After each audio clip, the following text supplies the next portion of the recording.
this week, and I'm standing in the heart of Dubai's old commerce center. You've got the gold souk and the spice markets just behind me over there. But we're not here for sightseeing. We're not here to see the world's tallest building or the beautiful Palm Islands. We're certainly not buying gold or property, not in this economy. The reason why we're here is because right around the corner in Abu Dhabi, the capital of capital, is where Breakpoint 2025 is bringing together the futuristic global international financial system and the ancient spice and gold trade all in the same city. And fine, we are going to do a little bit of sightseeing, but the real reason obviously is to do 3 full days of live streaming from Solana Breakpoint, where we're going to be talking to the leaders of the Solana ecosystem and the global virtual assets industry. So how did the UAE become the capital of capital? Well, in truth, it all started right here in Dubai, and there's a few factors that all mesh together to create the reality that we see here on the ground today, which is that the traditional commerce we saw earlier can coexist side by side with this ultra modernity.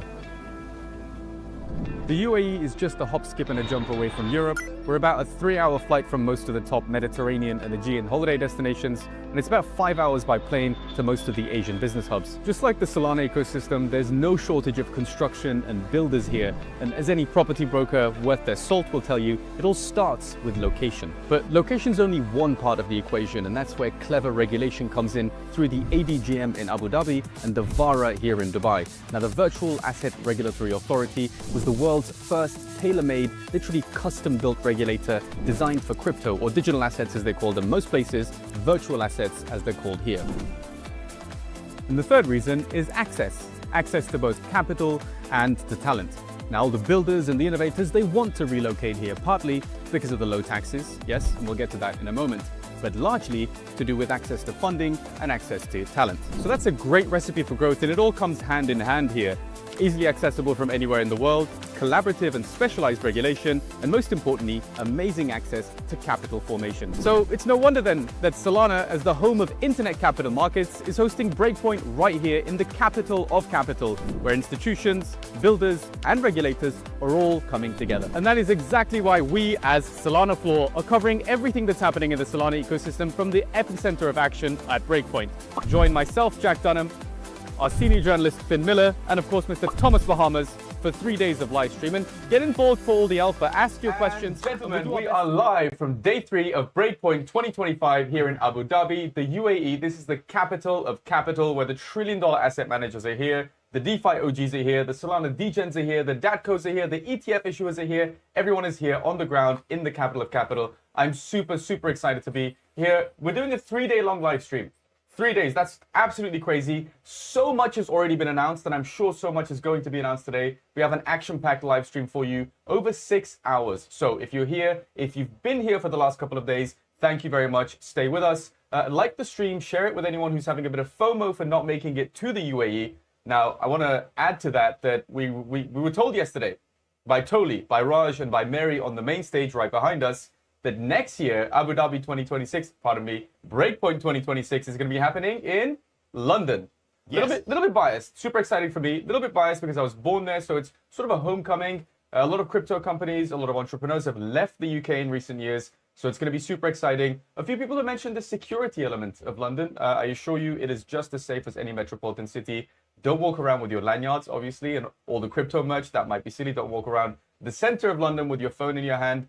You'll be completely fine. It's a very fun place to be. I'm super excited that Breakpoint 2026 is going to be in London. What do you think? Yeah, I'm pretty excited too. Excited to go out there. And I mean, one of many announcements that we're going to be seeing here, right? Day 3, big day. The size of the day is going to be massive, right? It's going to be absolutely massive. Yes. I'm joined, of course, by Thomas Bahamas, who came here all the way from California. Yes. How long was your journey? 28 hours or so? 28 hours. Get ready to fly back tomorrow. Not looking forward to the flight, but looking forward to being here. What a long journey. Thank you for joining us, Thomas Bahamas. Now, it is your first Breakpoint. You've been in the Solana ecosystem for a very long time. Longer than myself, even, I think. But first Breakpoint, it's the biggest Breakpoint so far. What do you think? Have there been any sort of moments where you thought, this is out of the world, this is insane, what is going on here? Yeah, I mean, everything has been so much fun. First of all, just like seeing people that I've been talking to for years, walking right by Toli, shaking hands with Kyle Samadi. I feel like all that, it's like what you dream of when you think of Breakpoint. So I'm very excited about that. I mean, I've obviously never been to Abu Dhabi before, and I have been loving it here. I don't know about you, but like last night we were at dinner, and all of a sudden there was just a massive drone show. It just popped up out of nowhere. It was promoting the Avatar movie. Like, it wasn't even a crypto. Nothing to do with crypto. I was kind of hoping to see the bonk, whole thing again, but it was just for an Avatar movie, and it was just right overlooking the beautiful water. Wild. It's fantastic. I've never seen a drone show before. It's absolutely wild. I know Met had their side event. I think they had a bit of a drone show as well. Yeah. But the theme this year seems to be, or the joke at least, the running joke is that it's Bald Point, right? Yeah. After Met. And just outside the conference grounds, if you take a left along the waterfront, you're going to see this humongous, what is it? It's a statue almost, right? A little monument that they put into the water of this bald diver with his goggles on. Super fun. So I think Ball Point is definitely the theme of this year. Now, I want to ask the audience as well, if you're having a little bit of FOMO, we're going to be talking with a bunch of guests today. We already spoke to a whole very long list of guests yesterday. Drop your questions in the comments. Some of these topics are quite contentious. We're going to get some hot takes, some spicy takes from our guests today. If you have any questions for them, drop them in the chat. We will do our best to raise them with our guests. Thomas, shall we go through some of the major announcements from yesterday and from day one? Yes, I think absolutely. we should. Yeah. Let's start out with maybe the $5 trillion one. $5 trillion. Trillion. $5 trillion. That you had $5 trillion. Trillion. I think it's the biggest number that we've spoken about. I Yeah. mean, aside from the speculation about $68 trillion potentially coming on chain one day, which Yeah. is an absurd number, $5 trillion asset manager, Hewitt State Street and Yeah. Galaxy Digital announced their partnership. It's a sweep. But again, I can't get over $5 trillion. It's Me humongous. either. We had Thomas on the show. We had Thomas on the show from Galaxy. He's Yeah. head of tokenization, I believe, right? Yeah. What did he Yeah, explain to us? Well, he explained a lot about what they're doing, but my takeaway, he's bringing that full 5 trillion on chain. Not right away. He did say that, Eventually, didn't he? he said he's bringing it You all on asked chain. him how much of that $5 trillion AUM is Yeah. going to come on chain, and he said, what, eventually all of it. All of it. That's so bullish. That's extremely bullish. With a straight face, like just all of it. Not a drop of irony. Now, Yeah. before we came here, while we were doing our research, we were under the impression that Franklin Templeton, who we also spoke to, Mike Reed was with us Yeah. yesterday, we thought they would be the biggest asset manager that we'd be talking to, $1.6 trillion AUM. Humongous numbers, and then we got blindsided, obviously, by this sweep update from Galaxy and the guys over at State Street. What else did we have? Jupiter announced RainFi on day one, their acquisition of RainFi rather, and the droplet users are set to receive Jupe rewards in early 2026. The crowd erupted, the crowd went wild. Yeah. I think a lot of people are waiting for those airdrop rewards. Yeah, and they seem excited about this, so it's a good thing. It was a high energy moment, wasn't it? People are happy. People are very happy. In other token news, pump funds, pump buybacks have exceeded $205 million. That's 13.5% of circulating supply, which means they've surpassed Radium to become the top Solana protocol for buybacks within 5 months. Also super bullish for anyone that's involved in the pump ecosystem. Yeah, and we got Mike Dudas coming on a little bit later today, right? So Mike Dudas he's a big pump promoter. Yeah. Right? So early investor of it, it kind of evangelizes it, talks about it a lot. So I'm excited to hear where it's going. Right? They had a big year. They had a huge year. Yeah, I mean, earlier on in the year, million. 205 million. There was a discussion about the $700 million or so in revenue that they made, whether or not this was sort of an extractive activity. Yeah. I think that debate got relatively settled. They're doing what they can to innovate, which is great. Do you think we can ask Mike Dudas some spicy questions? Do you think the community has some spicy questions? I don't see why not. I think he's taken him before. He seems like a great guy. He loves answering spicy. Yeah. If you have any hot take requests from Mike Dudas himself, then just drop them in the chat. We will do our best to raise them with him, of course. But we have a whole list of guests that we're talking to. We spoke yesterday to Bitwise's CIO, Matt Hogan, who's a massive Solana bull. He talks a lot about why Solana is going to the moon, both fundamentally and in terms of price, one day. Now, they are, of course, the issuers, Bitwise, of BSOL, which was the most successful crypto ETF, but the most successful ETF launched ever in 2025 across all assets. So that's super bullish. They are leading again with $4.5 million in inflows yesterday, I believe, which brings the total AUM of all Solana ETFs to $950 million, just under $1 billion. Almost $1 billion. In less than a year. That's insane. It's big. It's big news. It's big news. Yeah. We like ETFs. We are a big fan of ETFs. Of course, one of the discussions here this year is you've had DATCOs, you've now got ETFs, you've got trillion-dollar asset managers. Are we losing touch with that sort of DeFi OG, degen energy that the Solana ecosystem is known for? I can assure you that if you spend 10 minutes walking around here, that degen energy is very, very much alive. So don't worry about it. What else do we have? Keel. You're going to be talking to Keel later. Capital allocators. Coming on. Yeah, it looks like they're looking to deploy $500 million to attract RWAs on Solana. $2.5 billion capital allocator. Now, this is huge news. These guys are the core team from Keel. Came from Sky, which was formerly MakerDAO, one of the biggest DAOs, one of the biggest organizations in the Ethereum ecosystem. These guys are DeFi OGs. They know what they're talking about. And now they're bringing that expertise, that core DeFi energy to the Solana ecosystem. And they're going to be doing stablecoin innovation. We like stablecoin innovation because we've been talking about USDC and USDT dominance for quite a while now. Another one of these sort of contentious discussions so far in the year has been to what extent we believe that $450 million of revenue generated by Circle was sort of extracted from the Solana ecosystem. A bit of a hot topic, bit of a touchy topic. We're going to be talking with all of that juicy stuff with Kian, one of the core contributors over at Keel later in the day. So there's more. There's more. There's a lot more. You want to talk about what Max said? We're going to run out of time. Of course, we have to talk about what Max said. Max Resnick, what did he say? So he was talking with Matt Hogan, right? It was. They were on stage together debating. So Matt said, we're not ready to bring everything on chain. There's $68 trillion. Not today. Max looked back at him and said, no, we are ready today for that. 68 trillion. I can't I mean, how have we gone from Yeah. the NFT chain, the meme coin chain, the chain that goes down, the VC chain, Yeah. the centralized chain, SAM chain, to now talking about trillions of dollars, not just that, but $68 trillion of value coming on chain. Yeah. Extremely bullish. Having said that, again, we had Bitwise CIO Matt Hogan, and he defended his argument. He said, listen, I don't know what would happen realistically if $68 trillion was to come on chain overnight. We probably don't want that to happen. It's probably not going to happen. But it's good to know that the infrastructure is there and that the institutions think that the infrastructure is there as well. Let's move on with some of the other news. Sanctum. This is an exciting one. We had Chief Vibes Officer at Sanctum, joining us yesterday, on day one in the evening. A lot of energy. He helped close us out with a bang. His tagline, I love this tagline, Korean Jesus cocaine energy, something along those lines. We love Eno. Shout out to Eno and Sanctum. It checks out, doesn't it? He brings the energy, and we love Eno. In other news, Eno, for personal news from him, before we get back to Sanctum, he's just done emceeing 12 Solana conferences this year. Absolute Solana legend. So shout out to Eno as well. Now, Sanctum is going to launch a mobile app set to launch next year, mobile right? app, custody, 10%, I think 10% yield on your SOL directly. So bullish. I like everything they're doing at Sanctum. They made staking so easy. Everyone's bringing an LST on chain. Now you can stake a lot easier with their mobile app, right? So we love the rewards. We love the apps. Yeah. There was another project that announced an app. I'm sure we're gonna get to it, I'm sure, in the updates. But let's move over to yesterday's updates. These were largely from day one. Fire Dancer is now on Solana mainnet, and this is huge. Yeah. Because they've been in development for 3 years or so now, I think. it's been a long time, at least 2 years. At least 2 years, potentially Yeah. 3. The timeline is unclear for me because it's been so long, and you forget everything after 3 months in crypto. People have been talking about why we're not bullish enough on Fire Dancer. It is finally here. They're successfully producing 50,000 blocks, and Toli himself said that we should pull one out for the beta tag, meaning Solana. I guess we're officially out of beta now. Out of beta. We're in alpha. We're in alpha.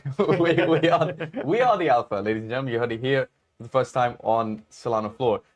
Hex Trust is going to issue and custody WXRP, that's wrapped XRP, and they're bringing a one-to-one backed wrapped version of XRP to the Solana ecosystem.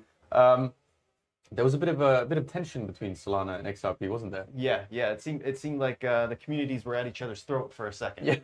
Yeah. What is Western Union decided to launch their stablecoin on Solana, where XRP, like that was their thing. They released a stablecoin, and they were the Western Union guys. We came in and got it. Yeah. Whoops. That was a bit of a salty exchange actually for a pause. Yeah. It seems that we're friends again. Yeah. The XRP army hopefully stop hating on Solana. Yeah. Solana degens, the manlets hopefully stop hating on the XRP army. So all seems to be fixed. Yeah. In other news, this is great news. We love PayFi, Huma Finance, an obligate partner, to expand access to trade finance liquidity. And of course, Huma provides the stablecoin liquidity that fuels that system. Yeah. We love the feathers. We love Huma. Shout out to Erbil and the great team building PayFi innovations over there. Now, outside of Breakpoint, some huge announcements. JP Morgan, they were also making announcements here yesterday with us. Yeah. JP Morgan has arranged a US commercial paper issuance for Galaxy.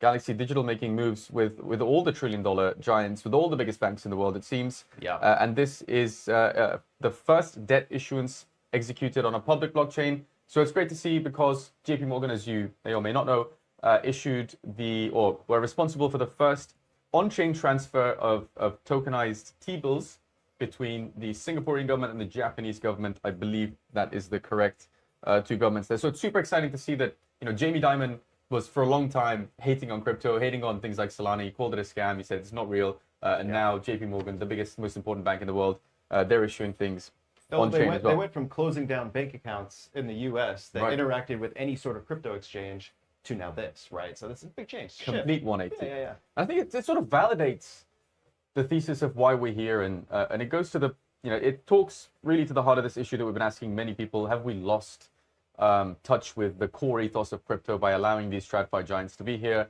I think overall the mood here is no, right? The mood is we can have both. We can be super degen. We can have 100x leverage meme coin trading and 10x leverage tokenized equity trading, as we'll talk about with Remora Markets and George Harrop slightly later in the day as well. And at the same time, we can have these TradFi giants, the trillion-dollar asset managers, the world's biggest banks, the JV Diamonds of the world can come on chain as well. So I think I think we're doing pretty good. I think overall the mood is extremely bullish. This is maybe more interesting for you and I than for most of the sort of tech-first builders.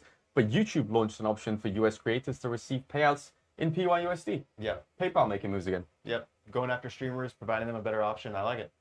Absolutely. Keeping your funds on chain. Now, Solana spot ETFs. I think we're going to keep going back to spot ETFs over the coming months because it's just absolutely humongous news. They've now recorded 10 consecutive net days of inflows, totaling $11 million in single day yesterday, meaning Bitwise's BSalt ETF has once again the most inflows, and that's $4.4 million.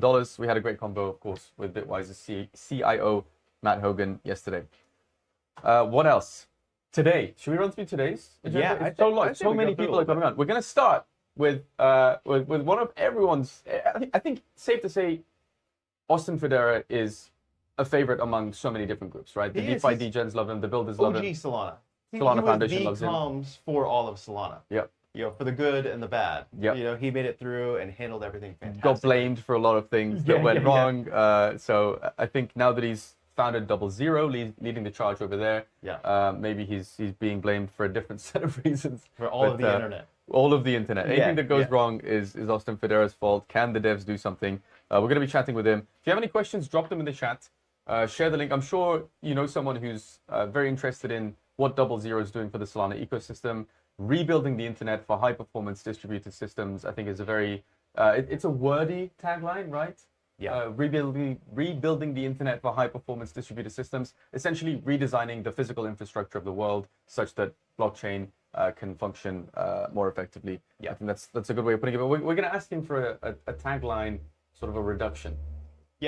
Right? Yeah, it's a lot to swallow, right? And they do a lot. It's very technical. They do. So it'll be interesting to see. So I'm curious how he explains it to, let's say, his own grandmother. Someone that's significantly older than us, doesn't really think long and hard about this high-performance distributed systems. Which he spent, 4 years plus dealing with that directly. So it seems like a cool problem to go after next. Absolutely. What else do we have? We have George Harrop joining us. Hot takes. He's coming in with some hot takes. We love George's hot takes. I'm going to ask him about what he thinks of Breakpoint 2026 being in London. As an Australian man who's lived all over the world, he's got some hot takes. So I'm super excited to ask him about London and all the brevs out there. And then these two things really tie in. We're going to talk to Anas, the flash trade guru. Remora Markets and Flash Trade recently had an announcement. What was that announcement? Oh yeah, they're bringing perps on chain for tokenized stocks. So you want to trade Tesla, you want to go get some leverage, you can go to Flash Trade and trade that on Solana. 10x long, Tesla, Nvidia, Circle, MicroStrategy, and S&P 500. 5 so far. Massive. I'm sure there's going to be a lot. We spoke with Warbucks yesterday as well. And he said, I don't know if we were supposed to say this. I don't know if he was supposed to say this actually. Definitely not. Right. He might have leaked this, but I'll re-leak it for you guys. He said that a majority of these tokenized stock issuers have the word stock in their core marketing packages. That sort of limits them to on-chain stocks. But Remora Markets doesn't have that, so maybe there's going to be some new equities, some new stonks coming on chain. We'll find out. We will do our best to bring it all up, and let's see if George drops the alpha for us. After that, we have Pith. Yes. Pith joining us.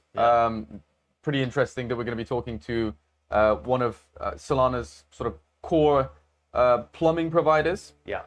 Very, very excited. We're going to be joined by Abe Helium. We spoke to him a couple days ago. They have some huge news expanding into Brazil. Abe will tell us all about it. Earlier in the year, of course, we covered this in print and in video. They had a partnership with Telefonica, I believe, which is one of the biggest telecom providers in Mexico. Huge market, South America. They seem very successful there, and now they're going further down south, going to another market. They are, but I'm curious to see to what extent it's profitable before you get to that massive scale. Deepen's hard, right? It's very hard. Talk to people like Emmett Hollier, and he mentions that Deepen is difficult because, okay, you build the hardware, you build the software, but then you have to actually get it all around the world. That's difficult. It's not like one person taking a flight. You've got huge amounts of physical hardware that you have to ship around the world. So I'm curious to see how Helium thinks about that. We're also going to talk later in the day to Hivemapper, which likely deal with similar issues, similar limitations, similar scale problems. Ariel is going to be joining us. But before that, we're going to be talking to Dan Albert about validators. He, of course, is from the Solana Foundation. So he and Austin know all about validators and Solana's infrastructure. Declining validator count was one of these contentious issues. Yeah, that it we've been doesn't seem covering. like everyone's too worried about it. You know, it's Not like really. going for a little bit more of like quality versus the quantity of them. But we'll see. Right. You know, he's Quality. probably got more data. He's more into it, right? So Yes. exciting to hear more about that. I do think so. And then Muli. Yes. Muli Sagir. We're Yeah, going to talk Satora's about coming Satora. on. Yeah. Also security. critical for Solana's security, right? Yeah. You've been doing some research on that. Exactly. What are we going to talk to Muli about? I think most people don't really think too much about Solana security, right? They just No. think someone does all of the cleaning up and the securing of the network, and we don't really have to think about it, but it is important. So Yeah, what are I we going to ask him? Yeah. Well, we've got a lot that we want to dive into, but I think the overall theme is like what goes into the security? Like, what do we not see, and what do we not know about that he does know, right? Like, what recommendations can he give us from what he's seen? What are the dangerous transactions that you could be signing? What's going on behind the scenes, right? That's what I really want. What's going on behind the scenes? I Yeah. feel like we're so focused on price, we're so focused on crypto Twitter and the drama that happens there, and Yeah. you know, do we like the VCs? Do we not like the VCs? Do we like a project's rebrand? Do we not like it? That we forget that, you know, behind the scenes, a lot of very, very smart people are working very hard, tirelessly to secure the network. So that's going to be an interesting conversation. Excited to listen to that afterwards. Actually, I won't be part of that conversation, but Mike Dudas, 6-Man Ventures, also Yeah. sort of a hot take factory sometimes. Yeah. Isn't he? Yeah. He was tweeting out some hot takes just the other day, so excited to get into them. Very, very excited to talk about all that. It seems we are being joined by Austin Federa, the man, the myth, the legend from Solana Amazing. Foundation, formerly now leading the charge at 00. I should move this merch out of the way. We're surrounded by merch. People have been giving us merch. I don't want to give you too much more FOMO if you're watching this back at home, but Awesome. there's an How you immense doing? amount of merch. Great to People meet you. love Meet you. Solana conferences you for want the me? merch. Going in the middle. Austin Federa, how Hey. are you? Good. How you doing? I'm very good. We're very excited. I was just saying, we're moving the merch out the way. We're sort of swamped in here. I should by- have brought you some more. You have merch as well? We blew through all of it in the first day and a half. What a I knew heartbreaking you would have. situation. I've seen some of your merch, and it's awesome. Appreciate it. Yeah. I think you have to bring good merch to a Solana conference, right? Yeah. Yeah, you've been around for a long, long time. We're going to dive into 00. We're going to dive into Solana. We're going to dive into some of the announcements that you made on stage, because there's some number go up type announcements that people at home love. We're going to create some FOMO. But what kind of merch did we miss out on? Oh, we had shirts, stickers, we had little fingerboards, like little mini skateboards. Skateboards. Love those. There might Yes. be I a, love there those. might be a few of those left. You can Okay. check. Okay. Those we're are lucky. awesome. If we Yeah. ask nice questions to Austin Federa, we might get some hand skateboards. So that's really good. There you go. What else do we have? We have the hardware wallet from Soulflare that they gave Yeah, us. those are fun. Those are really, really, really Yeah. fun. Super excited to actually start using that. We have some screen protectors for the Seeker, and these. I got a whole Seeker as merch. You won? Did you get one? A You Seeker? spin and win? No, just one of You those just Solana have mobile guys. Like, here, you want a Seeker? It's like, Well, yeah, I'll take a second. This is great. You That's fly a fantastic. lot. This is a privacy screen, so people can't see what you're doing on your Seeker. So that's for Nice. Love you. Okay. Now we are all huge fans of what you've been doing for years and years and years. Obviously, the Solana Foundation. But I get the impression that, you know, people were sort of blaming you for everything for a while. Anything that went wrong, it's like, Austin, fix it. And It now was an you're- honor to be the problem. It was. Now you've sort of stepped away from that, but you've taken on a much bigger problem, which is fixing the entire internet, rebuilding the entire internet. So then, do Yeah. people email you when AWS goes down? They're like, Austin, fix this. Yeah, well, the good news is when AWS comes down, they can't tweet at me. Yeah. Is it all in emails, or are they still coming after you? No, it's good. I think the meme of blaming me for everything, the history of this is actually hilarious. And so this was post FTX, Okay. and there were a bunch of projects, mostly NFT projects that really had no product market fit. They were ambitious IP endeavors that really had nothing else under the hood. And we they- were all there. We were all there. Yeah. Yeah, there might be some children watching. Yeah. So, they'd come to Solana Foundation and be like, you got to bail us out. And we were like, first off, what does that even mean? They're like, fire NFTs, give us a bunch of money. And I was the person willing to say no. Oh, so you And were so- you were the one that had to. I had was to the person that respond was to like, those. look, like, guys, like, this doesn't make any sense. Like, we have to make sure Solana can get through this, market structures can get through this, DeFi can keep going. Like, it's sink or swim. Like, you launched Yeah. a token, right? People don't think of NFTs as tokens, but that's what the T literally stands for in NFT. Yeah. And so there were a cabal, let's say, of NFT whales and projects that started a campaign to get me fired. Is that Solana is Foundation. that really what they're Absolutely, doing? Oh, yes. There's a whole Telegram chat and Discord where they were kind of coming up with like new ways to attack me and try to get me fired because they thought they Miserable. could bully someone else at the foundation, and they wouldn't have been able to. Foundation's like very secure in what it does into giving grants.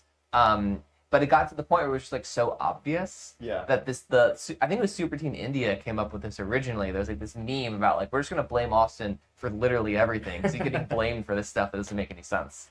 Yeah. So that's the origin of that. That's I a did wild not story. know That sounds kind of like traumatizing a little bit. Yeah. It was that many great. people were coming at. No, it was great. Yeah. I mean, it's anyone in this industry for a long enough time, you gotta develop some thick skin. You know, and actually to kind of talk about that, I feel like that's kind of like a lot of Solana's history. Like anything that like a lot of like the ETH community was coming after Solana for, or like big things, we kind of flipped around and took it. Like the Solana manlets, you know, like blame Austin for everything. You kind of turn that into a meme and a joke, and you run with it. Yeah, you know, I feel like that's been like actually like a really big strength of Solana. Yeah, it's kind of this classic thing of if someone's attacking you for something that isn't real or isn't true, all you have to do is like get them to go to the end conclusion. Yeah. Right? It's like you see this all the time in any type of like disingenuous movement is they get to a place where it's like anyone, even if they start out with a shred of truth, like, yes, Solana is more centralized than Ethereum, the L1. Not than the L2s, but then the L1, certainly. Yeah. But you get this other trade-off for it, and you can have this nuanced conversation about how different projects are trying to do different things. But these are people who are like, there's 60 Solana validators. And we're like, wait a minute. Like, there's not 60. There's like 1,000, you know? And so, this was the fun part about running comms and marketing on Solana before the strategy side of things was you just, you know, you can lean into it. You can bring people up to a place where you've given them enough running room to trip themselves. Yeah. And you guys did a really good job on that. I feel like there was like so much like FUD from the ETH community on Solana for so long. And sometimes Justin Bonds is here. Like at Breakpoint, talking about how much he loves Solana and loves the new governance structure of the Solana Constitution that they announced yesterday. I mean, how many negative Solana tweets does that guy have? I mean, it's got to be in the thousands, but to his credit, he's completely come around. He reevaluates his positions. Like he does what any good researcher in criticism should be. You take new information into account, change your mind. Talk about changing your mind. It seems you have not changed your mind as far as not sort of operating within the rules that are set for you, because I read rumor has it when you were 15 you installed Mac OS on a Dell laptop and caused a bit of a meltdown in Apple HQ, and now you've decided I don't like the way the internet's working. I'm gonna break it, fix it. So how do you go from destroying Apple's sort of confidence in their own security systems and their own abilities to secure their systems to thinking I'm going to take on a much bigger, more global challenge? How does that work? Yeah, the idea that Solana needs to go faster than the public internet allows it to go is actually not a new one. I was talking with Toli about this back in 2022 when we started to work on the Fire Dancer project. And in that process, there was just all these bad ideas, like what if we just bought every validator like a 10 gigabit connection? How does that scale? We still have the public internet problem. Also, the bare metal providers are quite good at what they do in the local area. It's really when you talk about crossing oceans and continents, the public internet really falls down. Right. The public internet's pretty good in New York or Amsterdam or something like that, especially when you're talking about data center campuses. But Solana's a global network. And so, Wall Street does not run on the public internet. Apple does not run on the public internet. As you found out. Yes, right. Yeah. But all the cloud providers, all these high performance systems, Google, etc., they build their own private networks. And so the goal and the task of 00 is, could we design an architecture that allows for a network like Solana to move faster than the public internet, but not have it be reliant on any one vendor, any one type of lock-in system. Okay. So 00 itself, we don't run any of the fiber for the network. We have 15 network contributors that all run and manage their own fiber connections and contributions to the 00 network. This is very similar to Solana, right? The foundation does not run any validators. It's all this community of individuals and businesses and now Wall Street firms that run Solana validators. And that's what makes the network secure and trustless and safe. And we've taken that same approach to building 00. The piece of this that people, I think, don't understand is how fragile and how centralized the public internet actually is. So if there's something that happens like, some sort of network incident, right? This happened a few months ago where a bunch of validators in Tokyo started having really high skip rates. And no one really knew what was going on. Well, what turns out what actually happened is one of the cables that runs between Tokyo and the United States, there was like an underwater landslide and the cable got damaged. Or it was the Russians. Or, well, yeah, sure. The line between an underwater landslide and Russia is very thin these days. Yeah. These things happen. Yeah. The problem is that observability doesn't exist in when running a Solana validator. It's not like you can just call up the cable, like, it's not even you. It's like you are in a data center. That data center has a contract with an ISP. That ISP then has a contract with someone else. That someone else has a cable that runs from, point A to point B. You have no visibility into any of that as a validator sitting in a data center in Tokyo. And so the nice thing about the 00 network is all the data is actually on chain. So all the telemetry, all the ISIS data, all the routing information, all the link utilization data is actually published to the 00 ledger. And so as a validator operator, you can go in and you can say, what path is my data taking over the 00 network? How healthy are all of these links? And we alert people when there's a problem with something, we automatically route around it. But they have full insight and full transparency to say, oh man, maybe there's something weird going on with the 00 network. I'm going to voluntarily disconnect my validator and just go back to using the public internet. This is sort of the thing about, like, Cloudflare is an incredible tool. It's an incredible technology. They've built an unbelievable company. Yeah. I own a bunch of Cloudflare stock. It's a very good company. But when a problem happens with Cloudflare, people using it don't have the ability to turn it off. Right. They don't have this idea to say, I'm talking over the 00 network. I'm getting much faster performance than I can over the public internet. I think something maybe is going on with 00. Let me flop back to the public internet.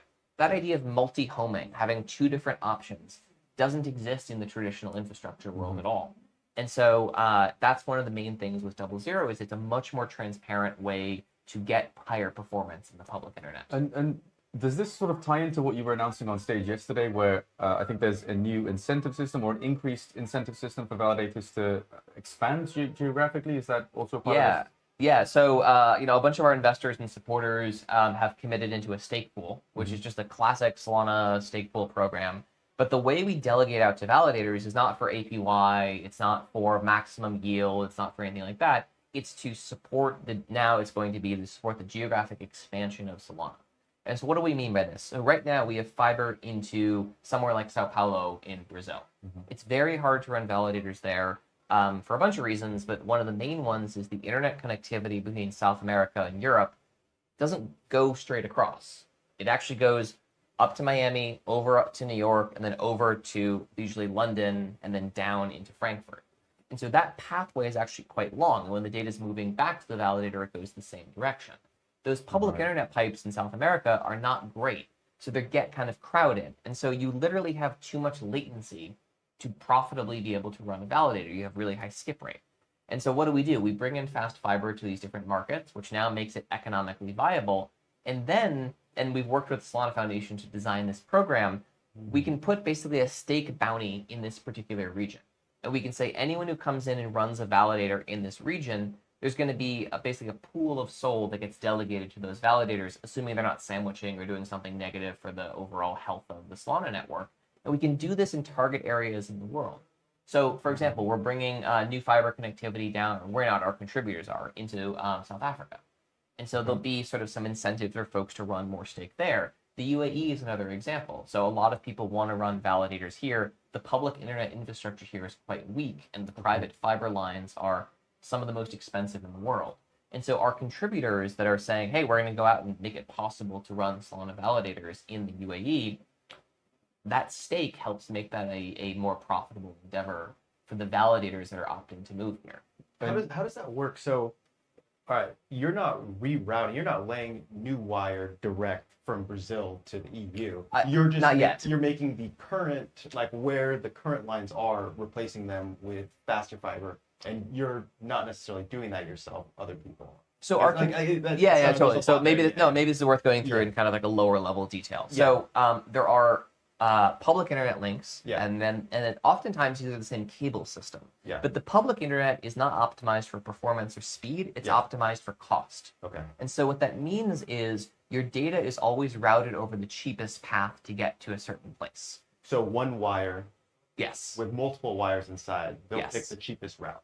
And even so, that the multiple wires inside, each of them may have 100 different like channels of data moving across them. Each one of those channels might be 400 gigabits per second. Yeah. The amount of data we can push through fiber is crazy. Yeah. The problem, though, is unless you have reserved guaranteed capacity on like a wavelength of light, Yeah. you're dealing with all the normal congestion you'd normally have. And so what that means is these links that the public internet providers run, they run it at like 90 to 95% capacity. Okay. So anything goes wrong and they're dropping packets or they're routing you in a different place. Yeah. And so not only is the 00 network guaranteed bandwidth and guaranteed latency, Yeah. we don't run the thing over capacity. So it's able to handle burstable capacity. A great example of this is the 1010 flash crash. Yes. That we all know and We're love. gonna be talking a lot about that. So I'm sure. Yeah. So when that happened, you actually saw just the crypto market crash Yeah. affect the entire public internet in Europe. Oh, no way. Jitter went up, packet loss went up, latency went up all across Europe. And Europe has some of the best internet infrastructure in the world. The 00 network saw, orders of magnitude less impact from that. And so validators on the 00 network, they didn't see anything. Yeah. The skip rate everywhere else went up. Crazy. And so you can sort of think about it as like in trading, which is really like, my co-founders and most of the team, they come from the trading background. Like high frequency traders. Yes. Yeah. Okay. So if you look at like, P50 versus P90 versus P99 distribution. So what is the 50% average of latency on 00 versus the public internet? Yeah. 00 is maybe 10% faster. It's not that much faster for the most part. If you look at the P99, we're like 5x faster sometimes. Oh, really? And those tails, the long tail, the edge cases are where you make or lose all of your money in trading. So it's yeah. Oh man, that's crazy. Yeah. So it's crazy how similar a lot of that is to like how Solana functions. Sure. Like we see like max bandwidth, you see like max transactions hit at certain points, and there's bottlenecks. Crazy spikes. Right? Yeah, It's exactly. It's like when the Trump coin launched. Yeah. You saw the steady state of Solana go from like a few thousand TPS to like 8,000 TPS. Yeah. And that ramp up, if you were able to land transactions as a user, as a market maker, as an algorithmic trader, whatever you were doing, you all of your ability to make money was in a very short period of time. And if you couldn't compete at that moment, you were out of the money. You missed out on the whole thing. Yeah, I have to admit that particular part of your description, now it makes sense to me why we say high performance distributed systems rather than just blockchains, because there's many different types of blockchains. And now that you're focusing on that, long tail, high performance element of what people do, what people need to do, now it makes a lot of sense. One of the questions we had for you was, it is a mouthful. How would you reduce it to just a single word or, 2-3 words? How would you shill it to somebody's grandmother? Rebuilding the internet sounds great, but I guess the question would be, with the internet works, I can go on Google, I can do my search and the page loads. And, Sure. Now it makes sense that it's high performance and distributed systems, and the mouthful now falls into place. So that makes absolute sense. If anyone's got some great ideas, let me know. One of the things we talk about is building a new internet or a performance first internet. Yes, I like that. Or an internet optimized for blockchain. Yep.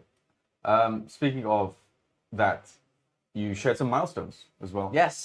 There's some very impressive milestones, and I think what made me sort of giggle actually a little bit is between the time that you made the slides and getting on stage, the number has gone up even more. Yeah. We love a good number go up story in crypto land. So have the numbers gone up even more since then? And talk to me about how important these milestones are for you at 00. Well, we'll get into the milestones, but the good news is anyone can check it because, again, we publish all of the data about this on chain, and that's where the dashboard's actually sourced. Yep. So 00.xyz/dashboard, you can see every fiber link in real time, look at its utilization, look at what adoption of the network looks like.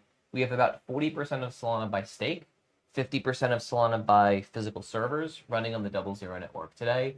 We have 3.4 terabits per second of capacity, which is 3,400 gigabits per second of capacity. That's insane. The average Solana validator has between 1 and 10 gigabits per second of like maximum throughput they have available to them. And when you say 40%, I feel like a couple of months ago that was at 30. Am I remember that correctly? Yeah, so we actually launched October 2nd. So on our testnet, we had about 10 to 15% on testnet. That was just sort of in a testing phase. But yeah, we had a very fast adoption curve now that we launched a mainnet beta. Has there been a faster adoption curve? I mean, that's an incredible story. Yeah, I mean, one of the things we started doing recently is onboarding RPC providers too. Right. And so you sort of think about it as like, again, using very trading language. You have venues to trade, you need to connect. Yeah. And so in one way, a venue is like Coinbase, Binance, NYSE. Another venue is like the Solflare validator, the Jupiter validator, Helios's validator. These are all effectively trading venues because each slot is a moment you can trade. And so when, there's a leader schedule from like, you guys run a validator? Yes. Yeah, well, so not us, but parent company runs a validator. Yes, yeah, yes. absolutely, yeah. So when that validator is building a block or building 4 blocks, there's 1.6 seconds where it is the trading venue. And everyone who wants to trade on Solana is rushing to that venue. Right.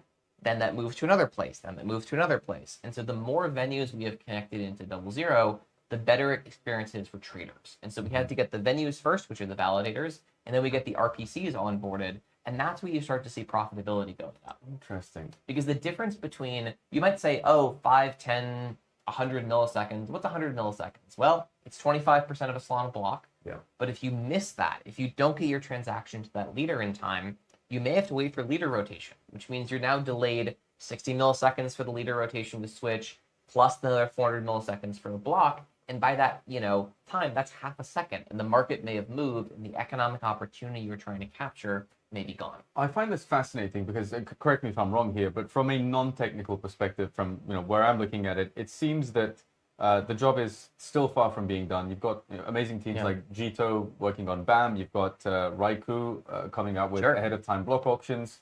So it seems that there's Harmonic getting into the business. Exactly. Yeah. So it seems that there's the problems are being approached from so many different angles, and does that give you confidence that we have some sort of unity, I guess, in the Solana ecosystem developer community moving in the right direction, or are all of these teams? Well, I'm sure there's tribalism there as well, but are all these teams sort of focusing on their own aspect of similar sets of problems? How do you view that? So I don't mean to stoke the fire. No. So I love how unaligned Solana is. Okay. Yeah. Like this is like going back to 2021. Like we have vehement debates constantly about what the right way to do something is. We have teams like aggressively competing with each other. I think the funding has gone maybe a little too far. Maybe there's a little bit too much publicly calling out. Right. But like you should be building, like if you don't think Jito's implementation is great, you should be building a competitor. And if someone like Temporal felt that they were not allowed to go build Harmonic, that would be a huge problem in Solana. Yeah. Like that's the moment where things would get bearish for me, because I said what we want,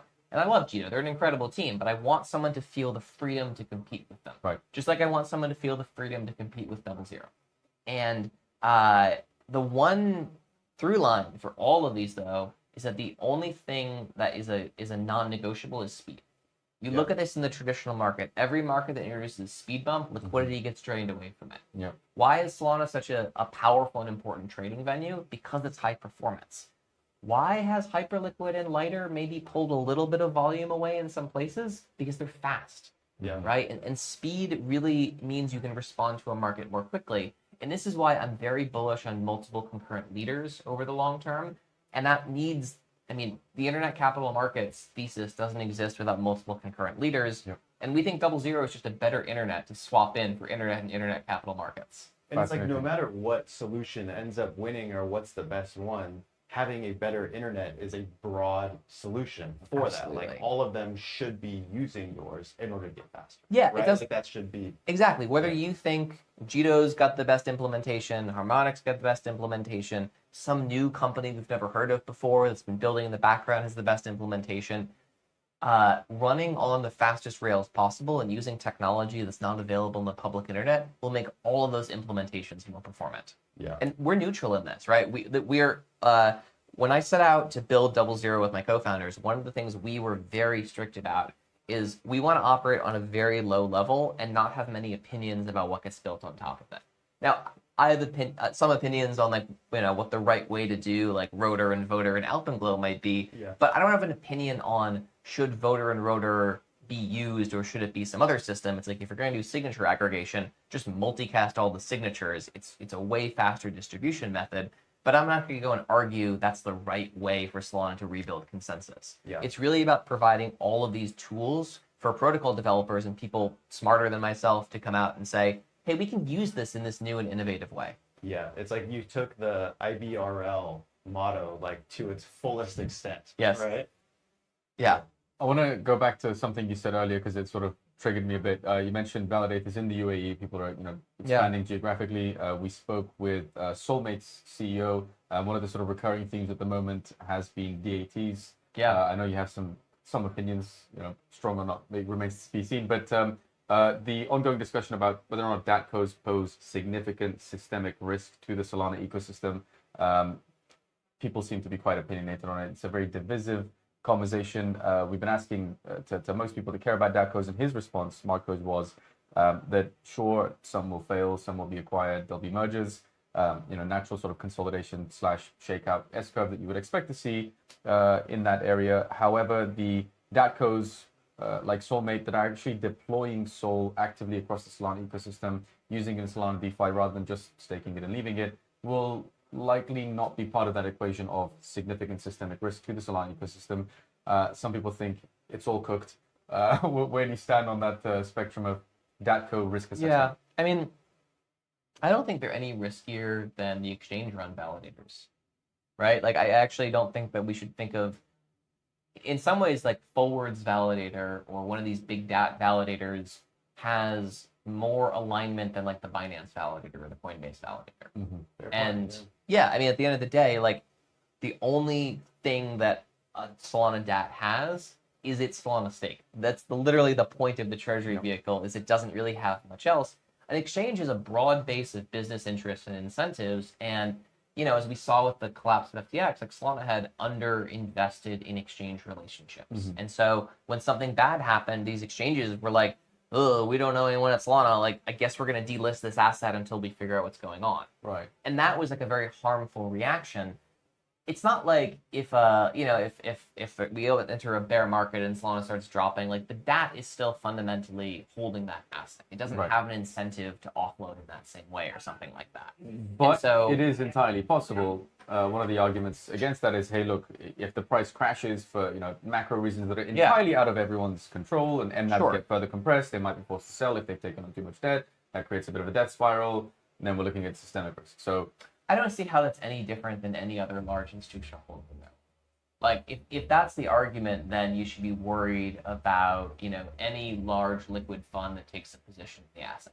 Right, and then we start capping how much Sol people can hold. Yeah, and then suddenly we enter a very interesting form of communism. Right. Which I know you have strong opinions on. You and I have discussed that in the past, so we don't want that. No, and so that's kind of that's the approach here. Is like, I think there are good DATs and bad DATs, just like there are good validators and there are bad validators. Talk to me about those bad DATs. What makes them less optimal? Sure. So I think a failure case would be if there becomes a no one gets fired for buying IBM staking provider, right? Where if like every DAT in the world is just said, we're going to use like Austin Co as our infrastructure provider, and all the DATs end up running on the same infrastructure provider, that becomes a consolidation risk, right? Then it's like, oh, one company holds all the keys to all these validators, and even if they're a very good, honest actor, if they get hacked or something, like there could be interruptions that happen from that. And so I think that's maybe the right way to think about a risk profile, but that's got nothing to do with the DAT. The biggest issue with DATs are that they often have SOC 2 requirements for validators, and that simply limits the number of validators that are possible. My kind of maybe contrarian take on that, though, is I think we are, whether you like it or not, right? I'm not saying this is a good thing, but we are starting to exit the period where a hobbyist validator is going to be a commercially viable option. Right, we're talking to layer 33 later. Yeah. Yeah, what interesting. Okay, so I want to touch on that a little bit because we like the idea of democratizing access to, being able to run one. And I think Toli posted something just yesterday, and layer 33 commented under it saying, why does it cost 500 plus Sol to run a validator? It should not. We want people to be able to do it with much smaller amounts. Is that the direction that we're generally moving in? Is that net positive? So here's the problem. Anything you do to make it easier to run a block, so let's just clarify something. You can run a validator for zero cost. That's 100% true. You can't run a block builder for zero cost. So every RPC in the world running on Solana is validating the chain constantly. Right. And so you can run a validator for, $300 a month in a bare metal provider. Yeah. That's actually not the problem. The problem is if you want to be a block builder. Sure. So if you want to be a block builder, what they're really complaining about is the vote costs, right? And vote costs are done this way because votes are transactions in Solana today. In Alpenglow, it looks like they're going to really reduce the vote costs pretty significantly, which will help with that because it's about, I think it's 1 Sol an epoch, about maybe 1.5 Sol an epoch in vote fees nowadays, which can be reduced more, but running a validator is actually very different than running a block producer. And this is sort of like this little bit of a fallacy on Ethereum where it's like, oh, if you have 32 ETH, you can run a block producer. Technically true, but how often does that validator get to build a block? I think it's like once every 2 weeks is the average number. And so that's a pretty long withdrawal period. Yeah. Like if you are hanging on the fact that, look, I can get a transaction in through my validator when it's my moment to be able to assert my, economic whatever to exit a thing if I don't trust the rest of the Ethereum network. Well, waiting 2 weeks is like, that makes like, Eastern European banking look efficient, right? So like those are sort of some of the issues we sort of run into conceptually there. There's a lot of kind of mid-curve takes, I think, on this, that if you really push them to their logical conclusion, people are just complaining they're not making more money. And there's a lot of ways to solve the validator economics on Solana to make it easier for the break-even standpoint. I don't think the vote costs are inherently that problem. One of the biggest debates we're sort of having in crypto right now, and it's not a Solana specific thing, is when a validator is building a block, are they a king for a day dictator that gets to choose absolutely everything from the content of the block to the ordering of the transactions in the block? They could build an empty block if they want. Or what they're doing is they're being asked to verify a set of rules enshrined by the protocol and basically verify correctness. Are they dictator or are they doing hot dog, not hot dog, right? And that's kind of that's the question. And that is a huge debate that's much bigger than Solana at the moment. Very interesting framing of that debate. I think we could sit here and talk about it all day possibly. And, for better or worse, I have to, before we get to our final question, but we are going to end on a bullish note, I promise you. Another one of these mid-curve takes, I think that you called it a mid-curve take is buybacks or some forms of buybacks. You've been quite vocal. Buybacks. You hate buybacks. Okay. Buybacks. Give us the rundown. How much time do we have? Not a lot, but okay. A lot of people love buybacks. Well, too bad. It's going to take a while. So, okay, strap in, folks. So issuing a token is effectively a debt instrument. Okay. Right. So when you give a token out into the world, there's an implicit experience there of you're going to run a Solana validator. Here's a bunch of tokens that either you've purchased or you've been granted or you've obtained in some way, and I don't have the money to pay you $500 a month to run a Solana validator back in 2019 or something like that, but I can give you these tokens, and if you're a believer in the network and you think we can make something impressive and valuable, there's a thesis there. But that's effectively me issuing debt. Right. And so the problem with buybacks is they're not actually changing the underlying economics of the token unit. So if I'm going out and I'm saying, oh, my protocol took in $5 million of revenue, I'm going to go on the open market and I'm going to buy $5 million of my token. Well, what have I done there? I've swapped revenue that came in through protocol revenue to buy a bunch of tokens that are now held by my team. What do I do with those? Okay, well, it's I can use them for grants, I can use them for whatever, but at the end of the day, every token you take in is sell pressure you again send out.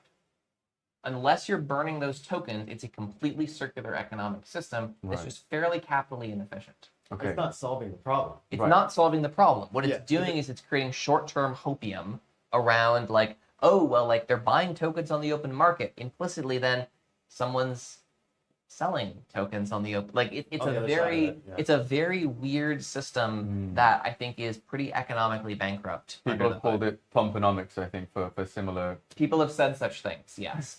So I think there's really only two honest ways to do this. Either you do what we're doing and you have a fairly high burn rate associated with this and you don't have any inflation on the protocol, and so you have deflationary pressure over time, or you do what Solana did and you said, look, we're going to issue a bunch of tokens as a way of paying for the network in the early days, curve down inflation over the long term. And yes, you can make some argument about how if Solana inflation were lower, maybe Sol would be X% higher today. But first off, it's very hard to prove in retrospect. And the other thing is we already have validators that we just talked about complaining about profitability. So who's going to pay them? If it just becomes the Solana Foundation saying we're going to give every validator $500 a month to cover some of the server costs, again, that's just circular. Because where does the Solana Foundation get those tokens from? That money to pay? Selling tokens to someone else. Yeah. And so I'm very bearish on buybacks because I think they're just they're short-term LARPing on token economics.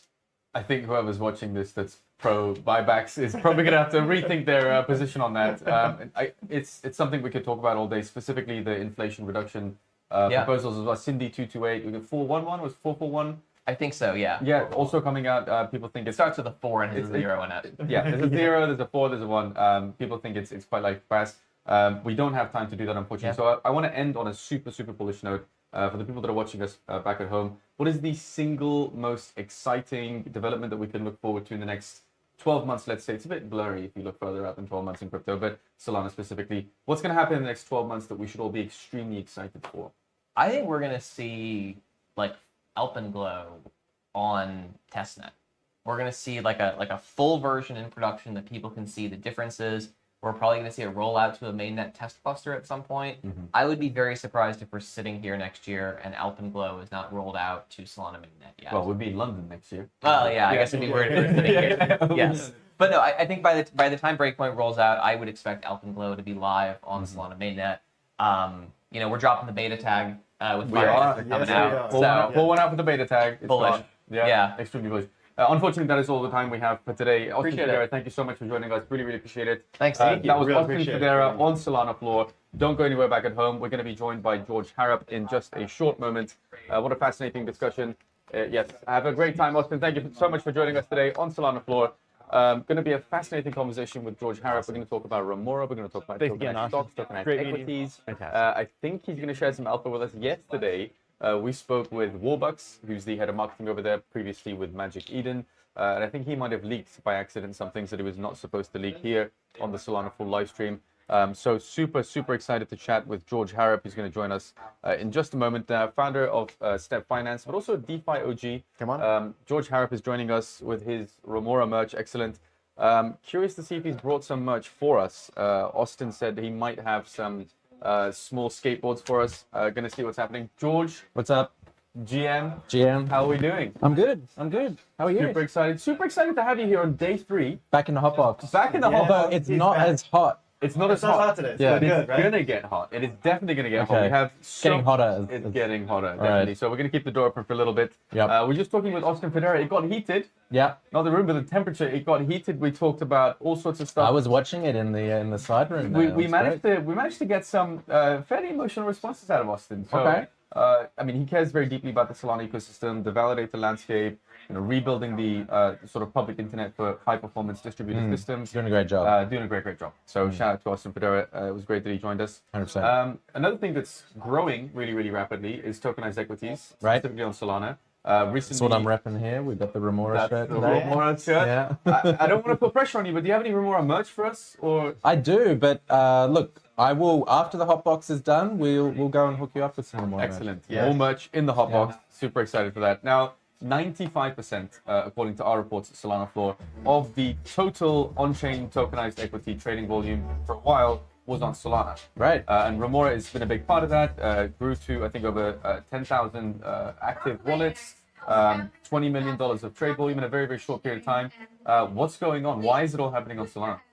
Well, Solana's, I mean, it makes sense as the place to trade a lot of these assets, right? Like, we don't want to relive what we've done for the last 3 years where it's like, oh, yeah, let me trade it on Ethereum or a roll-up of some description. Then the liquidity gets siloed and then it just stays sort of stagnant. You can't really build on it and you just hope that everyone adopts that roll-up, but there's like 5,000 billion of them. So, so I think Solana just being the one place that is fast and cheap, again, it's like with most tokens, right? Why do people launch 1,000 of these tokens a second or whatever it is, in meme season? Like, it's because it's easy and fast and cheap, and that's where people want to trade. So It just works. makes sense there. I think on the wallet landscape as well also makes sense. The wallets have been growing quite a lot over the last few years. They have like millions of daily active users. So Yeah, look, if you want to launch somewhere where the people are at, like, you should probably be on Solana. So I think on the tokenized equity side, also, I would probably say Solana has these extensions to, was it Token 22 is a specific token extension designed for RWAs. So it has a couple of different things that might be interesting. Has a thing called Scaled UI, which helps with stock splits and stuff like that. And it has a bunch of other compliancy type mechanisms, like built into the actual protocol of the underlying token. So that helps more than, just an SPL token or, ERC20 or something like that. It's like a different, I guess you'd call it a token standard. So I think that's pretty appealing to RWA issuers.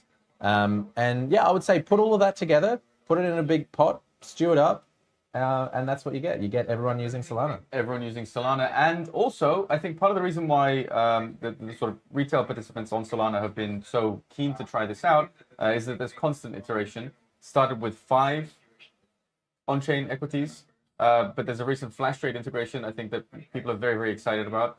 Talk to me about that leverage option that people can now have up to 10x leverage with their on-chain stocks. 10x leverage on Flash, on the new Flash pools, which is super exciting. So yeah, we're starting with the assets which people want to use.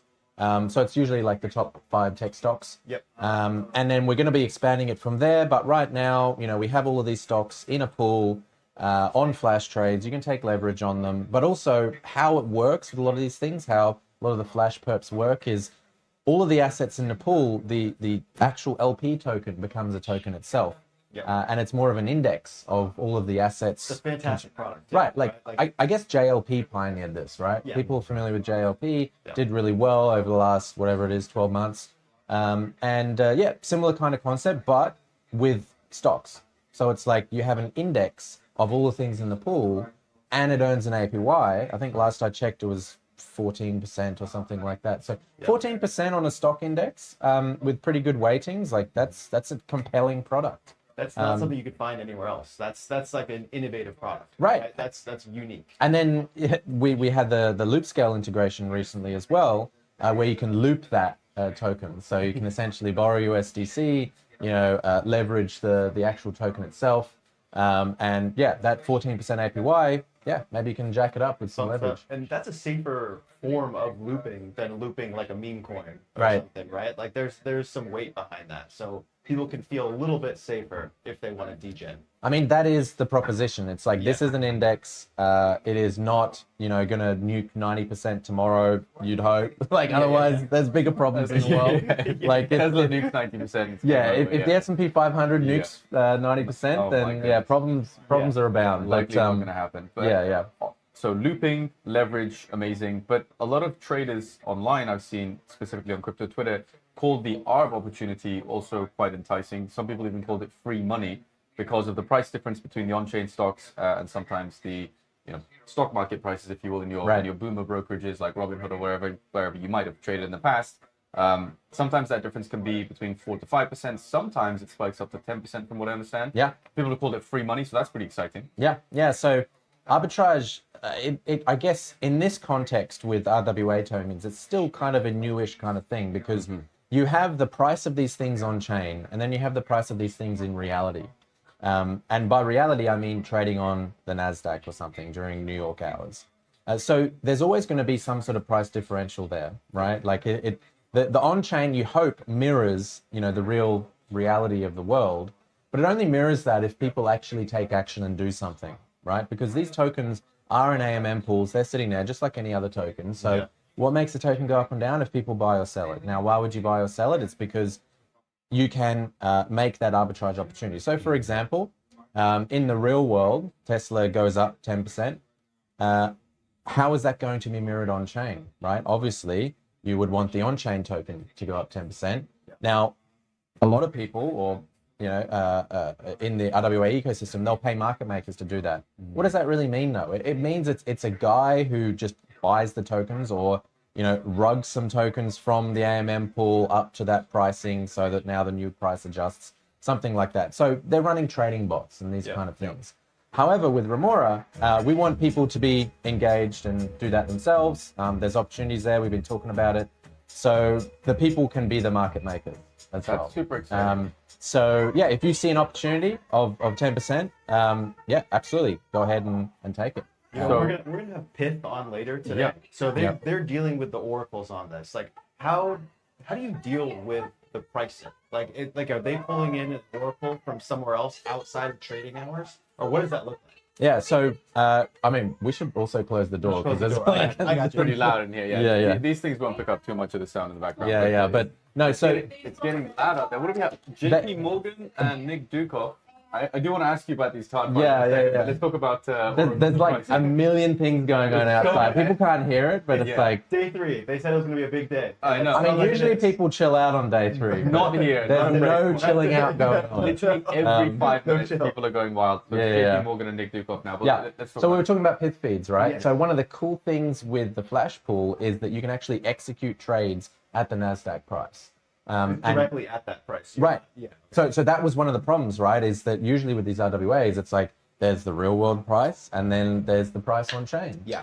But in this case, with the Flash pool, trades execute at that pith feed price from the NASDAQ. So there's some arbitrage stuff that you can do there as well. Yeah. But also, I think that creates an outlet for people who want to be able to engage with these tokens, but perhaps don't want to pay the quote like implied slippage or something from the on-chain world. So I think that's also pretty interesting. But because that pool is executing trades at this NASDAQ price, it's always going to be like the correct price. Right? So that's gonna be like almost like the source of truth, Right, or what that's the the price source- should be. That's the source of truth. And then Okay. that means that pool will attract like implicit arbitrage, because from outside of that pool, you have all of the tokens that are trading in whatever other AMM. Yeah. But of course, if one is, 5% higher than the other because Elon made a tweet and everything's pumping or whatever, Yeah. there's going to be a difference there which people can exploit. So you buy one over here and then you sell it over there and then you make the money. So If I'm trying to do that, actually, sorry. To interrupt. Yeah, go for it. So okay, so I'm seeing, I'm seeing on chain that the price is up 5%. I'm looking at my traditional IRA account and Tesla has not changed in price. Am I buying that, or what's the proper way to do that? I Like think explain that to the other way around, maybe, right? If the yeah, if the on-chain price is I'm not an lagging. arbitrager. I'm not an arbitrager. Well, So not I'm yet. trying- When- whenever there is a difference, there is an opportunity. Yeah. Right? In So both ways. in both Right, right, ways, right. right? Like you can either sell one or you can buy one, right? So whenever there's a difference, there's an opportunity. That's the Yeah. key thing to keep in mind. And the cool thing is that Flash pool, because it's the first of its kind, executing trades at a NASDAQ price, Yeah. it's always going to attract that liquidity of people doing that arbitrage, which means that LP token we were talking about earlier that has that yield associated with it is going to continue to attract yield. So that's very positive for LPs in the pool. So yeah, we're really excited for seeing this new product. And yeah, Flash, hey, we got more stuff coming. Yeah, it's a good setup. Like that's a good start for integrating this onto that platform. So it's like, all right, this is working. Like, what else is coming? Like, are you going to be putting more tokens, more stocks on? What else is coming? So we Yeah. had Warbucks on Right. yesterday, and I don't know if he was supposed to say this or if this sort Okay. of slipped Is he out or leaking? not. I think he might be a Oh, no. leaky bucket because he said, "Look, the way I Bro see loves it to is, talk. I know, bro talks, and I really drilled him on this, and he sort of tightened up. But he was saying a lot of these on-chain stock providers have the word stock Yeah. or stocks in their names, and that sort of limits them. I was like, well, what are you suggesting that there'll be other RWAs that I can Right. leverage long and arb? And he's like, well, maybe I shouldn't say that. So is that the direction that we're going in? That is the plan, yeah. Okay. So we're not going to have these 5, tech stocks forever. We want to be that tokenizing company that works with other key members like Flash, and basically, if there is demand for something, we'll tokenize it and get it on chain. So that might be commodities. Is a really good one. So remember when FTX had like lumber and stuff like that, Yeah. and gold, silver. Obviously, it's the trade of the last year. Absolutely. So there might be wheat. There's a lot of like commodities that are traded, which we think are pretty interesting. Maybe that's a separate bucket, right? Maybe that's only some investors will be interested in that. But yeah, we think that look, it could be additional equities. It could be commodities. It could be some of those cool things like, was MSTR has all of these different bonds, which they now do. And some of them are like 10% APY. And that's where Sailor gets the money to go and buy crypto. Like, okay, cool. Like maybe it's something like that. That could be a compelling proposition. But what we really want to know is where the demand's at. And would we theoretically be able to leverage long wheat, for example, or lumber or something? That is the plan. Yeah? Yeah. That's So super eggs. exciting. Remember when Trump was like eggs Talking were like about down 90%? It's gotta be eggs. Yeah. It's got to be eggs. We're gonna do eggs. There's lots of good memes there. But I think the reason why I'm super excited about all of this is because typically, and this has been the case for the last 3-4 cycles, you probably know longer than I can, but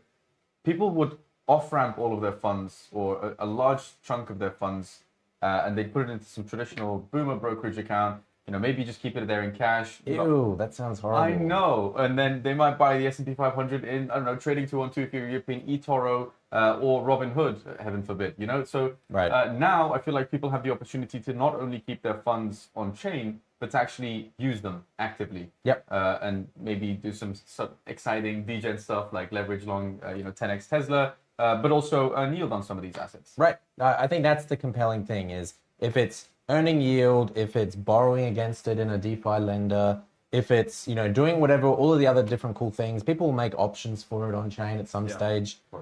So yeah, but that is the cool thing. Make it composable, make it something that, people can, well, we use the word utility quite a lot in crypto, right?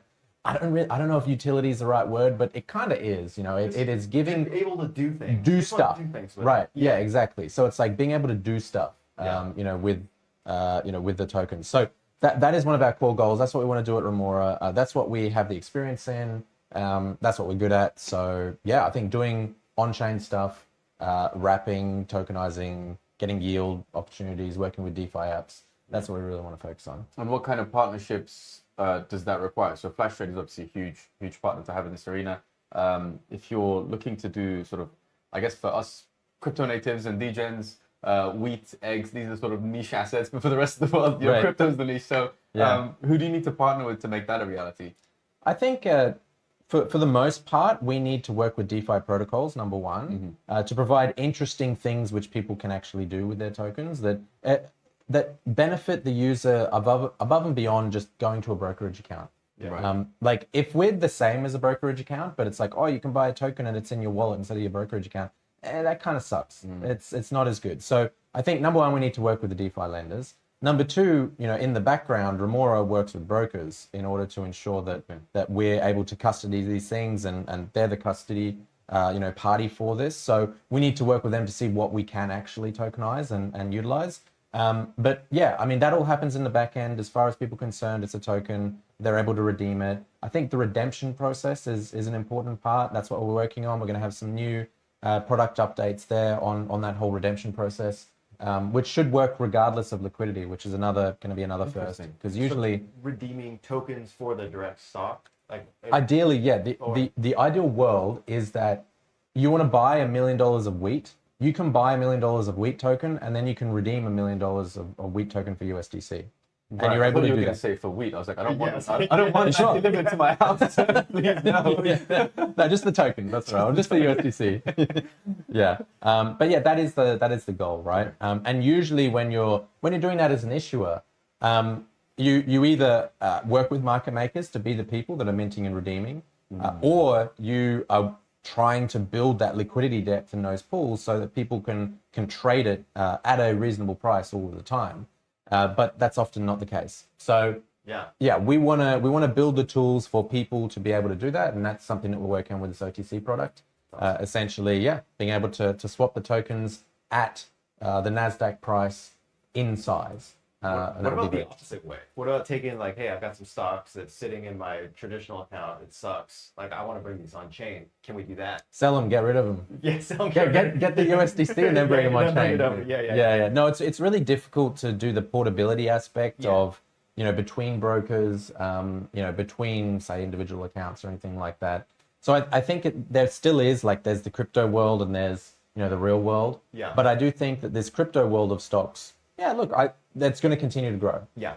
We're going to see that. It's going to be a big vertical over the next couple of years, regardless of if it's a bull market or a bear market, which I think is another cool thing. Yeah. I mean, a lot of people don't talk about that enough, but whether it is a bear market, people still will be swapping into S&P, and I still expect the TVL to go up because it's a non-correlated asset. And often what's happened previously in bear cycles has been that the stocks have often gone up and then crypto's got wrecked, and then people sort of, scratch their heads for 2 years and they go, why is crypto wrecked? And then crypto takes off again.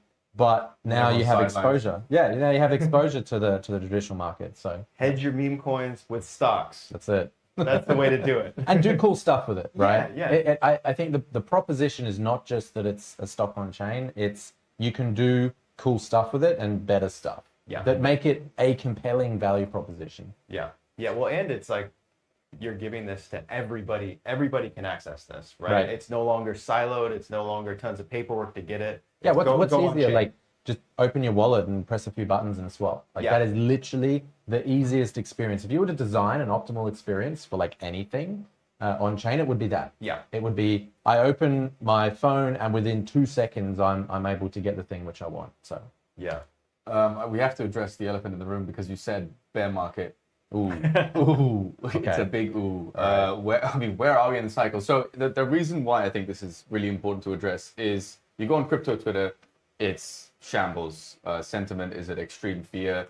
It's not looking good. Yeah. You talk to the institutions, they're like, everything is great. We're going to the moon. It seems we've sort of had a role reversal of bullishness and bearishness. And then even weirder is you come here to Breakpoint and everyone's like, everything is great. We're building, we're shipping. Price doesn't really matter. Price is like such a 2024 discussion. So where are we? I mean, people, if the price is number going up, people will talk about the price. Yeah. If the number is not going up, then they won't. That's true. Yeah. But look, I think what are the fundamentals of it? Fundamentals is kind of memed on, but the fundamentals, at least here, you've got people every day coming and making some big announcement. And wasn't it like someone was saying trillions? Yeah, some $1 trillion asset manager yesterday was announcing stuff. Two of them, Franklin Templeton. Franklin Templeton was here. Mike Reed. By the way, he's total degen, it turns out. There we go. He's got a Seeker and a Kuda string, and I was pleasantly surprised by Mike. Love that. Yeah, love that. So I think it's things like that. So you get a mix of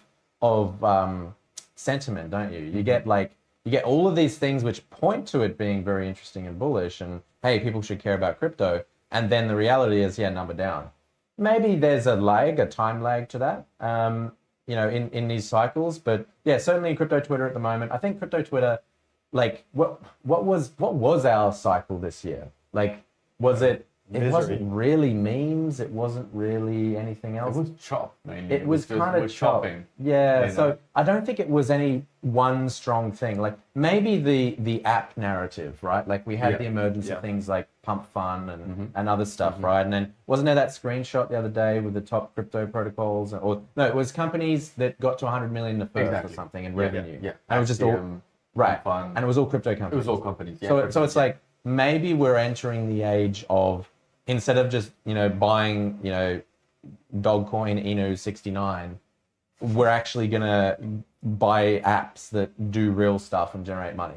Now, whatever people think about Pump Fun, they are making money and they are a company which makes money. So huge amounts of it as well. Yeah. So that's actually a good thing. And the more of that we see, the better. So as far as I'm concerned, like, it really just matters that continues to be a thing, whether it's a bull market or a bear market or whatever it is. You're probably going to see more of that. Maybe that's the new meta.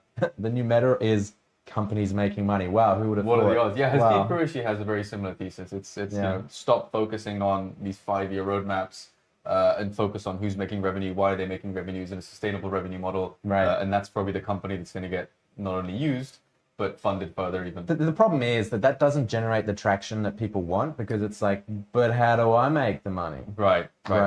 So everyone wants a piece of the pie. Right. If it's like buy a dog coin, everyone's like, oh, I know how to make the money on that because I buy the dog coin too. Whereas if it's like, hey, these other people over there doing a great job and they're making a ton of money, it's like, that's not really going to get the traction, right? So, look, maybe sentiment will have to readjust. Maybe people will need to readjust where they're at in crypto. I'm sure that the dumb days of just buying coins will come back. Certain, it always does. I always count it out. I cannot wait. I'm like, this is the last time, but then I'm wrong every single time. So, absolutely. Okay, we could have this conversation all day. We could talk about TradFi institutions coming on. We could talk about DATCOs, whether or not they pose systemic risk. These are some of the more exciting questions we've been asking people. But we want to end on an extremely bullish note. Okay. So revenue's great, on-chain equity is great, 95% of all the volume being on Solana is great. But what's the single most exciting development that we're looking forward to in Solana land in 2026?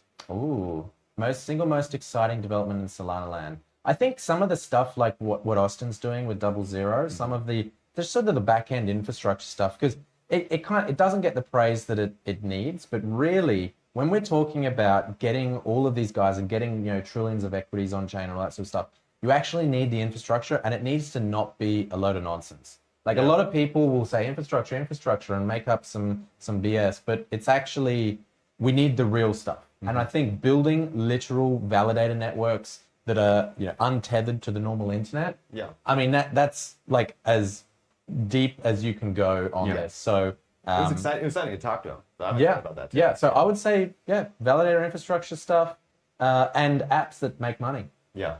You heard it here first. The foundations matter a lot, and making revenue obviously matters a lot, and there's a lot of that in Solana land as well. George, unfortunately, we don't have any more time to talk. We have too many guests.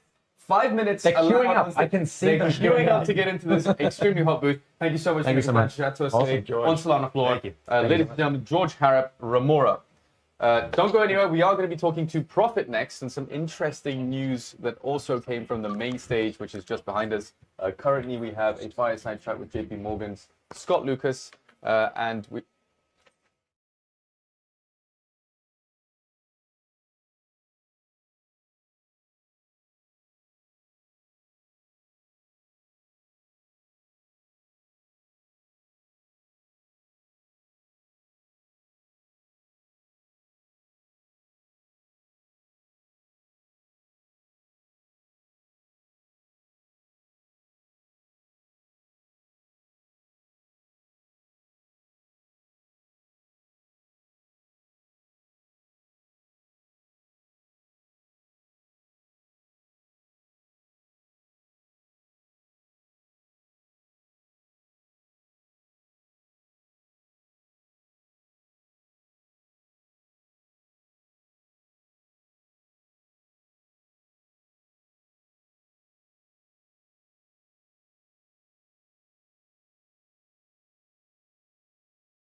Nice to see your face. I guess.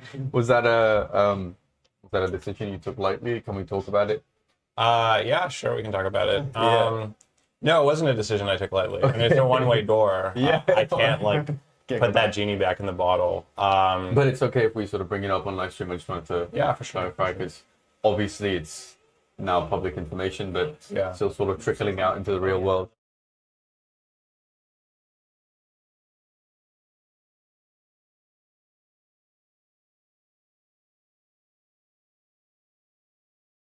I think people were very much shocked when you walked out. The people were like, wait, where's the mask? Yeah, I think from the people I respect a lot, all of them have said it was like the right call. So Okay. yeah. Okay. Did you have like a secret Telegram group where you were like voting, No, open poll? I kind of made I've been thinking about it for the last few months, but I made the decision last minute. I kind of like the previous night, I just decided I don't think I'm gonna wear the mask tomorrow. So, Okay. yeah. So it was a decision you did not make lightly. It's been the talk of the town for the last 24 hours. You were introduced, you went onto the main stage without the mask, and there was absolute silence in the room. I just luckily happened to be walking here to the SolanaFloor live stream booth, and it was a surprise for everyone. And I think We got to see it. Yeah. We got to see like the we got to see it live happen. thing. Yeah, it was And awesome. Emotional moment for you, or was it you were completely resigned to the idea because you'd obviously thought about it deeply and you thought this is the right thing to do? I'm gonna walk out on stage without the famous mask, and this is the future for me now. Yeah, to me, like, some people ask, like, oh, you should walk out with your mask and then, like, take it off and make it a big moment. The big reveal. I mean, I guess there may be some marketing value to that. I just, like, I don't know, I just wanted to give the talk. Yeah. So, yeah. Talk to me about what the talk was about then. I think people were way too shocked to actually listen to what was going on. I saw a bunch of messages coming through, but what were you announcing? Yeah, so I didn't really announce anything. It was more just pitching, like, why an entrepreneur should launch an ownership coin. Because yeah, I obviously want more high quality founders and businesses launched in MetaDAO. Yeah, well, that's been like a pretty predominant problem on Solana is like coins that hold value, coins that have utility. And I think that you guys are really attacking that in a unique way. Yeah. Right? Do you want to just kind of like talk about ownership coins in general and how it goes to solve that problem? Or is that the problem you're going to solve, I guess, first of all? Yeah, sure. So I guess like one way to frame the problem in a crypto native way is like the central problem of coins has been rugs, as in sometimes you will I don't know, like buy a coin in ICO, team literally just takes the money, or like maybe the project actually does well and then team just takes the money instead of like that ever going back to the coin. And so our approach to that is twofold. It's we have a legal structuring component where like the IP is actually owned by this entity that is not fully under the team control. Okay. And then there's this market oversight aspect of it where like, yeah, the treasury is actually also not fully within the team control. They have like some ability to maneuver there and to like spend money, but they can't just like walk away with all the money. And they like need to go through a proposal process if they want to spend a large amount. And so, yeah, I would say like that's kind of the central idea. That's awesome. So you're basically preventing them from rugging. You're preventing companies. Trying to mitigate the risk. I mean, you can never fully prevent rugs, right? Because like, yeah, I mean, to fully prevent rugs, like if someone spends like $10 incorrectly, like stupidly, like maybe that's a rug, but like you can never really prevent something like that. Yeah, I feel like people like governance tokens have essentially turned into meme coins at some point, right? Or there are a lot that are, right? And I feel like it's been a shame when there's, you know, some of the top protocols are very, very well-run businesses that generate a lot of money, and then they have this token sitting on the side that's not worth anything, and the chart just looks like this. Right. It's like, what do you do about that? Like, how do you think about that? Because a lot of times when, you know, we're in crypto, so we see, you know, all right, this is the protocol. Let's take a look at their token. And it's like, it's hard to justify the difference there, right? Is that like one of the core problems where it's like, all right, like they should have a better token. There should be more structure to this, and you guys are providing that. Yeah, I mean, I would say like that's really what we're trying to do. Because yeah, like I think in 2021 you could get away with launching like a corpo meme coin, like launching a coin that was in name connected to the business, but not in actuality connected to the business. But today people have wisened up to this game. And yeah, if you don't have some sort of alignment or ownership in the coin, I think you're like trending towards zero pretty much. Yeah, we just had Austin Federa on here, and he said that so there's tokens out there like that. There's nothing really going on for them. What people do is they just announce buybacks. And he's like, that's the most mid-curve thing that you could do. That's not totally agree. It's not solving the problem at all. Yeah. It's like maybe a band-aid, a short-term solution, pumponomics, whatever you want to call it. But like that's not solving the problem. Yes. The problem is like, you can't trust them. Like, if it's kind of actually similar to like U.S. equity markets before there was like the securities regs, where you had all this like rampant insider dealing, and if there was no buybacks, like you don't really know if that money is ever going to go to you. And so you kind of, it's like the only credible signal, like, okay, you're going to get some of this money, but then the problem is just this like potentially a huge waste of capital, right? If you're an early stage business, startups, like early stage startups or even like later stage for like Stripe are not like buying back their equity. They're reinvesting into the business to grow the business. So yeah, I totally agree. It's a band-aid. Yeah. Okay. So there's equity and then there's tokens, right? There's always been kind of a disconnect between them because like the SEC has never allowed it, right? You essentially couldn't have like securities on chain. Yeah. Is this like towing the line in between there, or how do you think about that? Yeah, my lawyers would not like me very much. Oh, sorry. Yeah, I didn't. Yeah. But maybe what's the right way to think about that, such that you don't get into trouble with compliance officers, legally speaking? Like we're in an industry that's, you know, borne the brunt of the wrath of, you know, Gary Gensler, SEC for 4 years. A bunch of companies left the US. We're in an environment here in the UAE where the ADGM and the VARA over in Dubai have been very, I would say, smart and forwards thinking in the way that they regulate. They've had tailor-made regulation. specialized regulation. Over in Singapore, we have the MAS, also much nicer to operate under than, let's say, the Gary Gensler regime. But now we're in a situation where I think companies are thinking about relocating back to the US because it's not so combative. Yeah. You're likely to not get debanked. So with that shift in mind, what is the right way to think about this? I mean, a couple ways to think about it. Like, how I personally think about it. One is, I think crypto has always been kind of a gray area, right? Like, you could argue if Satoshi went to lawyers and was like, "Hey, should I launch this thing, this Bitcoin thing?" They'd definitely tell him no, right? They'd be like, "Hey, this is an unlicensed money transmitter. You need to KYC everyone." But that was the beauty and the allure of it, right? People wanted some sort of counterculture that was, right at the heart of it, that cypherpunk movement. So, right, yeah, without wanting to break the law, obviously, but exactly. So yeah, I think like you kind of have to accept some gray area if you're going to be a founder in crypto. And then I think we watch all what's happening on the Hill and like the regulations that are developing, the guidance that's coming out. And yeah, I think it makes sense to like basically be informed about what's happening.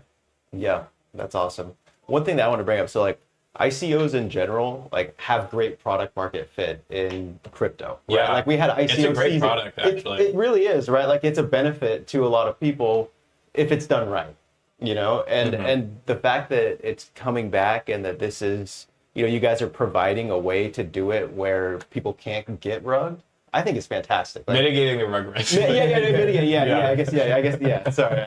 yeah. We don't want to get into trouble with compliance. We also don't want to get into trouble, but mitigating the rug. Great. But yeah, it's very exciting that you're able to do that, right? And you guys have had, how many is it? 3 now that you've done? 7. 7 that you've done. Yeah. And they've gone fairly well. Like I looked at a couple of them and they were oversubscribed by like a significant amount of money. By a huge amount. Right. Yeah. Thoughts? Do you feel like the job? I feel like we've proved our worth now. So the oversubscription thing, I don't pay that much attention to how much dollars is committed. Like some people are like, oh, this is how much demand there is for the project. Yeah. I don't see it that way. The problem with like it's called a pro rata cap system is that if you see something is like 10x oversubscribed, then you're incentivized to put in 10x the USDC as you actually have allocation for, which then makes it even more oversubscribed. And so, yeah, I think the number that I'm proud of is the like $25 million that we raised for founders, many who like high quality founders. And so, yeah. Awesome. So if there's a founder out there that is looking to launch on your platform, what do you recommend? Like, how are they reaching out to you? What's that process like? Yeah, I mean, if you're building something crypto native that's like early stage, ideally you have an MVP and maybe you have some users, like maybe between like, it could be even 100 people. I think that's so much more valuable than 0. And yeah, you can literally just DM. I mean, we want to speak to you, those people. So if they just DM us on Twitter, on Telegram, either me or my co-founder, Colin, the process is just like, we talk to you, we figure out like, what you're doing and like if we think it makes sense, if it aligns with what we're doing, and then we go from there. Oh, that's awesome. So you kind of do a little vetting, see what they're up to, really like understand, and then move forward. Yeah. I want to ask about the word futarchy. I hate it. A lot of people loved it. A lot of people hated it. I think the first reaction most people when they read the word futarchy is that huge question mark. Explain what futarchy means in a crypto context. You hate it. A lot of people are like, let's move away from it to something a little bit more palatable. The word ownership makes more sense. Who came up with the word futarchy in the first place? Yeah, Robin Hanson did. Who's an economist who actually invented the whole idea of decision markets and using markets to make decisions. And if you talk to, I asked him like, why'd you name it futarchy? And he said, I wanted a word that felt kind of like very new and like cool and weird almost to I think he won. Or like revolutionary. He wanted something that felt revolutionary to attract people to work on the problem. And I do think I don't know, maybe it did increase my probability of like starting to work on this thing. So kudos to him, and it did serve us at one point to also call it that, like if we were trying to build a community and get people excited about what we're building here. but now like it's not the right word for us because yeah, when you're a founder, you're not like you're trying to build a business, you're trying to build an enterprise. You're not like even if you were going to use a token voting DAO in the past, you're not like trying to build a democracy, right? You're just trying to build a business. At least like maybe that's what you should be doing. And so yeah, the word futarchy, I don't use it anymore just because like I don't think it helps us. And the decision to move away from that was there any pushback from the team? Were people like, no? Oh yeah, people didn't like it at the Right? very start. People also didn't like ownership coins, but I think both of those have been like good terms in the lexicon. So reasonable follow-up, I guess, is what's going to be next. Are we gonna get bored of the word ownership, and then there'll be another? I think ownership coins is pretty good. Good. Maybe MetaDAO could be like the word DAO has scarred a lot of people. It has. Yeah. It has. People definitely have question marks about that as well. But interesting. So extrapolate the developments into, let's say, the next 36 months. Where do you expect it to go? You've had 7 successful launches. Most have been extremely oversubscribed. People have had criticism and said, it makes it a bit of a whales game, for better or worse. Yeah. 36 months from now, what are we looking at? Yeah, I mean, I do think this is the product, this is the platform that gets us to where we want to be. Like, as in, early on so MetaDAO's been a thing for like a year and a half, like a venture funded thing. And for the first year, really like up until 2 months ago, it was like really painful because I don't think we really had a product that like was that useful. But now it finally feels like we have something that is, and now it's a matter of like how do we scale this thing up. And so yeah, I don't expect, maybe I'll be wrong, but I think like this is the strategy, and it won't be like huge changes in MetaDAO's strategy. It'll be like incremental improvements that we make on the product and on distribution, like on how we market the thing and everything that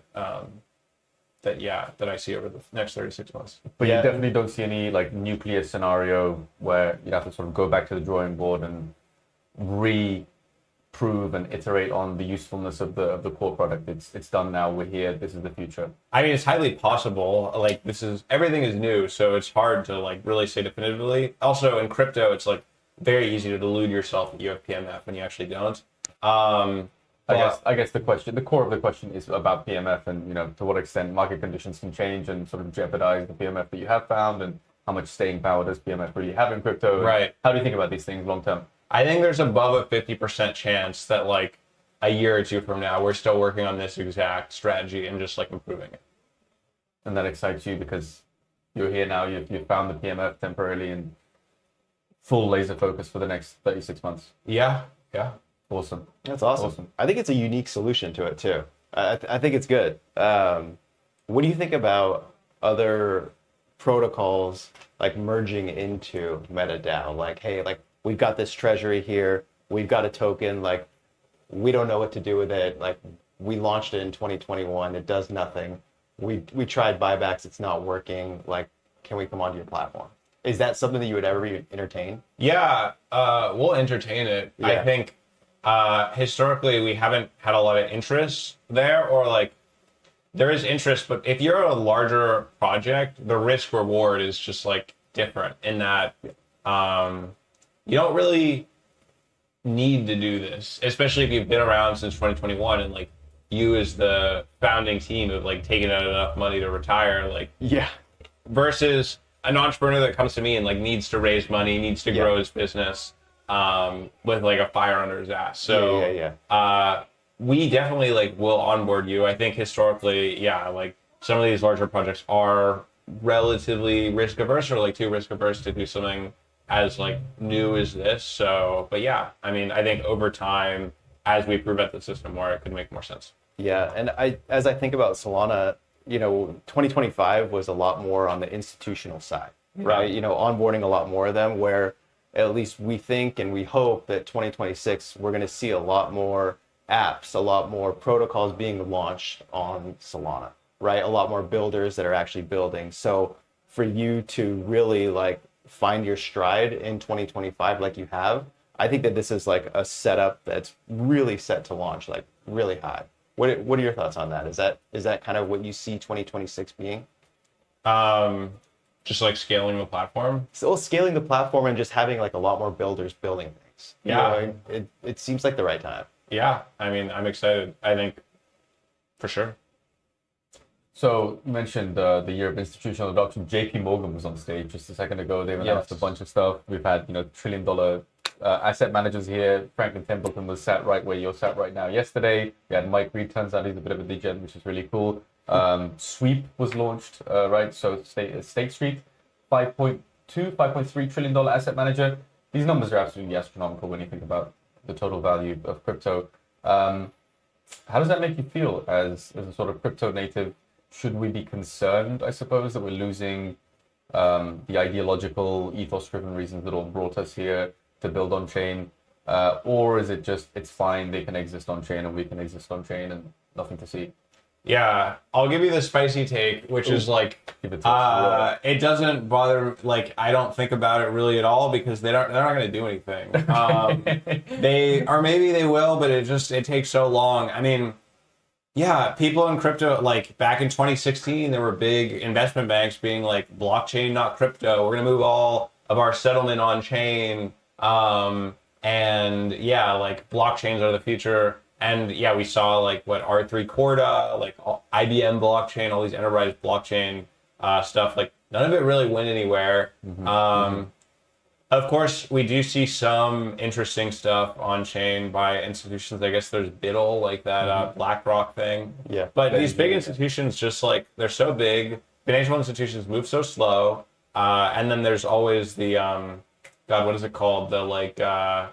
There's the Clay Christensen book about Innovator's Dilemma. Exactly. Yeah. Just like, yeah, incumbents generally are not the ones bringing through a new paradigm shift. Right. Like, I don't think that like these guys are like super excited to go like write smart contracts and like engage on crypto Twitter and like play the game that exists in the field today. Yeah. So yeah. So they're just trying to be relevant. Is that what it is? They're trying to appeal to a young, cool audience. They don't want to be the boring uncles in suits. I think that is like a lot of it, actually. I mean, look at why companies have like an innovation team. Right. And then like that innovation team doesn't actually like move the business that much. Right. They have to create new businesses because if they innovate too fast, they threaten the core reason why the business exists in the first place. Yes, but they need a compelling story to like stay in shareholder meetings and stuff. So by when you say they're not going to do anything, you mean they're not going to do anything on chain? They're just going to put a bunch of assets there and. Yeah, I think they're just. What they're gonna do is not gonna be that compelling. Like it's gonna for just users in general. Okay. Yeah, I don't know. I mean, I'm open to being proven wrong. I just like I've been here a long time. I've seen so many announcements of like Visa's doing this, JP Morgan's doing this, we're doing our own blockchain, and then like all of it is just rounded to zero. I mean, has there been like a single big financial institution that's done something that's been like really important to like what exists today in crypto? I would struggle to pinpoint a single one that has been monumental and made more of a splash beyond the headlines. Right. I guess Fidelity has like a Bitcoin custodian. That's literally the only thing I can think of. Right. I mean, we want them on chain, I guess, to a certain extent. We want them staking some of their assets. But something that's spun out from this discussion of institutional adoption is ETFs. Okay, most people argue it's net positive. Fine, not too much to discuss there. DATs, on the other hand, that goes. People seem to think that there is some systemic risk there. If they take on too much debt, they're forced to sell their soul. MNAVs compress, debt spiral. Not great for Solana. What do you think about that? Is it something that bothers you? I don't know that much about DATs, to be honest. I would like to learn some more. But, yeah. Well, they're around. You can talk to them. Maybe you can go and ask them. Now that your mask is off, they probably won't recognize you. Yeah. You can ask them to what extent they pose systemic risk.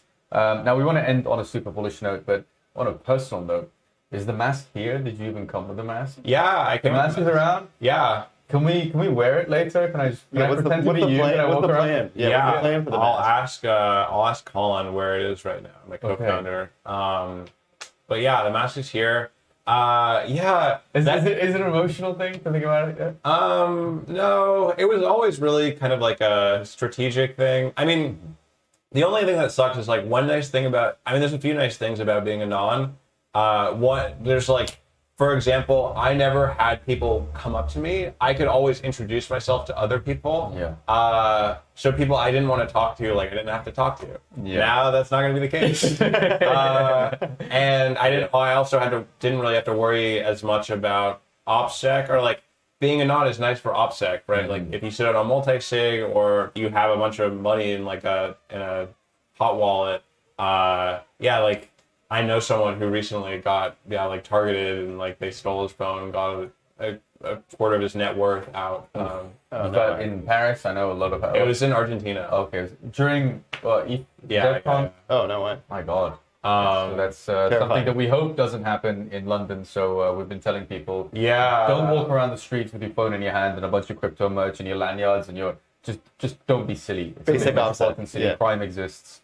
When you walk out of the conference, just be smart about it. Is it like France where there's people who target? It's not like France, but it is like any metropolitan city that has crime. So there's a very high amount of people just stealing your phone as you walk past. I don't know that they would target you because you have crypto on your phone. It's just thieves rolling around on scooters is the sort of the general theme. But again, be smart with your devices. Don't walk around screaming, "I have crypto and a bunch of stuff on my phone." I think you'll be fine. Yeah. But sorry to hear that happened to your friend in Buenos Aires. Yeah. Shit happens. Don't let it happen to you. Be smart. Have some OPSEC. Now, 2026 is a bit of a question mark in my mind. You know, we had retail adoption proving its worth as far as the chain stability goes in 2024. Massive institutional adoption in 2025. What are we going to be looking at in 2026? Is it going to be cool ICOs? If we look back when we're having a conversation in London, are we going to say 2026 was the year of an ICO revival? Are we going to say 2026 was sort of a slow burner and we focus mainly on infra? What is 2026 going to be the year of? Yeah, it's always probable that something comes about that like we didn't expect. But honestly, crypto has been around for more than 15 years at this point. What do people do here? Speculation is like a huge part of that, and that's actually not a bad thing. Like the stock market is speculation. True. The problem historically is like with a lot of the crypto speculation is the like return to player. If you want to think of this as a casino, is very low, right? Like if you buy a meme coin, say you buy like $100 of a meme coin, I don't know, maybe like 50 of those dollars, one of those dollars is going to pump fund. 50 of the dollars are maybe going to whoever like created the coin and it's going to like dump on you. You have snipers. You have like all these people that play this game. You have people who are actually like watching the chain and like actually have edge. I expect I think MetaDAO, potentially other things will like hopefully improve that return to player, so to speak, right? Like stock markets have the best return to player, which is actually positive. Like you put money in and generally it goes up. I think like probably it's boring. It's kind of boring to say at this point, but last year was speculation. Year before that was speculation, and so on and so forth. Probably next year is going to be speculation as well. Speculation. Fair point. That's what we do. Speculation. Yeah. And it seems okay. The single most exciting for you development that you're looking forward to in 2026. Then we are going to let you go after this. But the single most exciting thing. I know it's difficult. There's a lot happening. Speculation is sort of a broad idea, but drill a level deeper into it. I think seeing what happens regulatorily will be pretty interesting. I think that's like the one seismic shift that could happen next year. So we'll see. I think it has the potential to have a significant impact on price as well, depending on what happens around the primaries, and if we pass the new legislation as well. So that's an interesting one. Unfortunately, that's all the time we have for Profit. Thank you so much for making time to chat. Thanks so much for having me on. Really appreciate it. And we will find you. Now that I can see who you are, I will find you out there in Breakpoint 2025, and I will ask to take a photo wearing your mask. So thank you so much for making time to chat with us. I really appreciate it. Yeah. Thank you so much. Thank you. Don't go anywhere if you're watching at home. We are going to be talking with Piff in just a short moment. That was Profit. Sorry about for the first time. How are you? Public figure here at so much Breakpoint for coming on. 2025 in Abu Dhabi. I think took a lot of people by surprise. I certainly wasn't expecting. The room went completely silent when the moderator announced that he was walking onto stage yesterday, and he came on without a mask. Everyone sort of paused for a second and thought, is this really happening? Is that him? Has he sent an imposter? It was really nice to talk to him because, of course, Metadao has been one of the more Hey, Mark, how you doing? successful, I guess, names in the last to meet you. 6 You to wanna 12 just go right months in the middle? following a sort of a quieter period. And we're joined now, of course, by Mark from Pith. How are we doing, sir? We're doing great. We're doing GMVM great. F1, Not just good, we're doing great. I mean, looking best time around, of the year. right? There's so much activity here at Breakpoint 2025 in Abu Dhabi. They call it the capital of capital. I see Emmett Follier from Solana Mobile's on stage. You've got deep-in projects. You've got oracles. You've got ETF issuers, DATCOs. You've got Solana degens and DeFi OGs. What's the overall mood as far as you see it?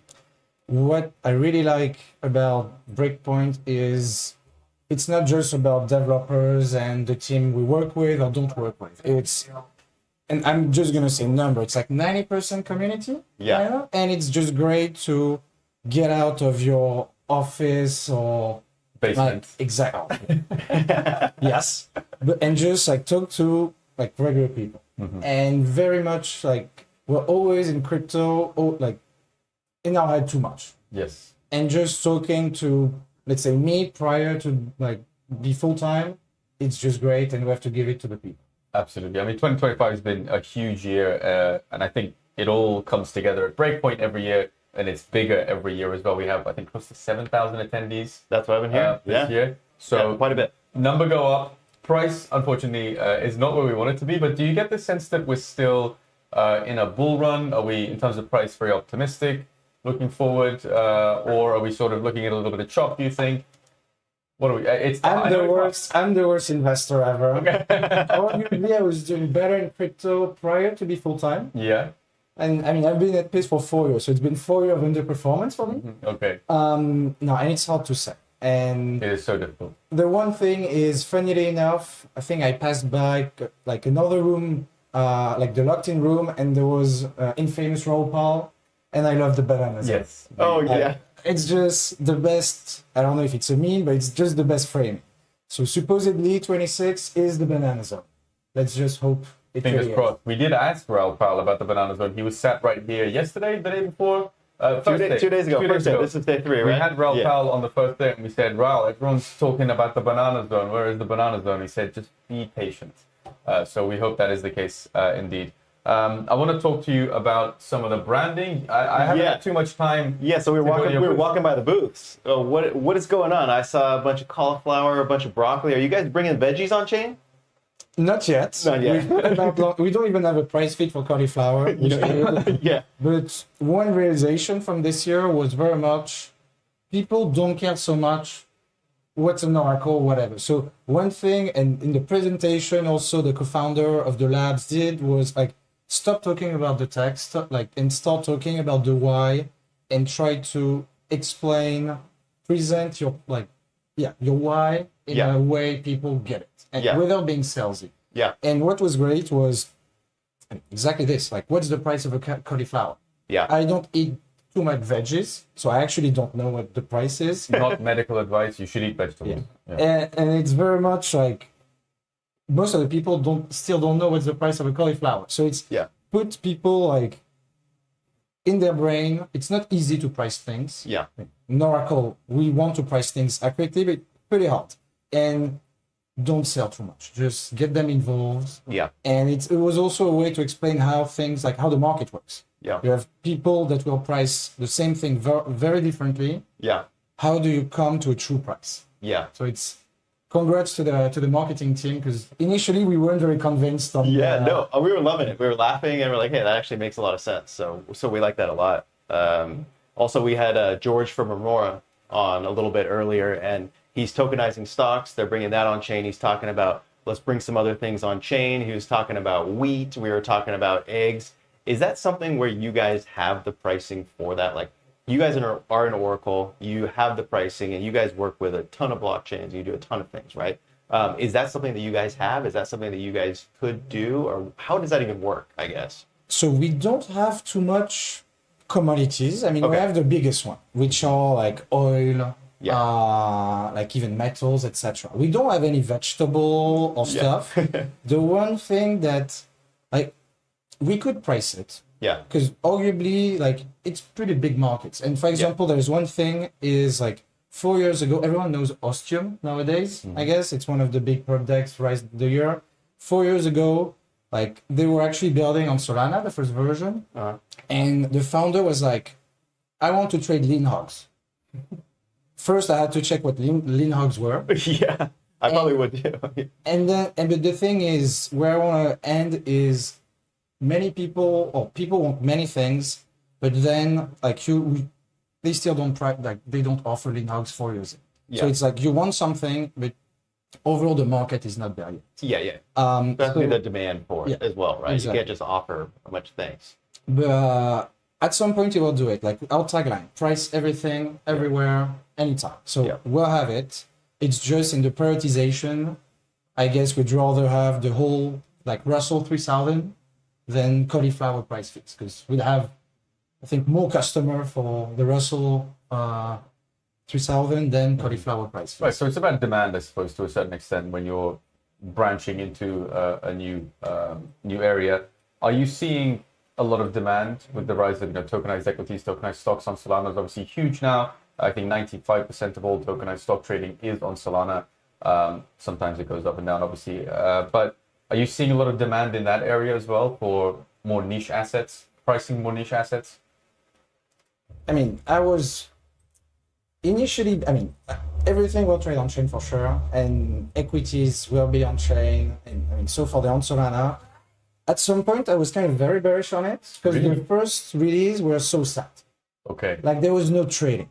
There was like the first time, and I guess it just takes time, but it's like when there's no liquidity, the market's inefficient, kind of feel like depressed. I was like, all right, maybe it was just like a failed attempt at spend 2 years hearing about it. It launches, and phew, no one's using it. exactly. Yeah. But no, and it's amazing. Like, and Remora, as we mentioned, with Flash Trade, offering with us the equities on chain.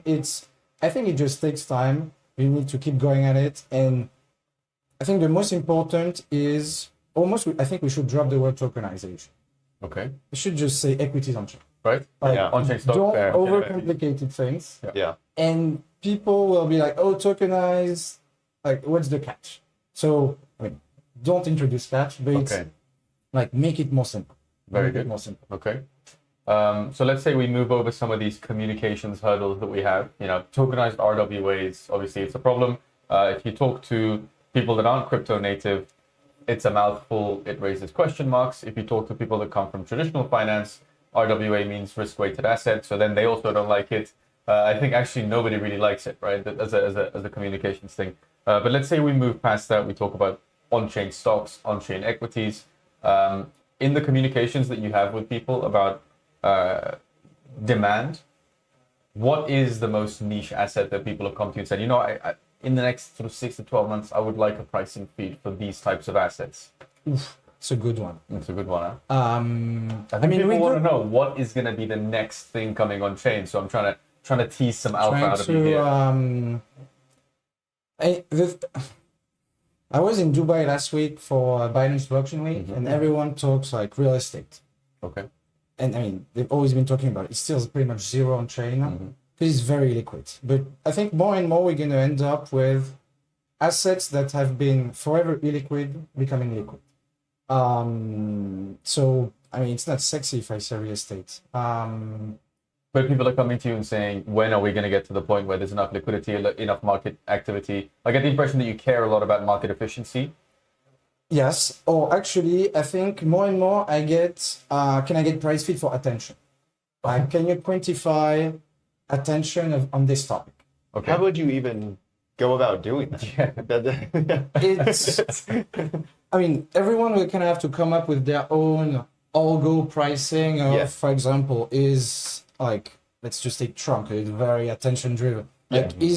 Are we talking a lot about him or not so much about him? So I guess it's a mix of on-chain mentions, newspaper, etc. So there'll be many ways to price it or to value it, but it's the attention economy nowadays. It's all about yaps, etc. So first you reward the yappers, and I guess after you kind of monetize around it. Where, I mean, this is what prediction market are kind of. That's what I was going to ask you. Are we going to go into a situation where basically every on-chain or online even activity has the prediction market associated with it, a token, and then the attention is being monetized, and then people can sort of predict if it's going to go up or down? Everything is going to get hyper-financialized? Yeah, sadly. I mean, it's pretty fun, but it's... I would It's agree gonna go with. this I would agree that that's maybe not a great for society type of development, but it seems to be happening. It's the market.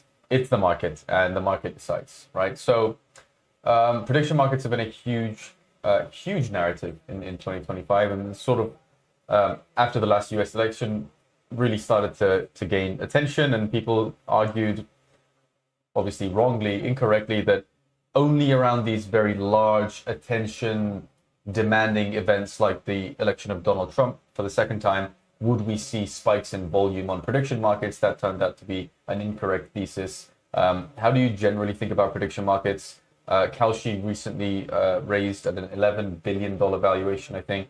Shout out to Kalshi. So yeah, prediction markets obviously moving in the right direction. Attention is being driven towards prediction markets, but for a while people weren't so sure about it. How do you think about prediction markets, not just in the future, but right now as well? So first I was in the wrong camp. Okay. I was in the, like, okay, election's done, see you in for it. Mm-hmm. But where I think, and as a sports gambler, I kind of do like to gamble on things. I wasn't still very optimistic on it, but I mean,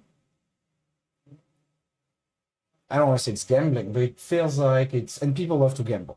There's risk in it, you know. And so it's very much like they found their customer. And crypto people like the volatility, like the excitement. The thrill, the adrenaline. We love it. We live for it. And so actually, and earlier I said tokenization is a bad word. Prediction markets actually the perfect frame. Yeah. I'm predicting. I'm not gambling. Right. Yeah, as far as communications errors go in crypto, I think this is moving in the right direction for sure. We rebranded the idea of gambling. So no, it will. I mean, similar to attention. It will drive like 50% of the crypto-related mind share for the next few few years. Like that's a big gonna claim. be like similar to perps. Like overall nowadays, it's perps or prediction markets. Mm-hmm. But at least for once, like there's tons of users. Yeah. And this is just great because more and more, I don't want to say we're becoming boomers or Web 2, but after 10 years, or even more, 15 years of crypto, it's kind of adoption time or die. Yeah. So, like, they get users, like, and I think it's also reshaping completely how things work. Like, even if it's not fully on-chain, pulse or off-chain, etc., it's readapting how people interact or behave with money. So, and people have fun. Like, yeah, people love important. it. I mean, you speak of adoption, it's hard to avoid prediction markets. Like if you turn on the news in America, like there's prediction market stats given to you as like, this is the source of truth. It's 80%, you know, the next rate cut, it's 95%, it's going to happen. So it's in like the zeitgeist of like what everyone's thinking about. So it's exciting. It's the new polling system. Yeah. If people poll with their money, it's better than like answering a text message on a poll or something, right? Yeah. The one thing I'll be very cautious, and I mean, I think someone announced this recently, is so one thing Polymarket does great, they give you yield, I guess, when you're like doing your bets with USDC, they pay you like 3-4%, great. Started seeing a lot of like, you can borrow against your position. Your position. Yeah. Add a little leverage to the system. So, and this is where, like, and crypto loves risk, but there's more and we've all learned to experience like hidden risk. Yeah. Like, oh, I thought this was safe. Yep. And it's at zero.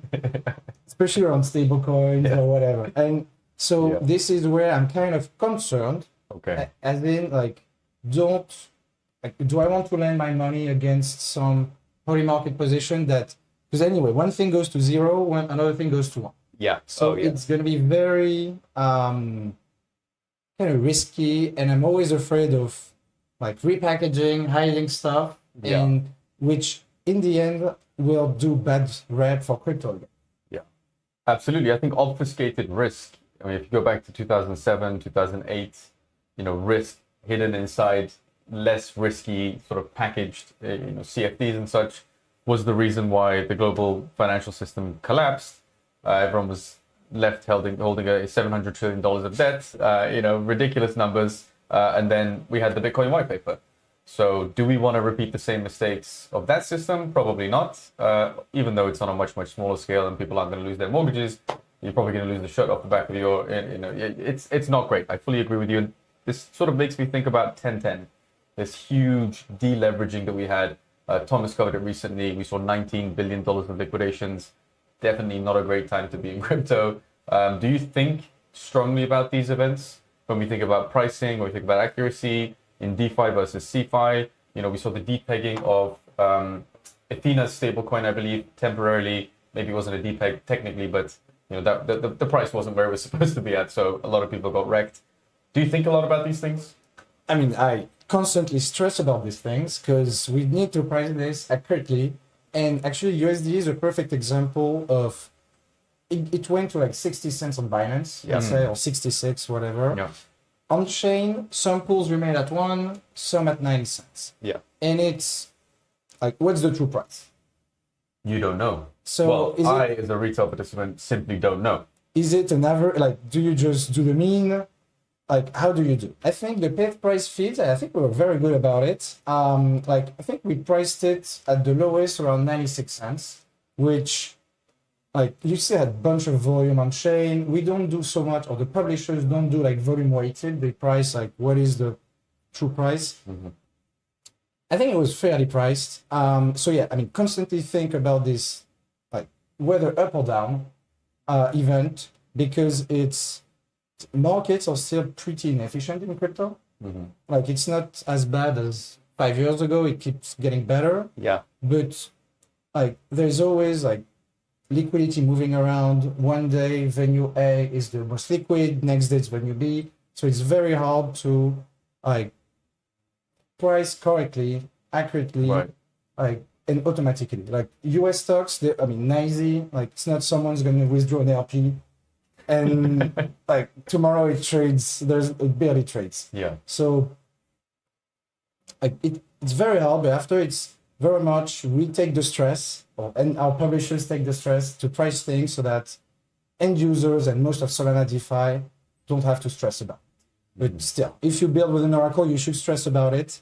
And there was actually a very nice talk. I was a couple weeks ago in Argentina for DevCon, a talk, and it must be online, from one of the Yearn engineer. Okay. And he framed it like using an Oracle, it's like having a girlfriend. It's like a whole relationship, and you have trust issues. And it's very important to know about the trust issues you might have with your Oracle. As in, okay, how does it work? Like, you sincerely have to know exactly how the Oracle that you use work. Mm-hmm. And sometimes I have people reaching out that use our price feeds, asking me questions. I'm kind of like, you should know. You should have known this like a year ago when you started using it. Yeah. So yeah, we stress, so you don't have to stress, but it's stressful. How stressful was 1010 for you guys? Like, I would imagine like the amount of usage was like unmatched, right? Like it was probably a pretty massive event for you, right? So pretty much, and this is where I guess the more we go, the less we stress. Yeah. Because it becomes better. Because I was sleeping and no one called me. Oh, no way. Because it was Asia time. That's the last thing. Yeah, I think it was. It was the Asia last time. thing you want to wake up to. So no one called me, like, shit's hitting the fan. Yeah. So, and I woke up, I was way poor. Yeah. But We all were, to be fair. I had, no end user was like, what the fuck happened? Well, like, I don't know if you got to watch any of the charts. It was like what is going on here? But, yeah. So, and it's just, and the thing is, we priced 2,000 assets today. Yeah. And there is a 10-10 happening on one of these assets almost every day. Whether it's a shitcoin, or let's call it a long tail asset, or an equity that gets delisted, etc. So it's also like we want to price everything. Like by end of next year, like we want to have 10,000-ish price feeds. Like and go compete almost at the Bloomberg level of price any asset in the world everywhere. Yeah. And like you need robust infra, you need crazy good publishers that have great data. Yeah. So it's ideally we build things so that we don't stress so much. Yeah. And when something doesn't go well, we just iterate from there. And this is why, for example, we have like Oracle integrity staking. Yeah. If a price wrong, someone can go make a claim to the DAO, and we would slash publishers and pay back whatever slash to the impacted users. So you're actually holding them accountable for their feeds as well. Yeah. Wow. So far, it was introduced exactly a year ago at Breakpoint, or a year ago exactly. No claim so far. So that's, good for publishers, but also good for users. Yeah, that's awesome. So you're very used to dealing with the assets kind of fluctuating that much. So 1010 rolls around, you're like, well, we've seen this in, all these assets so many times before, we kind of know what to do. And you've built the infrastructure for this already. So, compared to other venues, 96 cents versus 60 cents, it's massive, right? Next day I did an email Binance saying you should maybe use the price feed rather than, because they use like their own book pretty much, which you should never do. Yeah. Especially with that much money that they're handling, right? And yeah, because it's, if you want a death spiral, it's the best way to go about it. Yeah. But yeah, it's very, you need to survive. And it's pretty much this: build stuff, use stuff, so that even if the worst happens, you're able to survive. So this is another thing I'm very, around oracles, where not many saying, I'm like, oh, you should just use us. Yeah. I'm totally fine, and even suggesting, use another. Use multiple. Because after it's how you integrate. Never blend everything. Yeah. It's not like wine. You're not going to blend all the wine together. It's just going to be weird. But you have your favorite bottle, you have your backup bottle once the first one is either broken, finished, whatnot. Yeah. So it's build things that are resilient. We do everything we can to have the Oracle as accurate and resilient as possible. Yeah. But who knows? We're always, and this is back to the stress question, always 1 second away from disaster. Yeah. It's kind of the mentality I have. Crypto is stressful for traders, for investors that just buy and hold. It's stressful for builders. But I feel like what you're saying is I'm taking on so much more stress that you look pretty well rested, all things considered. I took some sun this this week. Look good. I usually don't look so tan. No, and it's also thanks to building things that teams like Drift, Flash Trade, Remora, so many amazing people rely on this product. Exactly. And we should, and we must build a better kind of financial system. Most of things till now were very better venues, less extraction on the fees, make things cheaper, more accessible. And we're not gonna save world of hunger at the PIF network, but one thing we care a lot is saving or bettering the market data industry. Right now, it's a ripoff. It's 1/3 of the revenue from NYSE or SIBO, it's selling data, and they sell it at an outrageous cost. Yeah. And what if we could build something that reduce this by 95%, make it more accessible? So kind of rebuilding, and this is how I pitch the PIF network to my parents, it's like Spotify for financial data. You go to people that create things, contribute, aggregate, and then distribute, rather than this monopoly of SIBO or NYSE or whatever exchange in TradFi that sells its data for 10, 100K a month. That's a fascinating framing, actually. We asked Austin Federa just a second ago how he would verbally simplify what is actually quite a complex explanation of what they do, which is rebuilding the internet for high-performance distributed systems. And he gave us a very, very long explanation. I said, okay, now I understand why it's specifically high-performance distributed systems and not just distributed systems. But I like your reduction verbally as well, Spotify for that reasoning by analogy, I think really helps to communicate the core value proposition of a lot of what we do here in crypto to people outside the industry that need these analogies. So I think I'm going to steal that, basically is what I'm saying. Thank you. No, of course. And then it's many great salesmen use analogy, and sometimes they are not warranted. So we need to we need to call out the non-deserved analogies. Give me an example of a crypto reasoning by analogy that maybe is not warranted. We see a lot of, this is the Uber of, or like we are the Airbnb of, and it sort of feels a little bit, maybe when they don't have product market fit, when they don't have a long list of partners that believe in them and trust them, it's a bit of a trust me bro, we're going to be the next Uber kind of thing. But for you guys, I think being the Spotify data makes sense. Do you see anything that you think that's absolutely ridiculous? Jesus, I don't want to call out so much people out. You can Here take for some shots. spicy takes. Hey, Spicy this takes. is the unfiltered SolanaFloor TV booth. You can say anything you want, and it is on record. And what the market showed is like, and actually it's a great time to talk about this. It's on Ethereum, like the whole L2 playbook. Yeah. It was like Ethereum's kind of the world computer. Arguably it's still true, but is it really the world computer? Maybe one day. So it's No. where No is the answer. I'll leave it to the open Yeah. question. Yeah. But it's like, this is where I love Solana, and I like my first ever kind of transaction, or where I was coming back daily, was Solana in 2020. Like I was using Solid wallet. It was painful, but it was like they have a clear vision of like it's just markets. Like don't try to do everything, just hyper focus into one thing and just do it. So the Nasdaq, best analogy ever, Nasdaq on chain. Yeah, it's really good. I don't think anyone questions that. And so the world's computer, it sounds very like 80s vibe. And I just see a big old computer that just doesn't go fast. Yeah. Which is pretty much what it is. So yeah, I guess they have to pivot from the world's computer. Okay, that's good. Some shots were taken. You mentioned roll-ups. You mentioned L2s.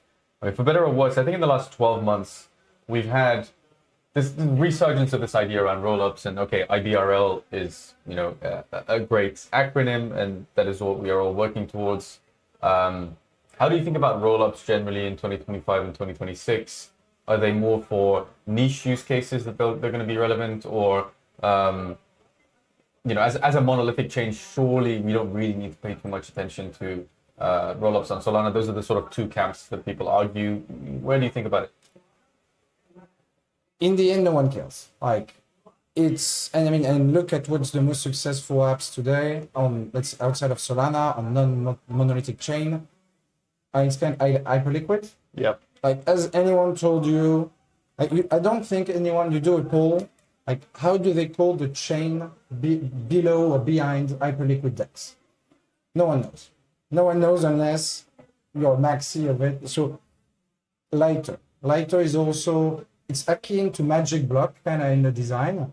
And in the end, people don't care. Like, and this is where, like, prediction market, like, Polymarket, Kalshi, at least... Maybe with the exception of Polymarket, because they have it in the name.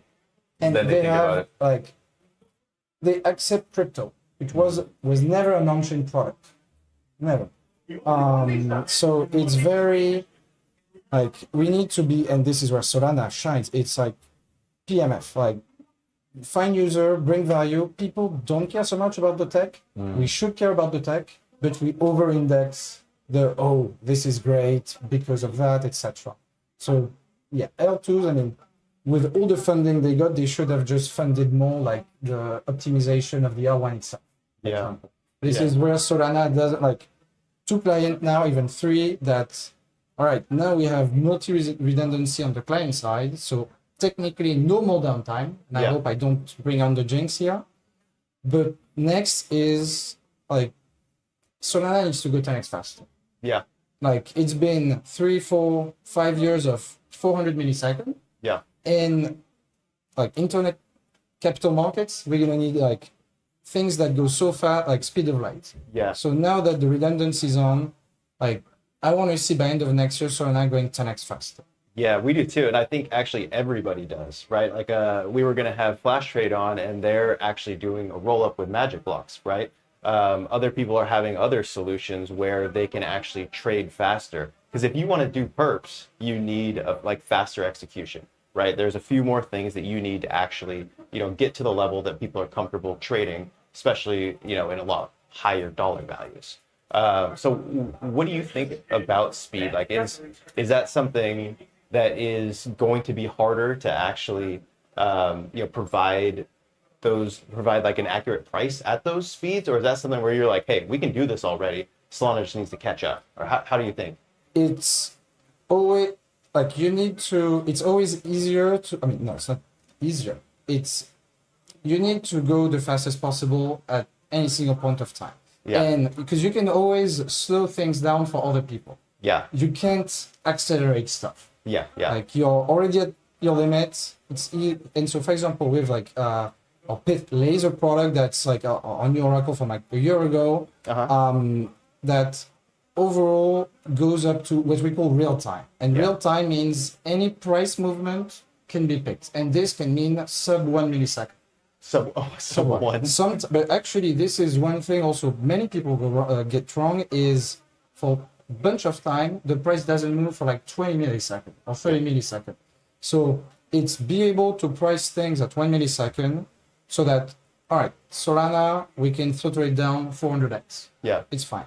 Magic Block and Flash Trade, they use this laser product and like they use it to the max extent. Yeah. Like, because they can. And like, so this is where I think it's a great kind of patch. And I guess as system gets more complex, we'll need these add-ons of, all right, I'm offloading this super like, and 1 millisecond actually is still slow in terms of like greater things. Like we need to go way faster. So we need to kind of dream bigger of like exchanges or like HFTs.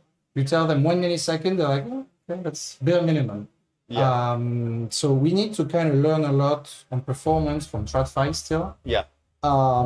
Because like, I guess margin call, the saying is you need to be first or smarter.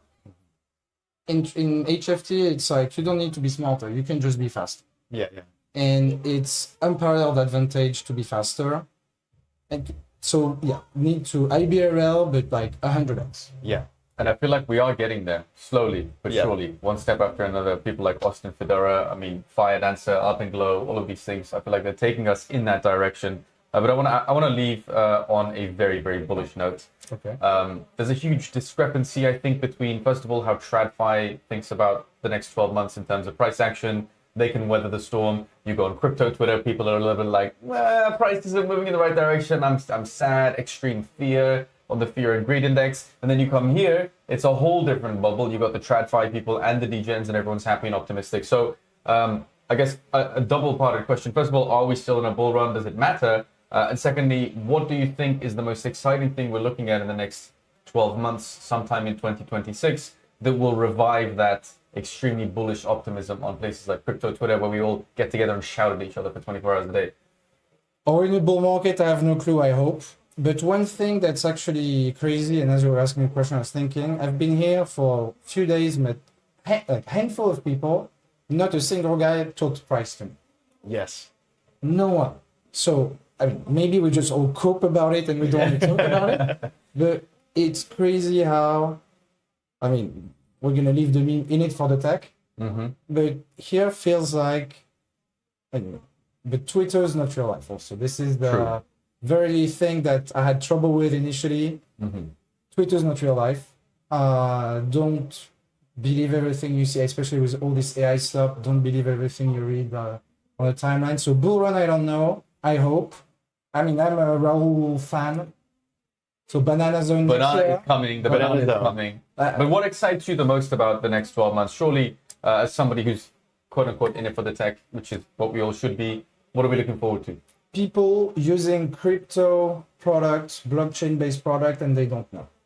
Like, my dream is my parents that aren't too young, that they end up using something they don't even have to create a wallet or whatnot, but they get all the benefit of blockchain, crypto, without knowing it. Excellent. If that does happen in the next 12 months, please let us know, and we're going to bring you back, not into this booth, maybe the one in London, Breakpoint 2026. Unfortunately, that is all the time we have. I wish we could continue talking to you all day. Thank you so much for coming here to SolanaFloor TV and chatting with us. Really, really appreciate it. If you're watching at home, don't go anywhere. We're going to be right back with Abhay from Helium Mobile. Now, give me 2 seconds. Well, can we keep that door open as well? Yeah. This is a hot glass. Hey, how's it going? I'm Thomas. You can hear the crazy energy that's on the main stage behind me. Abdul Karaman is on stage. Huma, of course, announced some big news yesterday. They have their feathers point system for the early adapters. PayFi innovations are a big talking point. And look who we're joined by. It's Abhay himself. Hello, sir. How are we doing?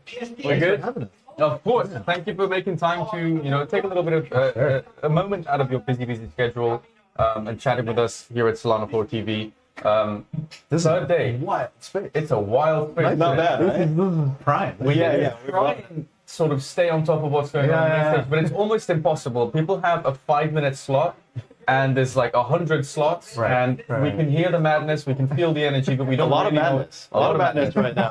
We don't really know what's going on. It's day 3. We're sort of People are delirious on day 3. right. Yeah. But how are you feeling on day 3? I'm good. Clarity after the big announcement. I mean, it's been a great week for us. Obviously, we started off the week with Helium House, which was super fun. We had 1,500 people show up. Is that really how many people showed up? Yeah, I had no idea. We heard it was a great event. The team did a great job. I'm a prop for these things. It's really like I show up and I. Well, you and I almost ruined the big announcement, didn't we? So we were filming a very short segment. We didn't quite know if it was live or not. We almost ruined the big announcement about Brazil, big expansion to Brazil. I saw you standing there with some gentlemen from Brazil. Super Team Brazil. Out there. They're super excited. We told them about it. They're like, this is incredible. Yeah. I told them all to come out and run around with their flags if they can. Exciting. How was the reception after we sort of almost leaked it in our very short interview there? When you went on stage in the side event in the beach house, and you mentioned what was going on in Brazil. Obviously, it's a huge market. You'd previously announced a deal with Telefonica, I believe, in Mexico. Yeah. What was the reception like? I mean, I think when is always the answer, right? I think with Brazil, like we're talking about more than 250 million potential customers. And we're going into Brazil, kind of the same way that we went into New York City, where there's an existing deployer who has 40,000 sites that already are, providing Wi-Fi connectivity through a captive portal. Like, when you go to an airport or a hotel, like this is, you go through this thing, you fill out a form, and then you're given access. They don't currently serve cell phone carriers, the local carriers, and they want to be able to. So, effectively what we're giving them is Helium in a box, right? Like, here's a way, we believe that the best way to connect is with the device that you already have in your pocket. Yep. You have everything you need. You have your SIM on here. That SIM should be enough to connect to any network in the world. And that's what Mambo is able to do now for any of the carriers in Brazil. They'll be able to instantly provide connectivity as soon as any of these subscribers walk in the door. Oh, that's amazing. And it's called Mambo? Mambo's the local partner that already has these sites, and they're ready to go. Oh, that's so awesome. They already have one that's there ready to go. Yeah, so that these sites are already deployed, and it's, what we hope is just a software change on their end and an integration with the local carriers, and that's what they're doing in their pilots right now. They already have, a pilot or two already live. Yeah, that's fantastic. I myself am a Helium user. I live in the U.S., so I've got an old Saga phone that has a $5 plan on it, or a hat. I think they recently changed. But what you're able to offer is a great cell phone plan at a massive discount. Like, I think now I pay $30 For an unlimited plan, yeah, for an unlimited plan. And if I was to have that same plan at Verizon or any of the other big providers, it's $100+. That's right. So, to me, it's a fantastic product. It's like crypto native, and I mean, it's awesome. Like, I love. It's enabled by crypto, and then if you're like me, like I have, family, 2 kids, unlimited plans for multiple people just really start stacking up. Helium Mobile also has a family plan now. Yes. We have, you have a kids plan that is sort of limited that you can control as a parent. So, we're trying to bring a crypto-enabled network to everyone. Yeah. Right? Not just the individuals, or you and your roommates, which is what I used to have with a cell phone plan many, many years ago. Yeah. Now, you can have, your partner, your kids all on one plan. Yeah. Good plan. It's such a good connecting story. Like, when you think about crypto, and in general, it's very hard to explain. But what you guys are doing at Helium actually connects with a lot of people. we actually had Mike Reed from Franklin Templeton on.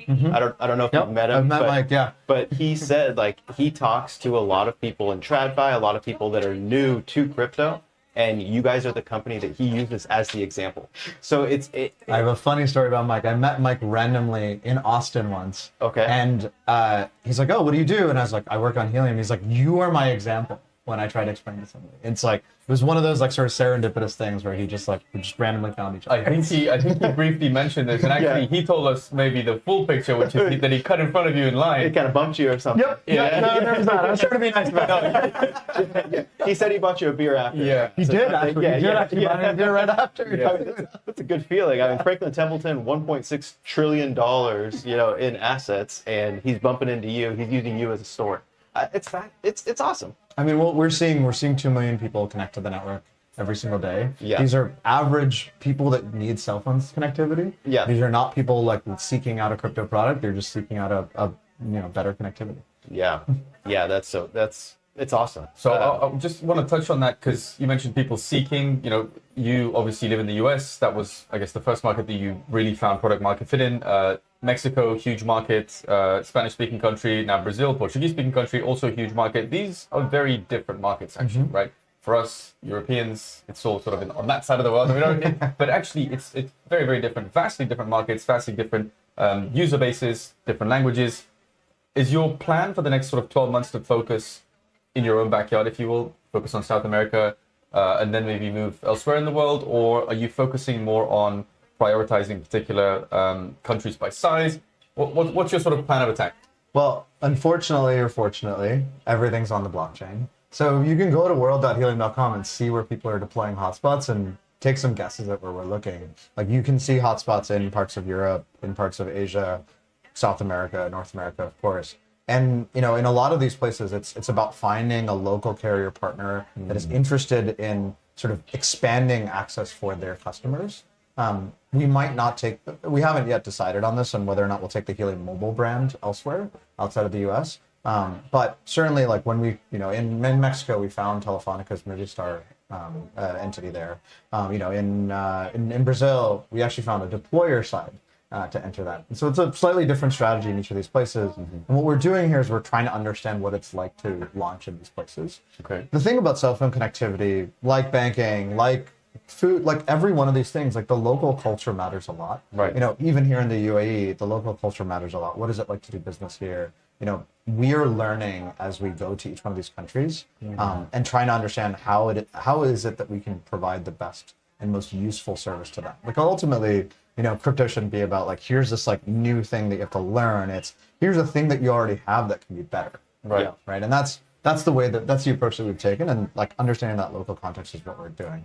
And what is, I guess, most attractive to users and deployers in Mexico? Is that the same set of reasons that people in Brazil want to become part of the system? So I think the folks in Mexico, it's about connectivity outside of the cities, but also some of these cities, in many countries, cities are built up very, very quickly because of like mass migration into, right? And this happens more, outside of the western parts of Europe or the sort of major cities in the United States. You see rapid expansion, and then the networks don't really like catch up. And the roads sometimes don't catch up, right? Yeah. As you travel around the world, you see this where there are parts of the world where you just see millions of people in a space, and then traffic is terrible. There's a good reason for it, right? It's because it just is so rapidly expanding. Rapid urban sprawl, yeah. And that happens in cities. In Mexico, it is the case in a lot of the large cities there. But also there's a connectivity gap across the entire country as well. And I think that's something that, that's what we've learned in Mexico. It's very different than the US. Right. And then I think we'll learn very similarly. Like if you go to Brazil, if you go to Rio, like you'll see the same problem. There are parts of the city that like were built up so fast that the infrastructure wasn't able to catch up, and therefore there are gaps. And I think that's where we really, we are not going to be the best at providing the macro networks, the giant towers, the ones that are twice our height, that are sort of on top of buildings or on top of roofs. We're going to provide that amazing indoor coverage, the amazing like sort of middle coverage, in the streets for outdoor. That's where we're going to be the best, and that'll enhance the connectivity for the existing carrier. We'd love to work with folks like Lotto and others in Brazil to like sort of provide better connectivity wherever their consumers are going, because their consumers are going to go to different places every single day. True. And I can't get over how big these markets are. You mentioned the population there, and it reminds me of something funny that I think George W. Bush said when he first landed in Brazil on a state visit. He gets out the plane and they show him some map of Brazil, and he goes, "Wow, Brazil's big." It's not what you would expect the head of state to be saying. Incredible that a head of state would say that, but yeah, sure. Right? But is that something that you guys optimize around and focus on? Like, we want big countries with connectivity issues where sprawl is the problem in metropolitan areas, but there is still room to grow. And how do you think about expanding into big countries, basically? What's your sort of plan of attack within the market once you've identified it, you found the partner, you've found the need? How do you approach that? I mean, I think it is very, very sort of has to be personalized, right? For the countries that are sort of, let's say, very, very small. Like if you think about a country like Singapore or Korea or Switzerland, like the kind of strategy that you do in a place like that is going to be very different than what you do in Brazil. Really, in the United States is actually another great example. Like it's actually probably very similar to Brazil. Okay. We have a lot of large urban centers, and then we have lots of space in the middle, but there are tons of people there, right? There are tons of people in Iowa. As much as the people in New York and California probably ignore it as much as don't think about it. There are tons of people there, and they have connectivity needs as well, and we should be serving them.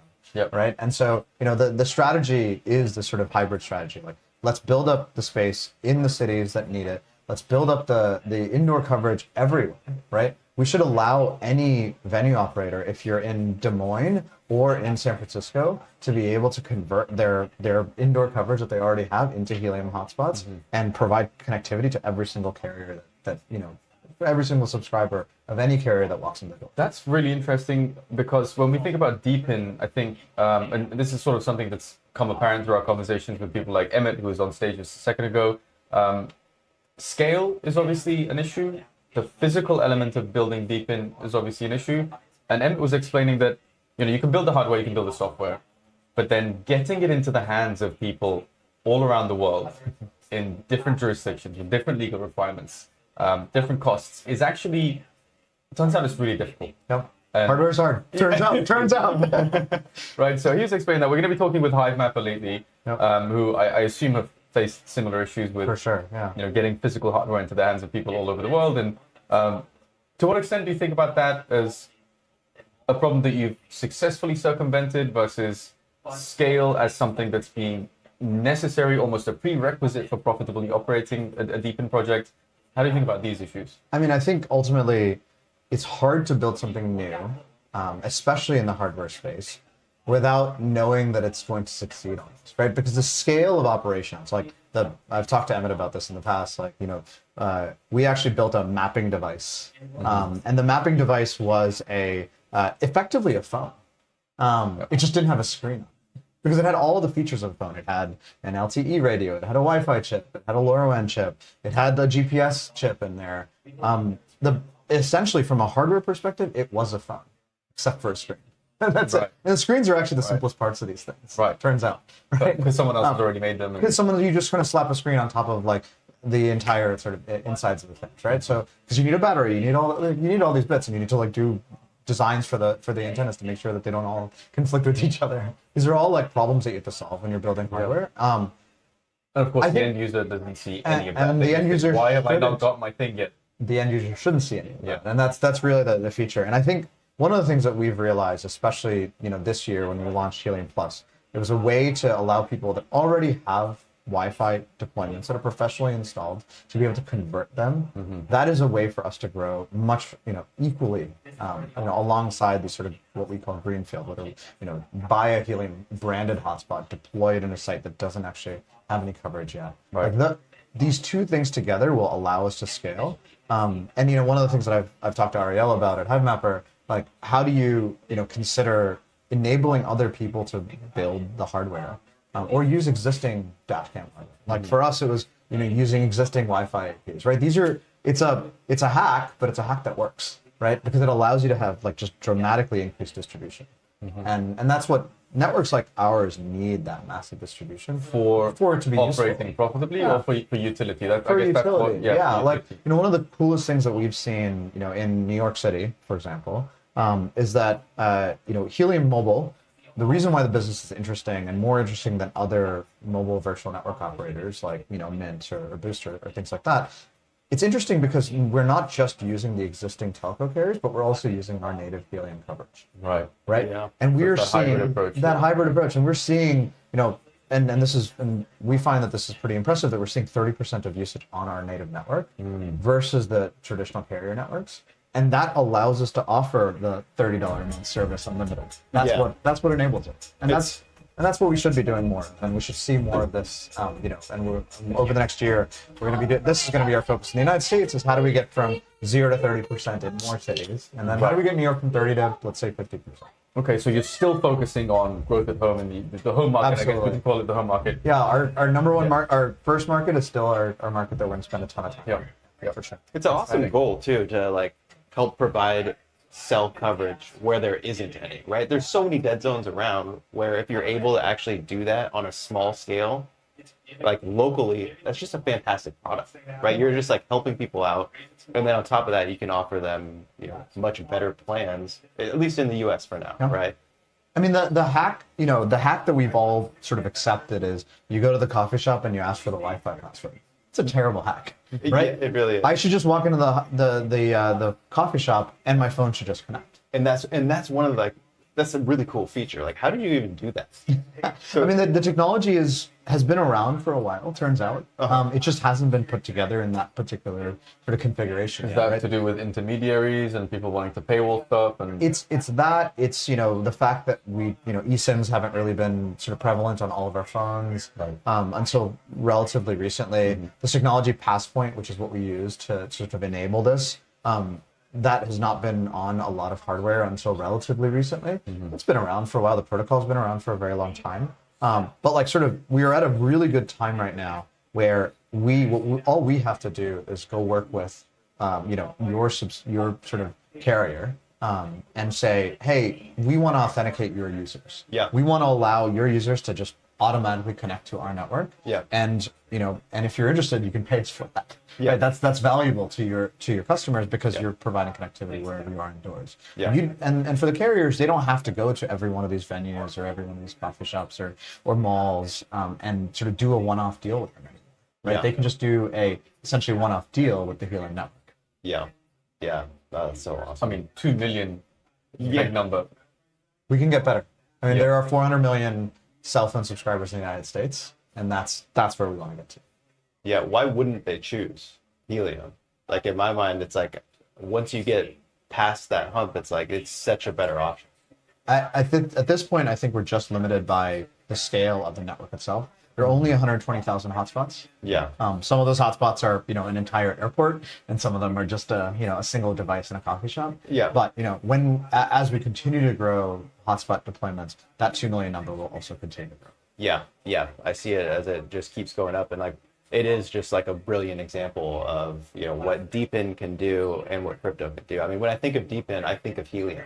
I think it's the number one. I don't even know the exact rankings, but at least in mind share, I think of Helium. Yep. So it's extremely well done. Yeah, we've reported on it a lot, and I think if Mike Reed says it's the easiest reasoning by analogy that I've found as far as it works, it obviously makes sense. Yeah. I think it's safe to assume that Mike Reed talks to a lot of older individuals than you and I do. Yeah. We're stuck in this sort of crypto bubble, but tokens and incentives, I think it's something that pairs really nicely with the physical world element of DeepIn, at least from our perspective. So talk to me about token incentives, to what extent they've been a driver in boosting the number of hotspots in places like the US versus places like Mexico. Is there a different level of apprehension or optimism around the tokenomics, around the crypto element of DeepIn versus in those two markets? And I guess more interestingly, do you think when you go to Brazil, when you start expanding in Brazil, do you expect Brazil to behave more like Mexico or more like the US in terms of how warmly they welcome the crypto element of DeepIn? I think we're just learning. We're still at that stage. I think the one thing that would be very interesting to point out is, when we started the year, we had sort of tens of thousands of signups on Helium Mobile. We pulled crypto from the front end. We pulled crypto from the experience. Yep. much to probably the earlier subscribers' chagrin, you probably were kind of annoyed about that. Yeah, I in some way, in some way, and totally understand, right? But ultimately, why are we at 500,000 signups? It's because we provide a very simple, cheap, affordable cell phone service, and the crypto part enables that business. Right. And so, in the United States, at least for the pure consumer product, it makes sense for us to not show the crypto part, at least in the front, right? But deployers are still earning HNT, right? So when you deploy a hotspot, when a phone connects to you, and that the traffic is getting paid, you're earning HNT today, and that'll continue to be the case. What we've done is we're going to continue to iterate on how to make that experience better as well. One of the things that we talked about a couple of weeks ago is how do we improve the hotspot onboarding experience? How do we make it such that you're not thinking about the 12-word seed phrase anymore, right? This is just like, this was important for us, it's important for us in crypto to realize that UX sucks.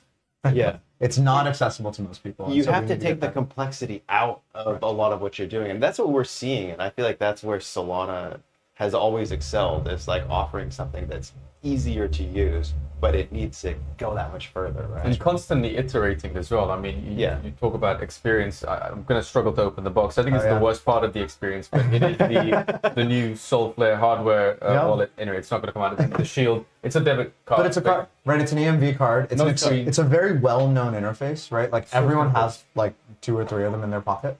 And so it's like kind of a well-known thing. Yeah, and it's easy to use, and to your point, it's the result of an iterative process, and I think we'll continue to see crypto and particularly Solana projects keep iterating. What can you sort of pinpoint in the next 12 months? We're used to getting, I guess, quarterly updates from you guys, and we report on the developments a lot. But what can you sort of tease a little bit, or give us a bit of alpha about what you're working on in 2026? What can we look forward to? Well, I tease it a little bit along the way. It's more cities that have sort of denser coverage, us really spending the time to grow both the Helium Mobile subscriber base and the deployer base in a lot of the different cities in the US. We'll continue to ship countries. There are a few more in the wings that we're not ready to talk about yet. Okay. But there are a few more in the wings. And we're really excited to sort of keep pushing. I mean, the best alpha is honestly Helium Worlds. It shows you where these hotspots are, and people call us out on it. I'm sure people already knew about Brazil, and there are folks that were already kind of talking about. It's like, oh, it's probably, actually, I do remember one community member. It's probably Brazil, right? But you can't tell me, and he said, "I'm not going to tell you." I'm not going to tell you. So like, you already set me up that way. Okay. So we'll do some on-chain digging. We have some sleuths working at SolanaFloor. We'll try and figure it out, and we'll do our best to not leak it in that case. Okay, so we're obviously in the capital of capital, and one of the discussions that's emerged this week is you've got DeFi projects, you've got deepen projects, you've got the total degens, you've got the ETF issuers, the DATCos, the $1 trillion asset managers, all under the same roof. And it's a bit messy. And from the outside, people are saying, well, has crypto lost its original ethos? Or, the other side of the argument is this is totally fine because people are sort of operating their own different silos, and this is just the network, open permission, so on and so forth. Do you have any strong feelings about how far we've come in that journey of maturity, and whether or not we've lost touch with the reasons that we all came together in the first place? I mean, I think the reasons why we came together, or at least the reason why I came here, is I wanted better access to these systems, right? And more accessibility, for me, it's a phone, for what I do every day, I want to be able to offer a free phone plan to more people in the world. Right. And if the way that we get there is by providing more access to sort of hiding, there always been maximalists in crypto. Right. I've worked on there always will be. And there always will be maximalists in crypto. And I think that's okay. I think we some of those sort of core cypherpunk ideals are why we exist. And I think we should acknowledge that those are still important. I think privacy is still important. I think private money is still important. And so all of these things will always be strong in crypto, and will continue to be. At the same time, I want to give my mom access to a wallet. And I want her to be able to have better phone connectivity and better finance and better access to yield and everything else. That's what we need. Yeah, that seems to be the direction that we're moving in, and we could talk about this all day. I'm sure. Global and South American expansion plans, but unfortunately, that is all the time we have. Abby, thank you so much for coming out. Thank you, guys. Thank you. Keep up the good work. We really appreciate it. From Cheers. Breakpoint, number 3. We're here in Abu Dhabi, the capital of capital, and don't go anywhere. We're going to be chatting with Kalshi next. All right, thanks again. One of the most exciting projects, of course. Prediction markets are on everyone's tongue. That was Abe, Helium Mobile. They have 500,000 signups. Look at that. Energy refill, thank you very much. And over 2 million users worldwide. Now, we are joined by Talk of the Town. How are we doing, sir? Great seeing you. Welcome to Solana Live TV. Hey, how you doing? I'm Thomas. Thanks for having me here. Yeah, great to have Of you. course. Thank you for taking time out of your, I'm sure, very swamped schedule. Have you managed to walk around even without people trying to jump onto you and have a conversation? Thankfully, most people just know me by my anime profile picture. So. Okay, There you so go. not There you fully go. done Hide, still. hide behind the I'm good, hide behind the NFT. Well, that might Yeah. all be about to change because after your Breakpoint, for I think close to 7,000 tickets were sold.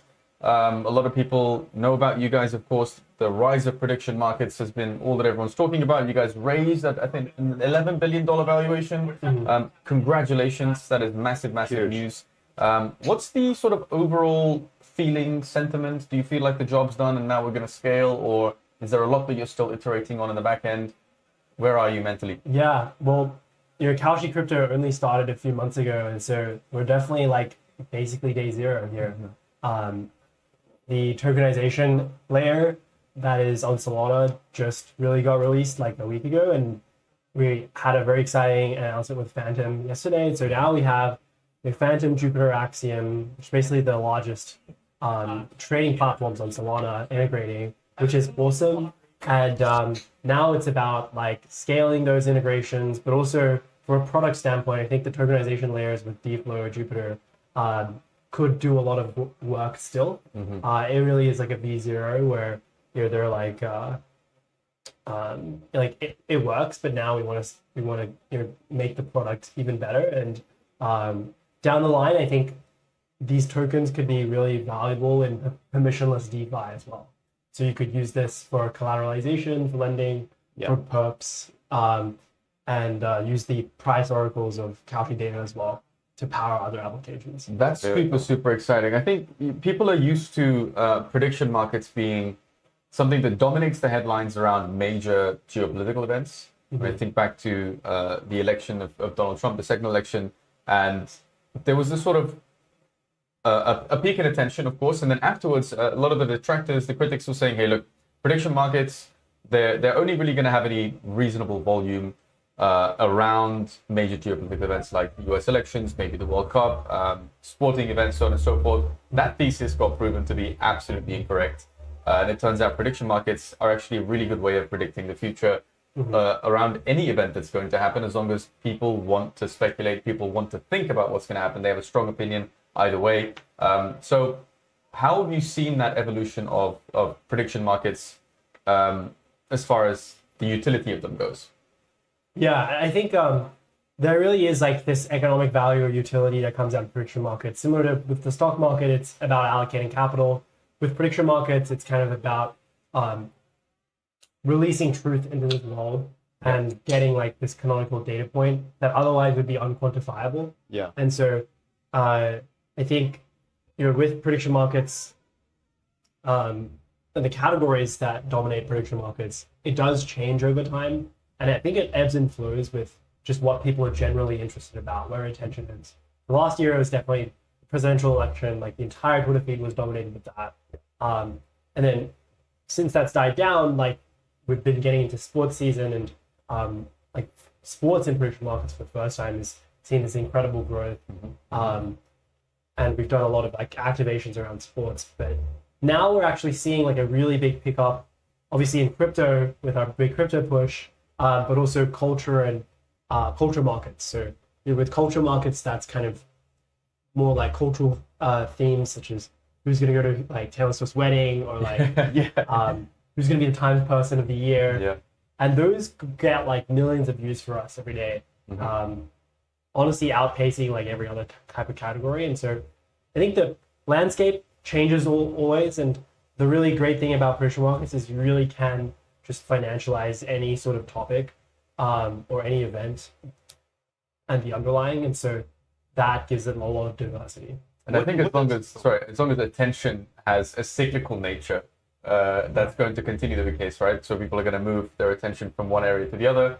You'll probably see that happening. I would imagine around the upcoming World Cup, which is going to be held in Canada, the US, Mexico. We'll probably expect to see a massive uptick in activity and attention around that. Yeah, I think next year the Super Bowl in February, Right. the midterms for the political US elections, and then obviously there are tons of other elections around the world, and the World Cup, as you said. But this year, 2025, in the 4-year presidential cycle, is actually usually the most quiet year. You have the presidential election in 2024, 2025 is like kind of a dead year for politics. Next year's midterms, year after that is the year leading up to the election, and then it's the election itself. So I think we're going to see a huge upswing in politics next year as well. Yeah, I think so too. And I live in the U.S., so anytime I turn on the news, I'm seeing some sort of prediction market data that's on there, right? Like it is becoming like the source of truth for where you want to know anything that's coming up. I had a question about the tokenization of these. Like what does that look like? Like I don't understand it fully. Like, do you want to just like explain it to me, explain it to our viewers? Like, we're Solana native, we can tokenize it, we can use it in DeFi. What does that mean? Right. Firstly, on the news point, I think that's very true. It's like kind of mind blowing for us as well. Yeah. But we are now like the exclusive prediction market partner for CNN and CNBC, So which cool. is really Humongous news, and Yeah, massive that's big. congratulations, by the way. Couldn't be more of a household name when it comes to news media, so Yes. massive news, congratulations. Thank you. I think embedding it kind of in our daily lives and our information feeds will be really valuable. Yeah. And the tokenization aspect, I think it primarily is like a way to make trading predictions accessible on chain and to crypto native users. Yeah. A familiar experience that they have. Yeah. And so now you can just trade out of your Phantom wallet natively or on Jupiter, and a lot of other integrations also coming. And so that is the primary one. In fact, like there are some cool like new things that you can do on chain that you wouldn't be able to do off chain. For example, you can swap any token. Like you can be holding Bitcoin, Sol, Fiatcoin on Solana and swap that into a, I don't know, like Mamdani share or something. Oh, that's awesome. That's crazy. That is actually crazy. Yeah. So is it going to be like a leverage thing as well, like where you could like hedge out of your position a little bit, or you could go like 10x long on it? Like how do you see that going? Like degens are going to degen, right? Like if there's a market for it, they're going to If go you give for them it. the option to leverage, they probably will take the leverage. That's what I'm seeing in my mind. I don't know what you see. Yeah, well, we are actually the first prediction market in the world to offer like real parlays or combos, I think, and those are kind of an implicit way to get leverage. Yeah. So that's pretty cool. And as I said, like the tokenization layer sort of initiatives are just starting, so maybe that will be available later. Cool. And I think prediction market perps are also another interesting area that we're trying to explore, which is, you could slap an Oracle feed from a Cauchy price data stream and then kind of do a prediction, a perp on top of that. But it is a bit hard to control, like solvency and stuff, so you have to make sure the parameters are correct. Yeah. That's huge news. I think for onboarding as well, like if we zoom out of our very crypto and Solana native bubble for a second, simply by virtue of you guys being now partnered with CNN, the huge amount of attention that's going into calcium prediction markets, and then informing these people that they can swap their views into extremely, in their minds, niche assets like Fiatcoin, using blockchain as underlying technology. I think that's mind-blowing as far as adoption without forcing it goes. People are just going to be future of finance. Well, there you go. Yeah. You can slap so many slogans onto it, but I think it's a fascinating development, and I can't wait to see let's say older people that are maybe previously not so involved in crypto, and they're going to say, oh my goodness, I can actually swap this into something called Fiatcoin or some of the less politely named tokens out there. That's fascinating. Yes, That's 100%. really fascinating. I think it speaks to how much you can do with crypto, and that's actually one of the main unlocks for us is we have these big traditional brokers, Yeah. which are like Robinhood, Price Picks. We have a big crypto exchange also coming soon. Which one? You'll see. I think it's been leaked, but Okay. yeah, We'll find out. one of the largest. But those you can only get with a compliant, regulated, centralized exchange model, which is what Kalshi pioneered. And that is where all the liquidity is going to aggregate going forward for prediction markets. If you look at the major players of the landscape, everyone is building and allocating resources to this regulated, centralized exchange model now. Yeah. No one is really allocating resources to building some sort of offshore on-chain exchange anymore for prediction markets. And so really, like, for crypto users, for crypto apps, you want to be able to tap into that liquidity. And we kind of see this as tokenization model as the end game, at least for this model. And so I think the gap between the regulated and the unregulated prediction markets in terms of liquidity and competitiveness will keep on widening. And Kalshi is the only prediction market in the world that doesn't fragment the liquidity between on-chain, off-chain, US, and international. So I think that is the ultimate mode, and we will keep compounding. Yeah. That's also huge. And I want to ask, to what extent the fact that you have first mover advantage and you built that regulatory moat, in particular in markets like the US, and you're not fragmenting liquidity, to what extent are you going to focus on maintaining that moat and widening the gap between the regulated and the unregulated competitors that you have? Yeah, I think this tokenization layer will enable like a whole new ecosystem of developers to build on top, to build like grassroots initiatives. So not only do we get big distribution partners like Phantom, but we also get like smaller ecosystem developers that are maybe people who are like very, very passionate about a specific field. So for example, we have a couple weather experts building weather trading terminals on Kalshi weather market. Wow. No way. Entirely new primitives are going to be emerging. Is that what you're saying? Exactly. Yeah. That's fascinating. And they're just like super, super nerdy about weather. They are like meteorological geeks. They have the lowest latency for data and the most localized feeds. And they have like really sophisticated charting, stuff that you would never be able to get from the Kalshi sort of like generalized app itself.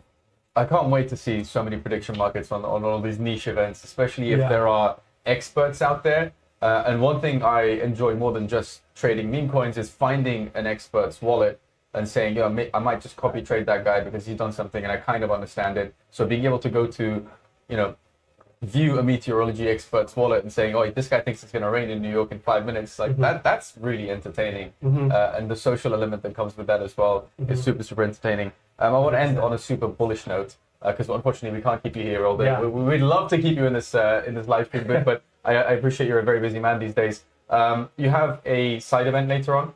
Oh, yes. That's just, I think, towards the end of Breakpoint Day 3. It's in partnership with huge names like Phantom. Are you going to be making any announcements there, or is it more just sort of cement these partnerships? What can we look forward to? We are hoping to be there, by the way, SolanaFloor. We are hoping to wrap up this live stream just in time at the end of Day 3 to be there with you ourselves. The rest of our team, I think, will be there. But what's going on there? Yeah, I would love to have you guys there. I think we already did the announcement yesterday, so it's kind of just cementing and explaining the ins and outs of the DFlow, DFlow, Phantom, Solana Foundation, kind of the whole like Kalshi push onto Solana. I think you could get some product demos from Phantom as well. Exciting. Which is really cool. They have really looking forward live to that. chat. They have like it looks like their UI. You know, it looks native to them, and it's right on their homepage. So I'm very excited about kind of the adoption of that. So are we, because we've been in this glass booth talking to all the experts and the builders and the founders and trying to understand what it is that they're looking forward to with a longer horizon, but as a result, we've missed the majority of what's happening directly behind us on the main stage here at Breakpoint, which is, 2 to 5 minute long fireside chats. Final question for you before we let you go. What are you most bullish on when you think about Solana in the next 12 months? By the time we get to London next year for Breakpoint, which I think is going to be mid-November, what is the single most exciting development that we're going to have spoken about all year? What will it be? Yeah, I think it really is like a combination of you know, the fact that like the SolanaFloor dev community, I think, has become much more sophisticated. The DEX infrastructure has become much more sophisticated. With proper AMMs and order routing, tokenization is having a huge push on Solana with real world assets, including prediction markets and stocks. Yeah. And I think the whole like coalescing of that will enable like Kalshi builders to really succeed. And so I think a year from now, we're going to see not only like a thriving ecosystem of like prediction market front ends on Solana, but a lot of users and power users using all those different things. And so I think like all these different themes really do coalesce around the prediction market opportunity, specifically the tokenization one, where it's real-time, fast, instant settlement. And so that's really exciting. And I think all those specific fields as well we'll see and look a year from now and be really proud. I honestly cannot wait to be in London at Breakpoint 2026 and look back on it and think, okay, to what extent was this a year of prediction markets? I think to a large extent. Is that home for you? Or? I was born there. I haven't lived in London for many, many years now. I spent 15 years or so living in the Netherlands, lived in all the different places. I live in Lisbon now. But nice. yeah, it is sort of a homecoming, if you will. And I know the Super Team UK guys are very excited to be there as well. So cannot wait to catch up with you there. Final note, leave us with some alpha, leave us with sneak peek of what might be to come. What are you cooking? What are you working on behind the scenes? What might we get from you guys in the next 6 months? I think we are going to, well, I've been repeating this every single month. I've been at Kalshi since I joined a few months ago. But Kalshi crypto was kind of like non-existent just 4 months ago, and now we've got some of the largest big like distribution partners in crypto. I want Kalshi to be in every crypto app by 6 months from now. I think it will be. I mean, everybody that we've been talking to, we've been asking like, what are you most bullish on? And they're saying prediction markets. Like it's on the top of everyone's mind, and it's growing. So you guys are doing a fantastic job. Thank you. Appreciate Absolutely. I wish we could continue talking to you. Thank you so much for making time to talk to us here at SolanaFloor TV. Really appreciate it. We will hopefully see you walking around later on. And if not, at the event. At the event, Predictify everything. Predictify everything. If you don't have tickets and you are in town, then do register. Predictify everything is the name of the event. Don't go anywhere. We're going to be right back with Dan Albert from, drumroll, Solana Foundation. We're going to talk about everything related to validators. We're going to talk about everything related to the Solana Foundation's decisions, or desires rather, not necessarily a decision yet, but more of a desire that they've indicated to work themselves out of a job, which goes to say that the Solana Foundation believes that the Solana ecosystem has matured to a point where we don't necessarily need too much of that top-down management. It's more of an organic situation. We had Toli on stage just yesterday saying his ideal scenario is not having 7 minutes of stage time as he does this year at Breakpoint 2025, but actually having 2 minutes of stage time, maybe even 0 minutes of stage time. So yeah, I do want to grill Dan Albert on this because I have strong feelings. I would like to see the Solana Foundation stick around a little bit longer. They believe that their work is nearing done. Curious if you have any ideas. Curious if you have any ideas about Kalshi, about prediction markets. These guys raised at an $11 billion valuation. So it's important that if you have any thoughts, feelings, that you let us know in the comments. And we're going to do our best to, of course, bring them up with the people that we're talking to. Now, Dan Albert is joining us from Solana Foundation. So if you have any questions about the declining validator count in Solana land, I know this is a contentious topic, throw your questions in the comments and we will ask them. And if you have been with us all morning, there's been a very, very long live stream so far, long morning. So many announcements on main stage on day 2 and day 3. So we will recap what happened on day 1 shortly. Dan Albert is joining us. Hello, sir. How are you? Great very nice to see you again. Thank you. How is life? Life is good. Yeah. Day 3 at Breakpoint in Abu Dhabi, the capital of capital. Endless stream of announcements, endless stream of 5-minute fireside chats that unfortunately we've missed the majority of because we're trapped in this box. But so many, stimulating conversations with founders, with builders. We spoke to Austin Federa earlier about validators, about 00. And I know validators is something you're very, very passionate about. But before we get there, if you don't mind me asking, they've called it bald point. Yes. Your hair is longer than it was last time I saw you, and you have a beard. Where are we going? Why are you not bald? Ballpoint's not for everybody.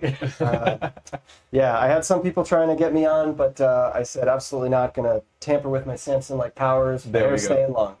And as far as the beard goes, I've seen a few people, including Toli, rocking a beard. Is next Breakpoint in 2026 going to be Beard Point? Remains to be seen, but Are we excited for London? oh yeah, Yeah. yeah, it's been really great to move Breakpoint around the world. This is our 5th Breakpoint and our 4th country that we're running it in, and just bringing so many people together from all these different communities. Everybody's got to fly in from somewhere, and the more of our global communities we can bring Breakpoint to, the better. Decentralizing all over the world. So we've had Lisbon, Amsterdam, Singapore, now the UAE. Yes, And we're going to be in London next. that's right. Yeah, we did the first 2 Breakpoints in Lisbon, 21 and 22, and then kind of started the Global Roadshow. Absolutely. Yeah, London is an interesting one for me. I left London years and years ago. I was born there, and now I live in Lisbon. So it's sort of chasing Singapore and the UAE around, chasing Breakpoint events around. It's been really, really fun.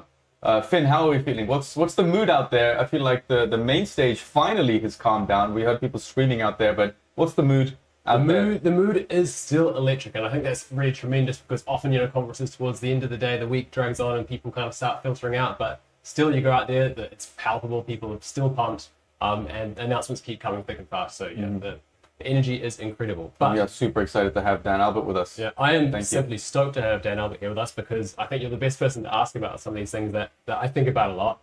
A lot of people are saying that on Solana we have a validator crisis. We've seen the count drop from 2,000 2 years ago.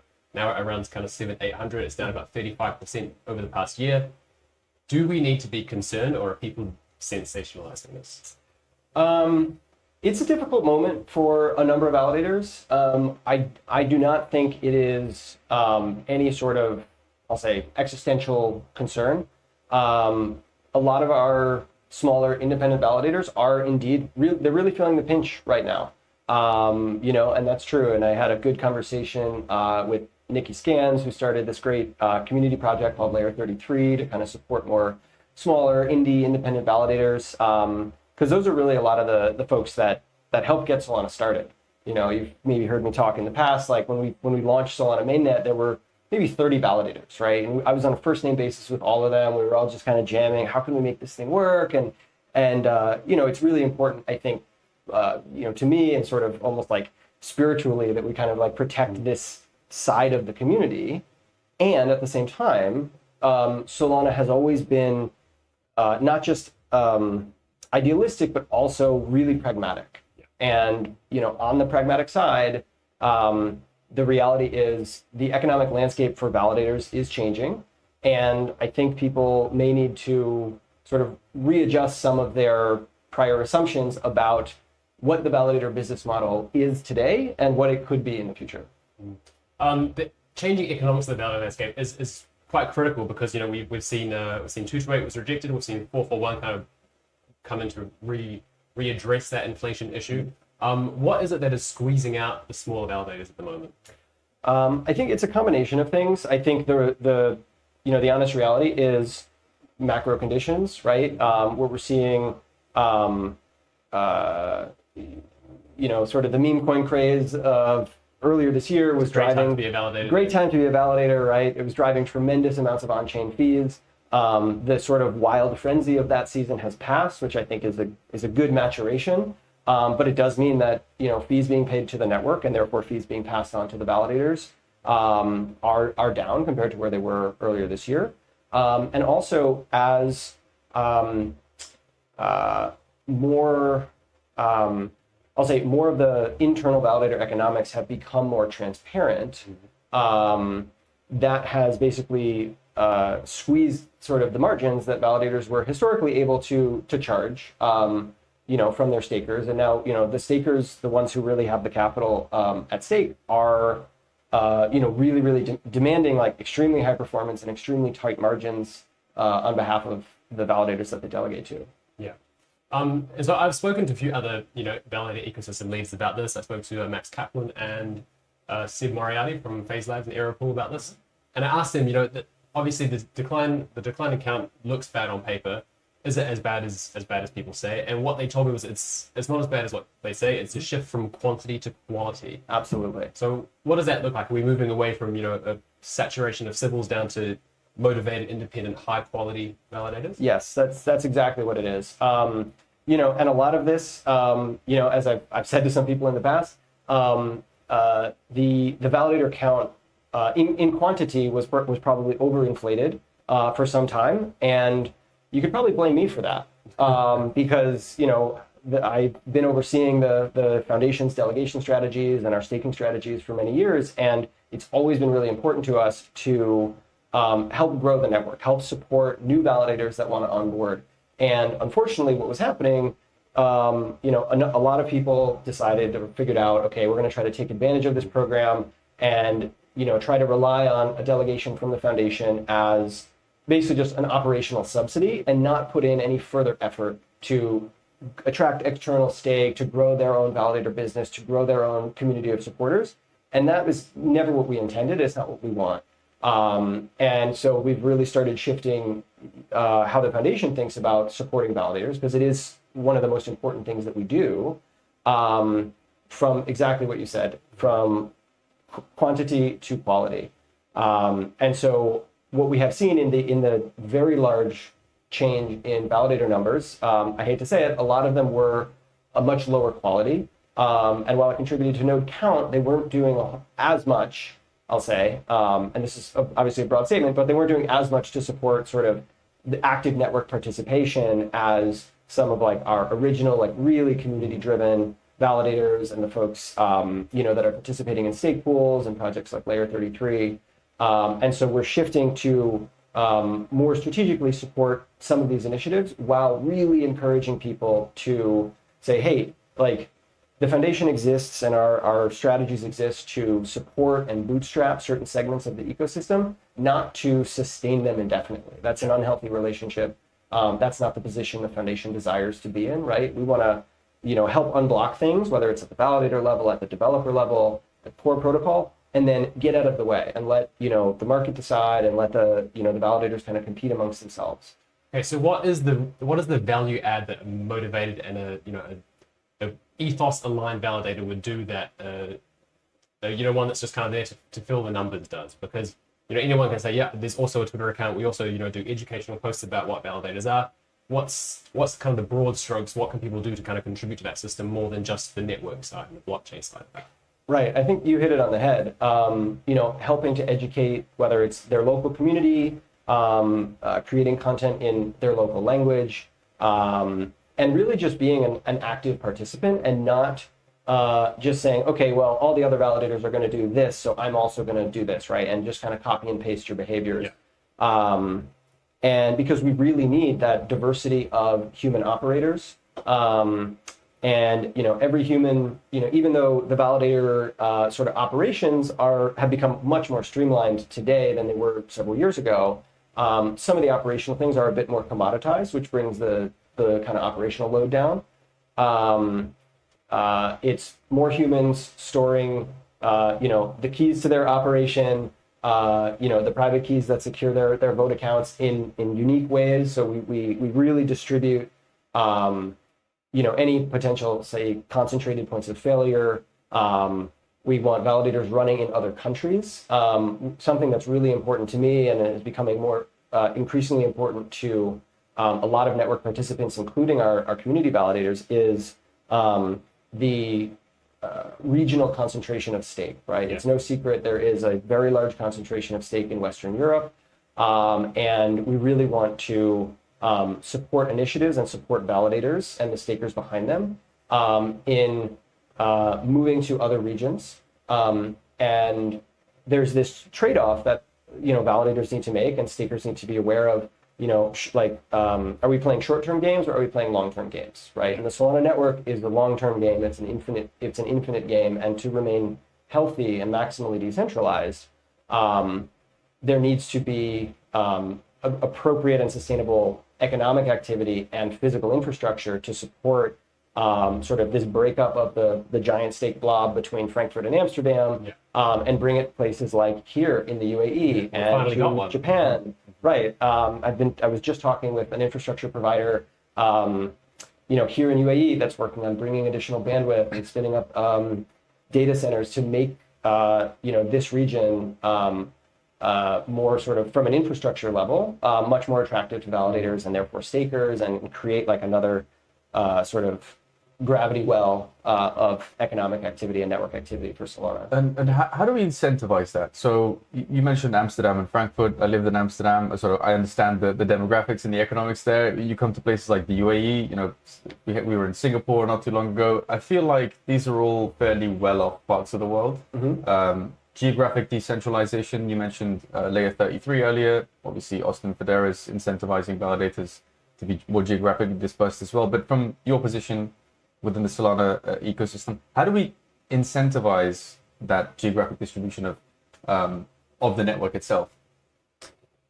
Yeah, it's a tricky thing because what we don't want to do, and I'll say we, at least speaking on behalf of the foundation, right.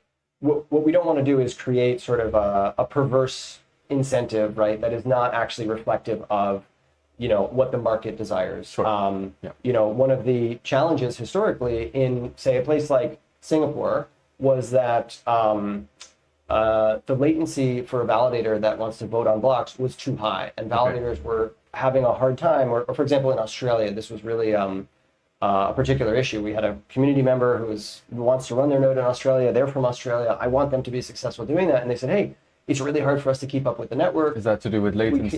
It's latency. Okay. And so there's because the traffic patterns on Solana are so demanding, we want global consensus at the speed of light, all of the things that Solana, is bringing to the world and promises, we want to deliver, and we have been delivering. And now with, I think, a lot of the enhancements to the actual core protocol that the teams at Onset and Firedancer are driving, and particularly with some of the work that Austin and the 00 team are rolling out, can bring this really low latency to regions of the world where it was really difficult to create an economically competitive validator in, say, Australia or somewhere else in APAC, compared to, just one more node in Frankfurt. Right. Clear. Yeah. So, Pato, we talk about going from quantity to quality. Yes. Is there a risk that the pendulum swings back towards hyper concentration of stake within top-heavy entities? So, if you look at the block explorer, you'll see, Helios has got 1%, Binance has got 1%, Jupe's got, high percentage as well. Obviously, these are all great contributors to the ecosystem. We want to keep supporting that, and they do fantastic work. But how do we kind of find the balance between having a large number of nodes, but also maintaining the quality nodes without having too many with too much? Yeah. Difficult trade-offs. I'm sure you've lost a lot of sleep over this. Always difficult trade-offs, but it's easy to punch at the heavyweight validators, and certainly like this, is the cause of no small amount of challenge for our smaller validators who are also working really, really hard.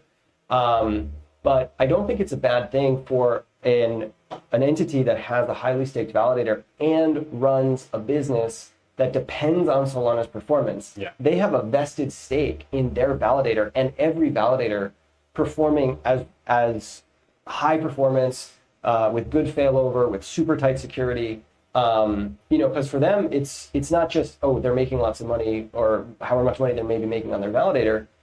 They can hang additional business services off of that validator, whether their business relies on their validator or the global set of validators.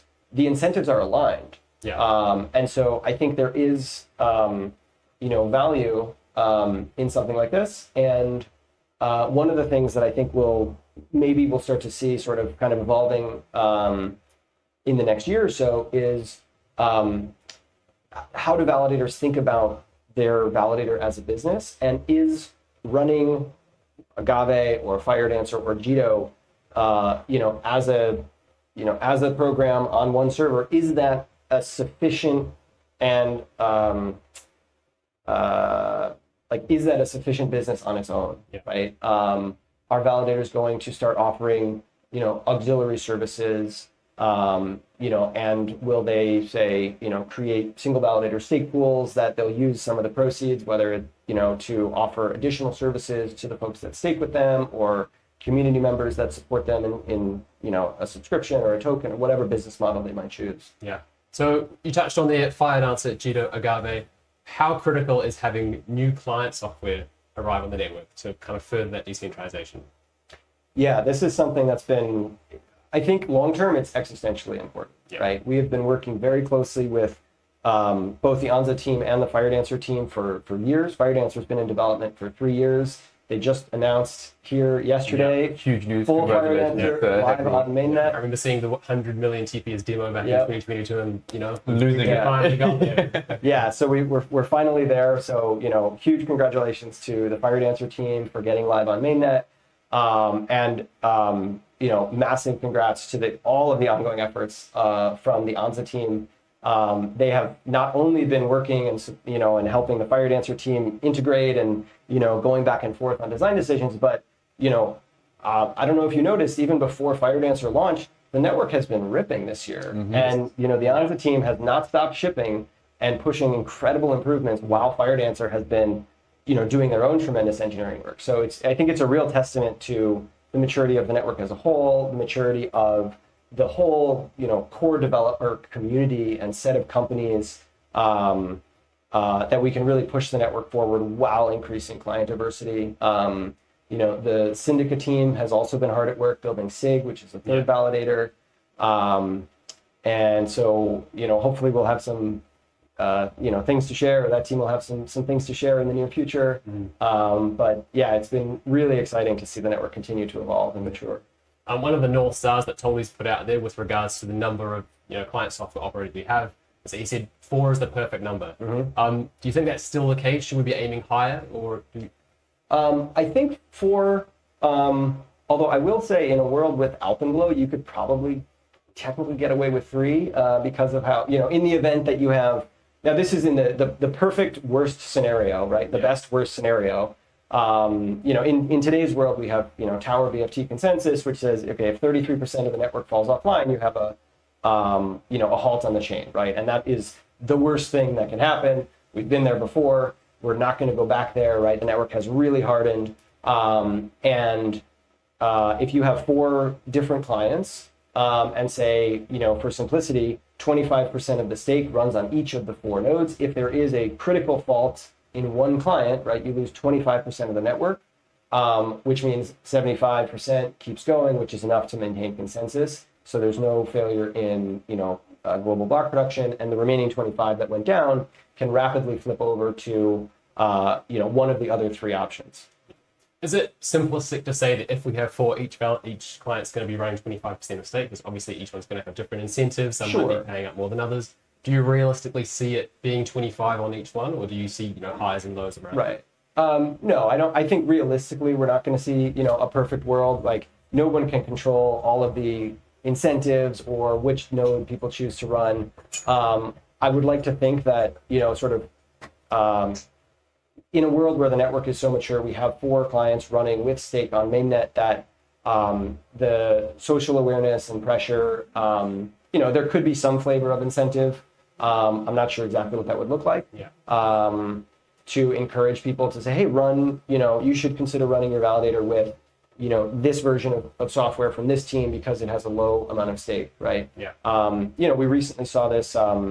There was a client bug with one of the clients on the Ethereum network, and I think it was about 22% of ETH stake had a bug, and a number of these validators and node operators had to switch over. And, you know, it's a testament to the decentralization of Ethereum that you can have 5 different clients, one of them goes down, or there's a big network issue, and the network remained healthy, right? And so that's really, you know, commendable. And, you know, it's really important that Solana continues to march in that direction as well.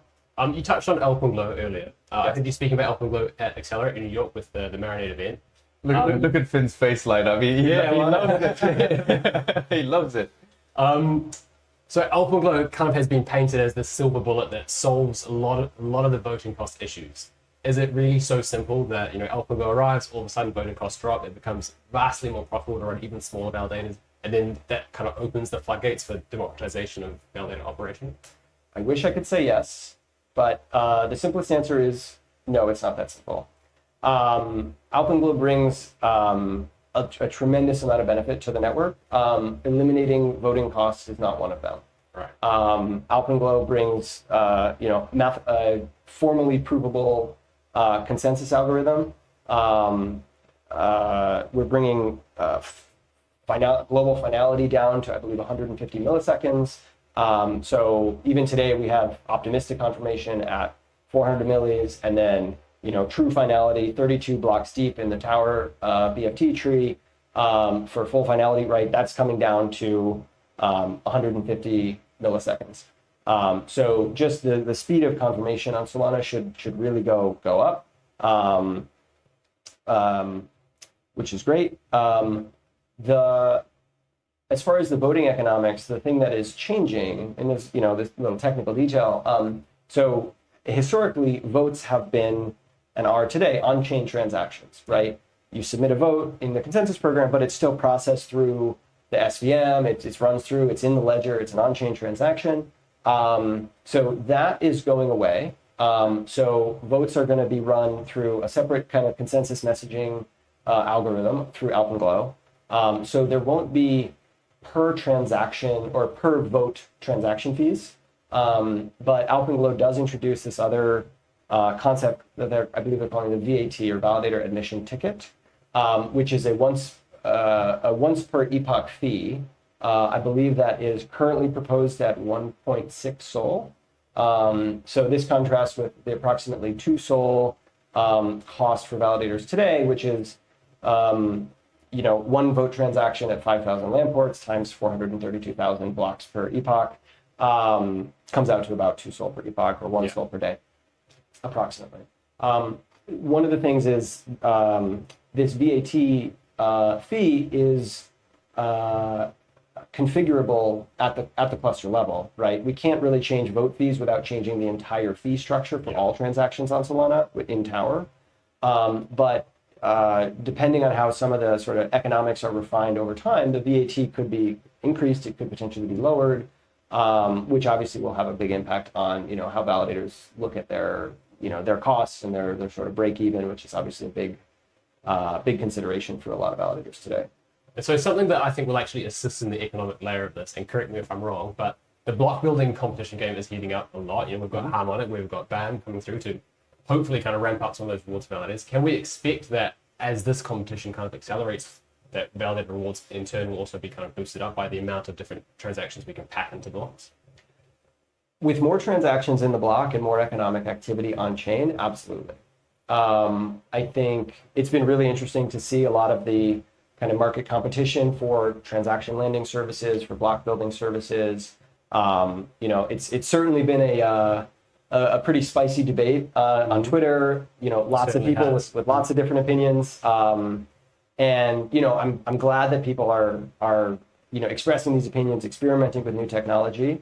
But the thing that's going to really help out the validators is growth of the on-chain economy. There's some.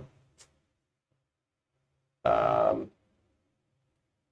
think there's an area of some debate as to whether some of these solutions or some of these directions might potentially benefit the validator layer and the staker layer at the expense of the users and the applications that are actually paying and processing these fees, right? I think that's why most people were, I don't want to call them keyboard warriors, but the most opinionated and least nuanced opinions were coming because of that divide of conflict of interest, potentially. Potentially. And I think the long-term win here is that the application economy that's built on top of the validator layer, the app economy and the revenue that is directed towards the apps and the fees that the users pay and save should be 10 times, 100 times larger than, I think, the validator economy. Not because the validators are not incredibly valuable, but we're building an entire global economy. All of the things you've heard us talk about, internet capital markets, and all of these incredible applications and assets that are coming and products that are being launched, all of this is at the application level. And it's critical for Solana's long-term success that layer remains as low cost, as minimally extractive as possible, so that it can grow as large as possible. So I wish we could talk about this all day. Unfortunately, we could. We are unfortunately running out of time. I want to ask you. You mentioned that people have strong opinions and they've voiced strong opinions. Sure. Something I have fairly strong opinions on, which you mentioned last year at Breakpoint in Singapore, is that the foundation sort of got to a point where it's time to start thinking about reducing the role of the foundation in governance and sort of working yourselves out of a job. I don't love that idea. I love what you guys do, and I, you know, I look around and I think this would not be possible without the amazing people at Foundation. Where do we stand in that journey? Are we still convinced that Foundation needs to work themselves out of a job? Please don't leave us. What are we looking at here? That remains my long-term stance. But it's not a 12-month. It is not absolutely a 12-month time horizon. In fact, Foundation is hiring, along with many other companies in the ecosystem. But I would just say, if we look, if we could peer into the future, say 10 years from now, if the ecosystem is still, I'll say, relying, dependent on, or looking to only the foundation for the class of things that we do today, I see that as a failure.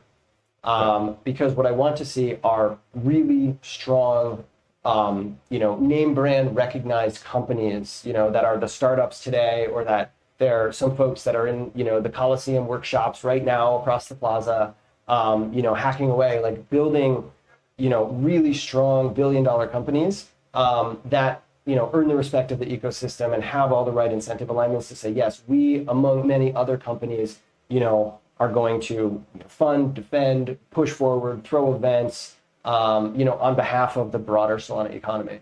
I think Toli would probably echo that. In fact, yesterday on stage, he was saying, look, I've got about 7 minutes of stage time this year. The ideal scenario is that I have 2 minutes next year and 0 minutes the year after that. Right. But when he said that, I thought, okay, that's a bit of a crisis. He's talking about 2 years, 24 months. These guys are gone in 24 months.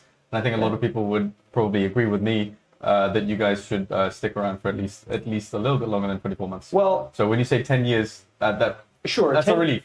Okay, but 10 years is, all right, I just picked a number, right? Okay. But look at how far Solana has come, right, in the 5 or 6 years that mainnet's been alive, right? And one of the things that we often debate internally is, hey, yeah, Foundation, I'd like to think we do good work and we add value to the community. Absolutely. And is it possible that as long as we say, hey, we're here, we're hosting Breakpoint, we're doing this, right?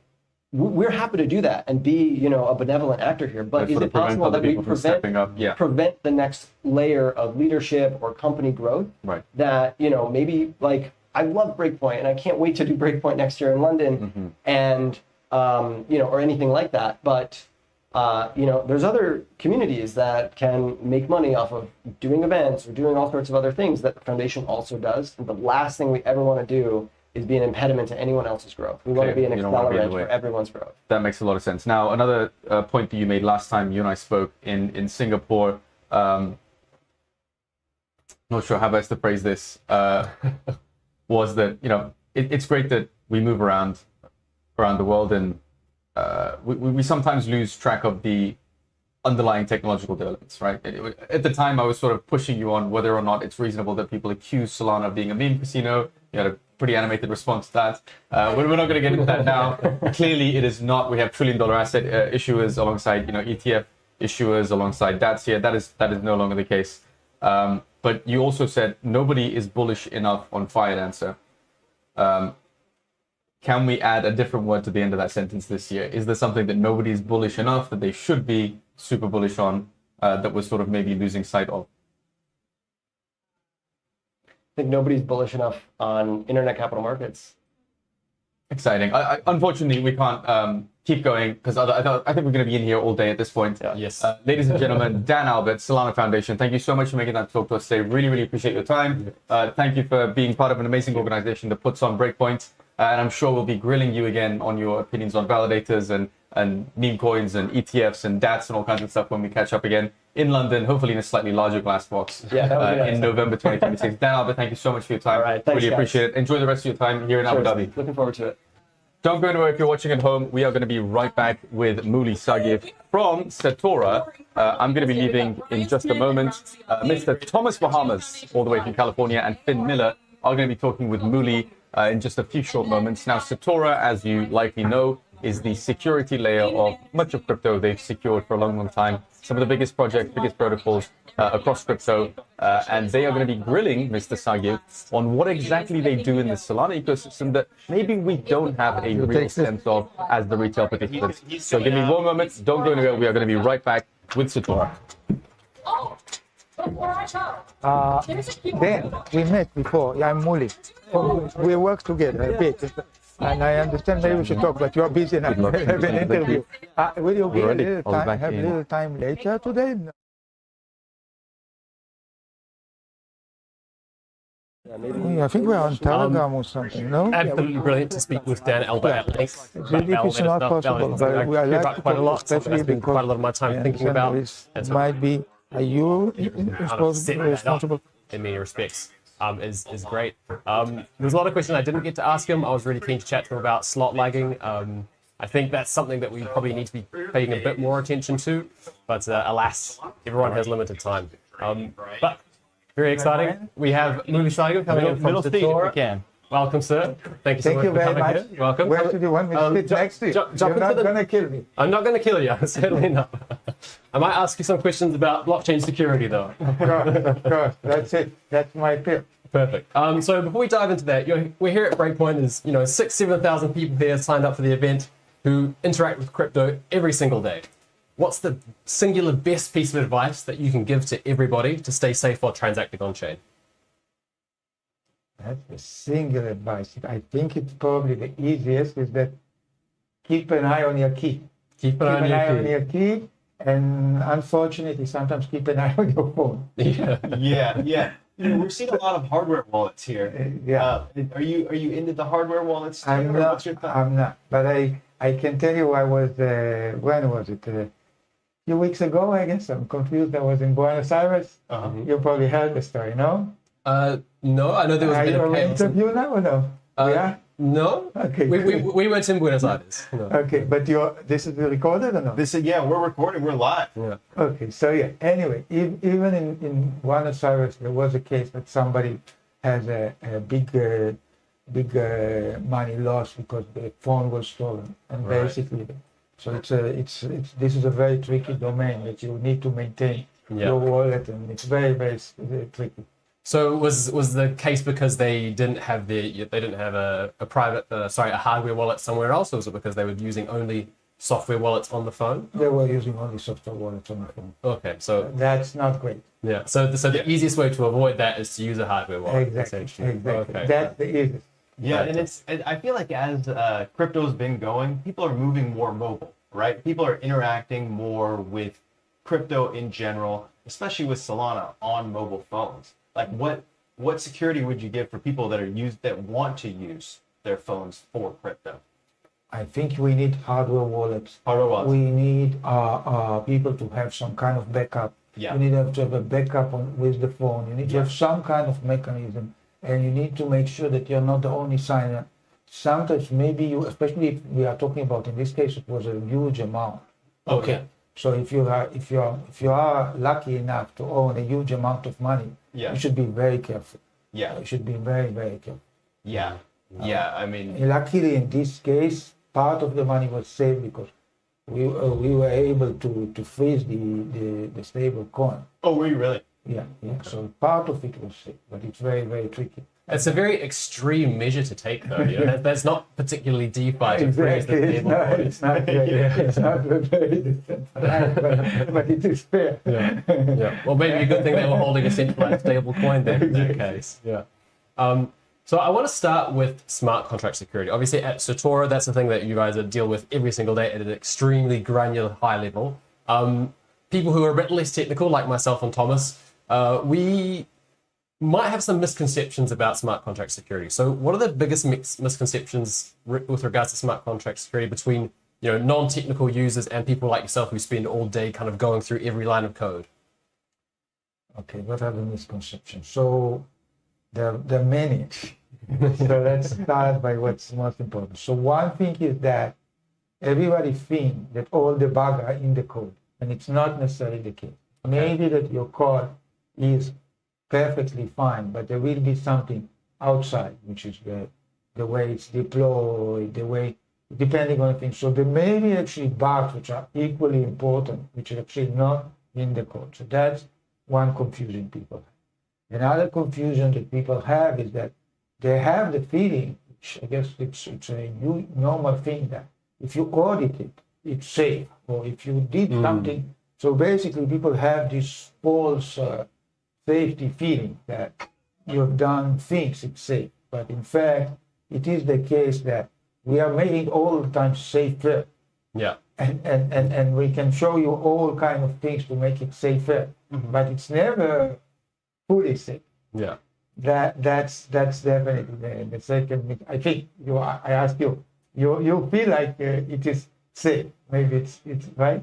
Well, yes. You normally, for me, if I see audited by blockchain security company, in my brain that goes, okay, cool, it's fine. But the reality is that it's not. This is unhackable. This is unbreakable. It's that people who work in this lot have looked through it and they haven't found any critical red flags. Is that the kind of summary of that? Exactly. And these things also may depend on time, may depend on different kind of hacks, or may depend on anything which has to do with this kind of what is implemented and what is realized.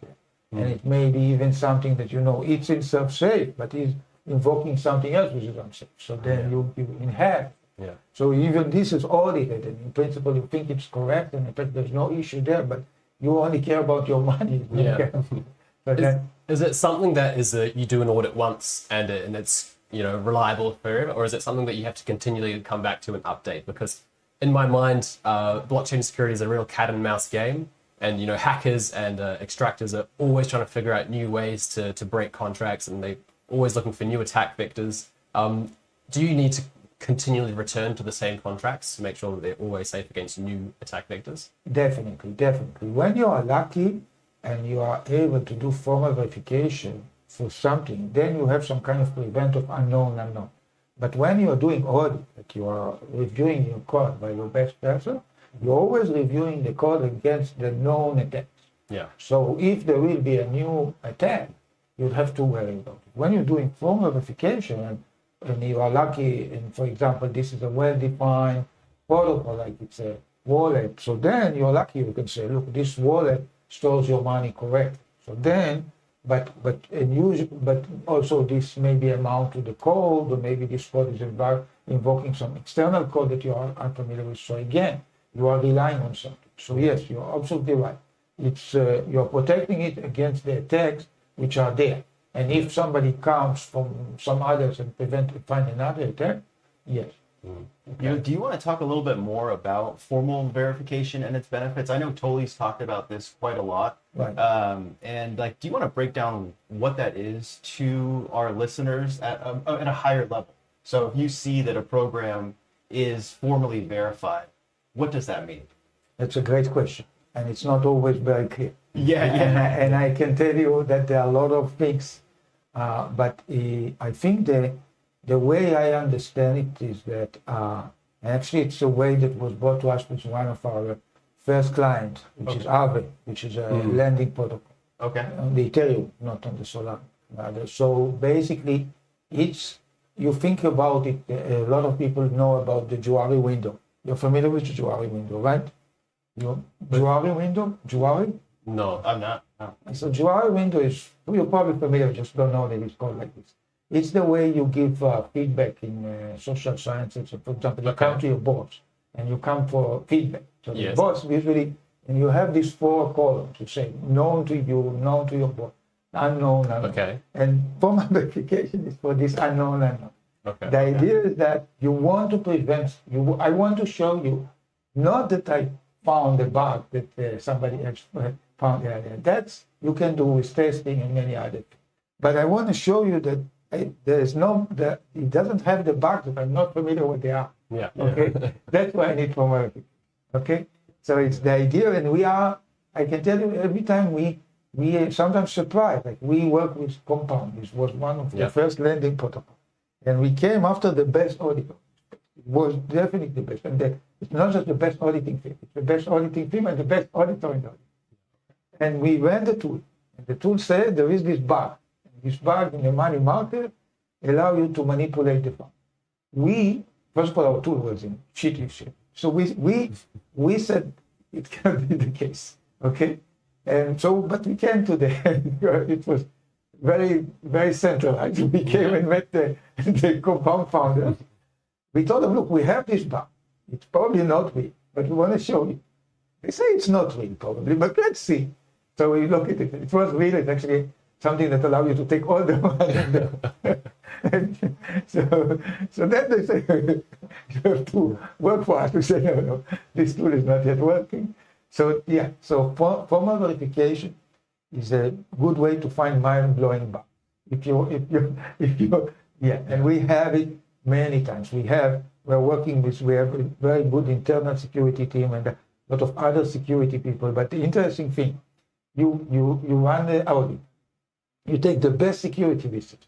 You let them, they find 10 critical. You're very, very happy. Yeah. And then you run formal verification, it finds 2 more. Really? That's important. So, only 1 more, but it's enough.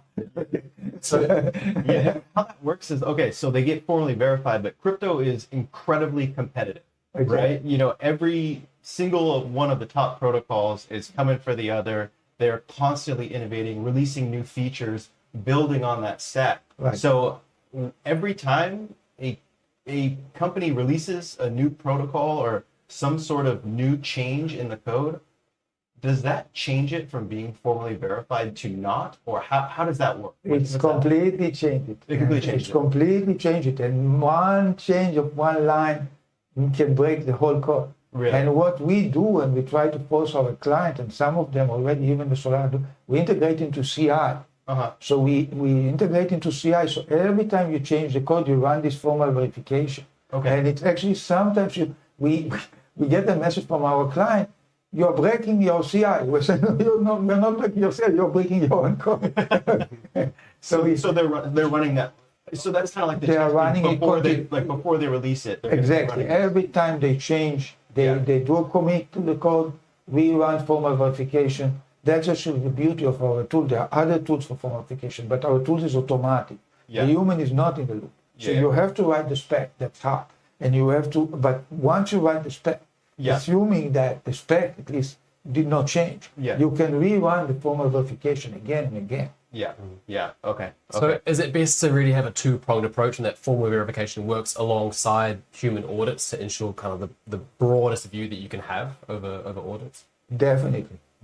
Another misconception that people have from the beginning is that formal verification preclude auditing or preclude testing. That's not the case. I think you need everything. You need everything. And the biggest problem with formal verification is understanding what property to verify.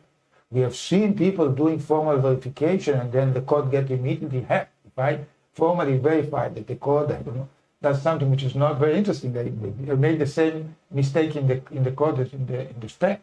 Okay, so if you don't have the right property, you actually formal verification just make sure that you have the same bugs in the code and in the spec. So is formal verification something that is ubiquitous and is everywhere across the security, the blockchain security world, or is that something that Satora has really dialed in on and established itself as an expert in across the industry? So what we did from stage one is that we built this technology from the ground up. I worked in many things as academic, but when we started Satora 7 years ago, we built everything from scratch. And the idea is, formal verification used to be a field with a lot of very smart people, but the idea is for every formal verification project, you need 1 or 2 PhD students. And we made it so that normal Solidity or small Rust developer can use it. So we made it way more usable. We see that half of the spec in Satora are written by people external. So we made it much more accessible. I think that we have competitors, like for example, the Amazon company has tried to do similar things, but I think also the crypto is a very natural domain for formal verification. The Amazon using it for a security critical system, but I think crypto and also crypto, the spec are much more natural. So so basically it's a very unique domain, and we make this tool. I think it's a very unique tool. It's a very complex piece of software, but it can use everywhere. And and it has been used by developers and also by us. Yeah. Well, that's good to hear. And crypto is a natural fit for this because you know, the essence of what we're doing is money. Like the protocols that you're auditing, they are securing funds, right? So every single one of them really needs to be protected. Is that how you view it, or what? It's not only how I view it. It's the only reason that I came to. I was academic, and everybody I was giving lectures in Berkeley, Stanford. So you're taking all these bright people, and you're doing useless things. I said, yeah. So basically, what happened is that crypto is the only domain where you have small code carrying a lot of value, and you change the code. Okay. Yeah. I've worked with, for example, the airline industry, but this code is 20 years old. Yeah. And it's not changing. It's not changing. And it's huge. Yeah. And then actually, so here it's a bit mathematical in nature. So it's a perfect fit. Yeah. If tomorrow the crypto goes out, the software that we build is pretty generic, but we have no application besides crypto. Yeah. So in principle, we are handling Rust code or Solidity code. But this is the only application. Yeah. That's good. And you kind of mentioned that you were teaching classes, so you had a pretty interesting like journey into the crypto industry, right? So you went from academic background into crypto. Like how do the academics think about crypto? Like when you tell your colleagues, like, now what I'm really doing is I got into crypto. Like what's the reaction? When you go to the reunions and you say, I'm in Abu Dhabi for a crypto conference, and all these PhD guys are going, that's a departure. Right. No. So it's a very good question. So I give lectures. I give also like academic lectures. Still, and people, some don't like the crypto, but I try to motivate them on the technical side. Yeah. I tell them, okay, suppose this is essentially a code. I go back to the technical, and I'm telling them what is challenging, massive challenging. So I'm trying to, but yes, it's definitely on the ideological side. It is challenging for me. You're right. I was academic and I did, but basically my colleague and even academically were telling me, look, this is the application for you. You have to do it. I don't know if you know. There's a professor in Berkeley called Scott Schenker. I don't know if you know this. I don't know. He's a very, very smart guy. So he has actually 2 startups that he has done, which were very successful, Sierra and Databricks. And he told me, look, you have to start now, and I give you now the money. And so he was our first investor. That's perfect. I noticed that you like to do hard things, and like you couldn't find a harder problem than crypto and securing funds. Exactly. So he basically was our sugar daddy, and then we started, and we actually came to investor like A16Z. They told us, look, they connected us to Compound, and basically this is how we started, and we really showed the value, the market fit for formal verification here is amazing. Yeah. But you are right, the ideological issue sometimes it's tricky for people. People say, what is it? I can tell you from working with our thing that my experience with customers is amazing. People in this domain are playing very, very fair game. Yeah. Oh, that's good to hear. And when you speak about this domain, what about like Solana specifically? You know, like you deal with a bunch of different chains. Like, what's your feedback for Solana specifically? You know, are there a lot of teams that are using formal verification? Is this something that needs to become more standard? I see actually a lot of very, very good teams that we work with. So we started Solana. The first project that we did is Squads. Amazing team. Oh man, amazing team. Squads is brilliant. And these teams, they were very, very receptive. And then we started working with the Solana Foundation, and of course, Paulie, you mentioned, he's a fan. And it's great. And we did the first project. We verified some properties of the SPL, and we came to see Tolly, and he was thrilled. And it's so the nice thing about formal verification. You go to the client.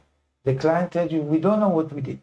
You say, okay, fine, insert the bug, okay? Yeah. You insert the bug, and then Anna can audit it. The tool will say there is a bug, okay? So I always tell our client, don't touch that. Insert some bugs and see. We are not, I mean, of course, when we do human audit, you have to touch it. But when we formally verify, check it. And you don't need to understand formal verification. You need to understand your code, and you need to understand what can get wrong, and insert and see if it catches it. If it doesn't catch it, it means that it's not the right thing. Yeah. So the experience we have with Solana is very, very it's a developer's mindset. We see a lot of people doing can do. A lot of people, when we talk to people sometimes in Solidity, ask them to change code, they are very reluctant. They say we have a limited amount of time, we are paying whatever. It's a hero domain in Solidity. Like you want, I guess Solidity developers are very, they are smart people. Here, people have more can-do attitude. You ask them to change the code, they are very straightforward. So we see with Camino, with Jito, with many of the clients, they are very, very receptive. They are very receptive. And when we tell them about issues, they help us. And also, we sort of go from client to client by word of mouth. So basically, we finish like Camino, Squad introduces us to Camino. Camino introduces us to others, to Exponent. So it's a very nice way for us. Yeah, and I think that probably has a lot to do with just the rise of DeFi in Solana lately. Like I don't know how well you're tracking this, but from our perspective, DeFi on Solana in the last year has just gone crazy. It's going crazy. It's going crazy. It's going crazy, and we see that in September. Used to be, it's a big part of our revenue now. Yeah. So we are seeing it, and people care about security more, and people are willing to invest more in security. Yeah. It's becoming really, really, and we see that it's definitely it's the leading chain in terms of how many new DeFi projects are being incubated. Wow, that's a good stat. Yeah. So that's Solana specifically, but obviously Satora covers a much wider net across the entire crypto industry. Just how much DeFi TVL is Satora auditing? I don't have the exact number, but I imagine it's way more than 80%. So it's way more than 80%. We definitely work with Aave, work with Lido, work with Euler, work with Uniswap, work with many of the big teams. Some of them we do audit, some we do formal verification, but we work with many teams, and we secure a lot of the TVL, ETFI, Eigenlayer, some Symbiotics, many of the big names in this, and also Solana, Camino, Jitso, Squad. So we work with, and also we work with the Solana Foundation itself. We work with the SPL. Now we do the staking. So we work with many teams. So we are securing in form application auditing, and recently we are even doing design review. And now it will be announced that we are now doing the validator with helping with the Solana. So we are getting more into securing the whole stack of the DeFi. So is that 80% of all of the TVL? Yeah. That's across all the chains. Yeah. Oh my god. So we're probably that's amazing. We're probably talking several billions. Yeah. Two-figure billions. Yeah. A lot. No, that's a lot of headache, but but it's very interesting. A lot of necessary headaches, I think. Exactly. Yeah. So when you think about like what coming threats there are, as far as, I don't even know, like, is it like the rise of AI? Is it hacks? Is it scammers? Is it bugs? Like, what do you see in the next year as like the primary threats to, Solana and blockchains in general? So AI is a big threat, definitely. Yeah. Social engineering, which sounds it's always been, it's still a big threat. All kind of things has to do with code, like whether it's a rounding error or some kind of issues in the code that were exploited in some ways. It's also a threat. Unfortunately, in certain cases, even like ownership is an issue. Like you have somebody in your team, and it's an interesting thing. So we are seeing all kind of things happening, all kind of things that's happening. Yeah, it's not just the code. Yeah, and even like supply chain attack. Somebody is changing your the baby, right? Yeah. So it's a big thing, right? You audit, you whatever, but somebody is able to change the code which is deployed on you. It's not a great thing, right? No, 100% agree. Now, you did mention AI is a threat. Right. To talk about that threat, I would like to bring up Cardano.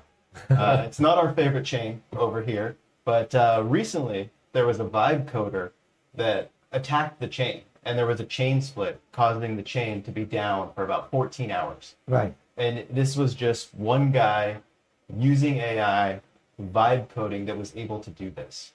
Like, first of all, did you hear about this? Second of all, what are your thoughts? I mean, it's terrible. It's terrible in so many ways. Yeah. It's terrible in so many ways. It's a bit hard for me because I am provider, so going against my client is tricky. And Cardano is not our client at the moment. But I can tell you that this should have not happened. Yeah. That it should have not happened because even if you write, independent of byte code, even if you write the most stupid code, the blockchain should not be so. And it's interesting because a lot of claims about Cardano. Yeah. It's formally verified, whatever, which I don't even know what it means. Yeah. But the interesting thing is that you don't want it to happen. Vibe coding will be there, and vibe coding will. It's a question if vibe coding will make code more secure or less secure. Yeah. Initially, it will make code less secure, but the thing actually is formal verification. Others, you can make the code at least equally secure. Really? Because we can combine. But I'm saying, independent of whether you use vibe coding, the blockchain itself, the infrastructure should be reliable enough that you cannot bring the chain with a very, very simple bug. Right? Yeah, I mean, people were laughing and making a bunch of jokes on Twitter about it, but like the core of that is like, that is a major threat to it if an entire blockchain can get halted by one guy and an AI, you know. No, but this guy, even if he or she didn't use the AI. Yeah, it's as long as somebody could do that. That's exactly. The vulnerability that was exploited. Exactly, right? Exactly. Yeah. And we have seen it. We have seen a lot of time that the blockchain infrastructure itself is not stable enough. That's bad. You want it to be resilient to any mistake of a human, especially if you allow them to do smart contract or anything, right? It must be resilient.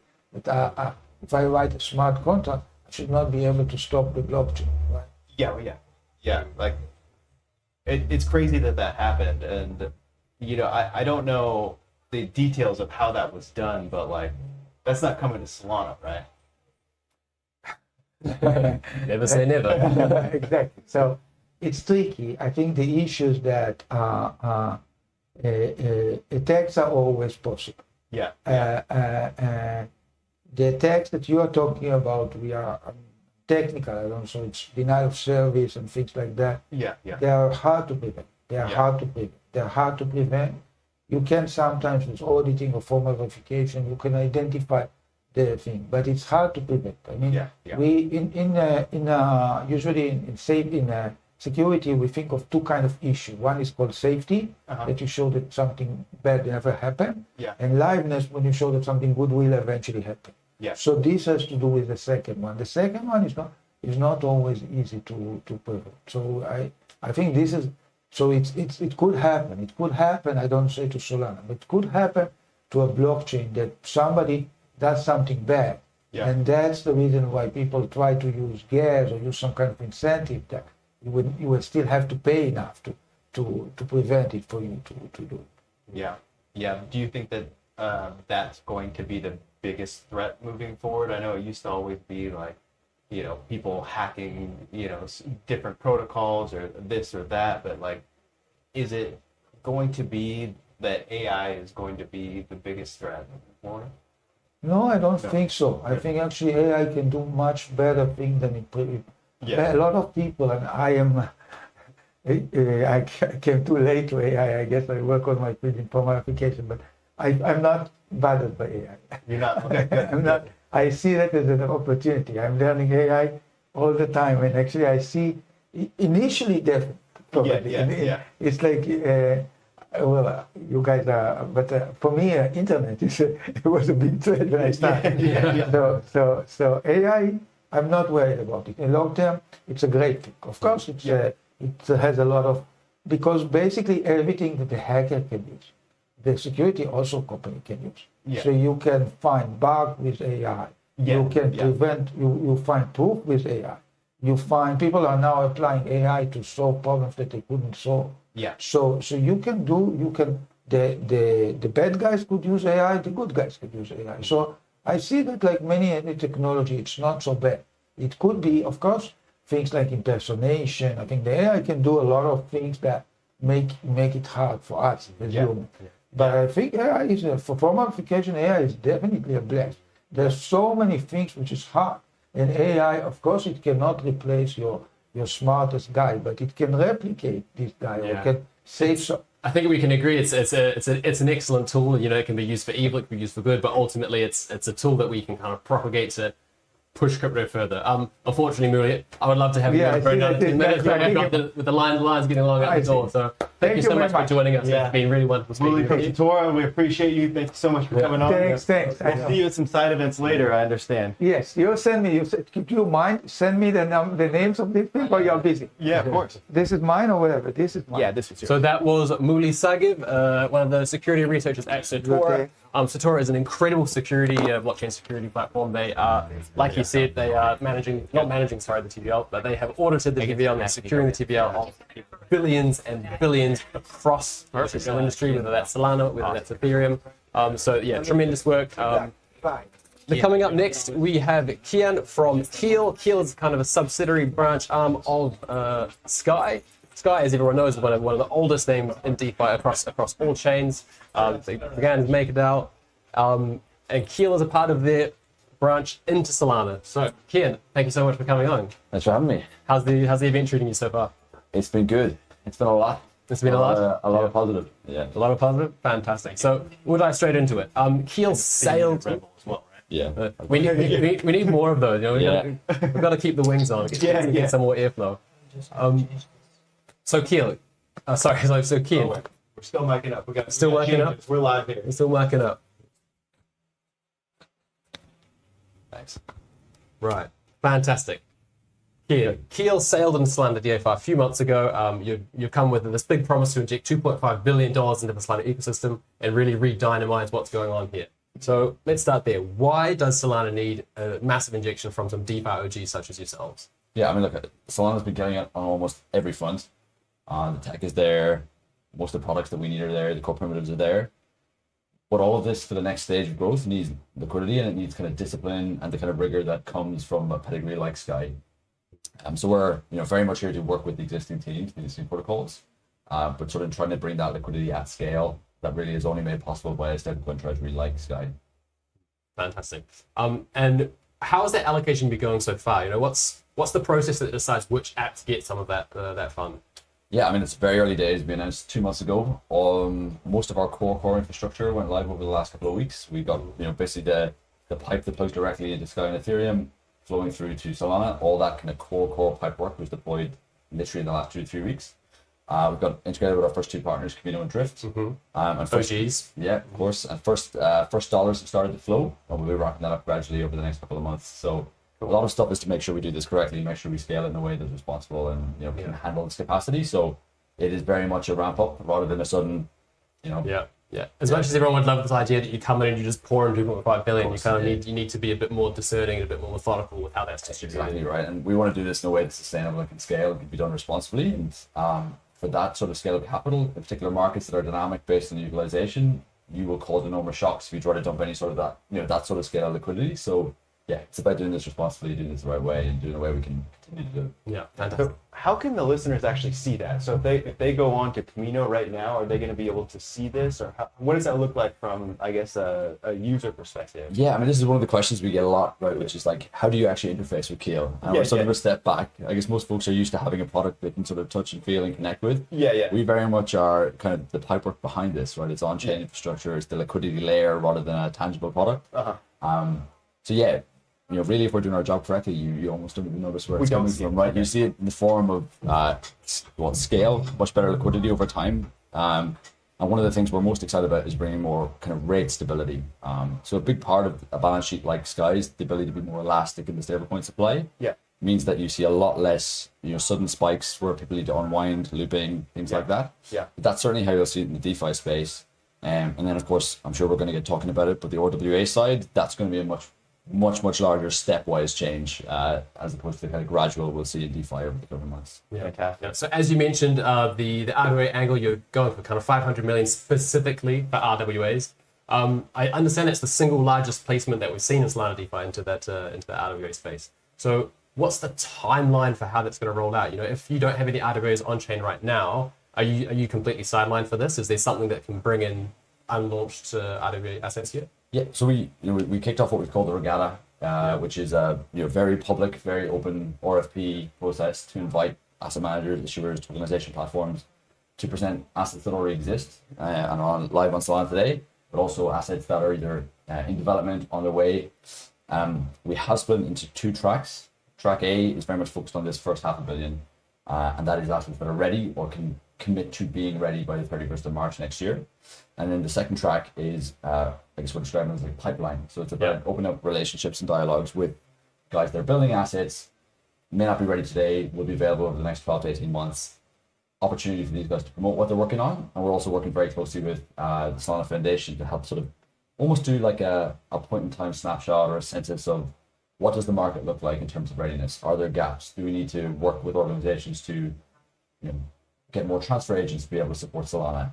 Are there tokenization platforms that have enough coverage? Do we need better Oracle coverage? Whatever it is, that can start to accelerate more and more of these high quality tokenizations for future allocations beyond this first half. Yeah. A big part of 2025 for Solana has been this proliferation of RWAs. We're seeing treasury bonds, we're seeing tokenized stocks, we're seeing reinsurance protocols. That we've kind of got a massive spread. How are you thinking about which kinds of RWAs you're going to be, moving capital towards? Yeah, dead right. It's been so interesting to see the variety and spread of different types of assets. And RWA, I guess, is such a broad term. Very broad. Yeah, we've also got whiskey. We were speaking to a guy who's tokenizing whiskey, tokenizing gold. Oh, we've had such fascinating conversations. There's like someone tokenizing farmland in the Midwest, in the US. We've seen all sorts. I guess for Keel, we roll up to ultimately a stablecoin treasury. So we very much need to do quite disciplined asset liability matching. The types of assets that we need to look at are relatively narrow, right? So we need dollar denominated assets. Capital preservation, of course, is crucial. So that means low volatility, low duration, low exposure to any kind of directional risk. So no Pokemon cards there. No Pokemon cards, no whiskey.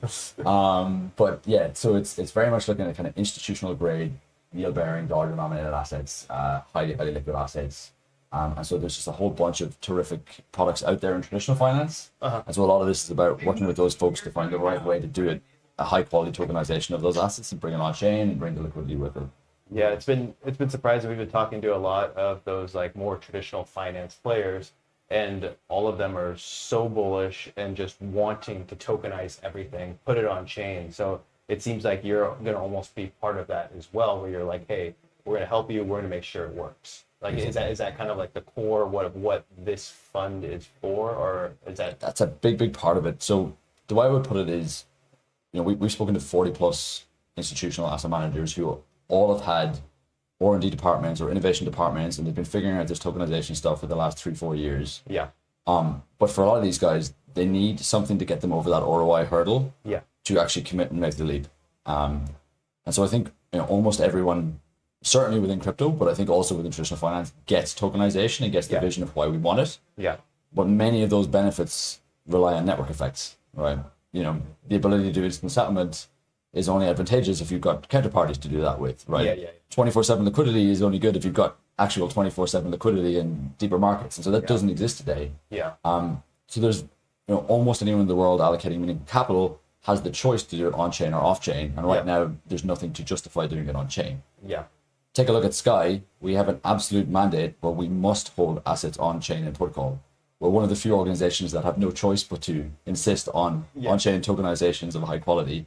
And so we do feel a little bit of a responsibility to be the ones to sort of get this party started, make the first move, but do it in a responsible way to kind of ensure that these first cohort of tokenizations are done in a way that is sustainable and just generally done correctly.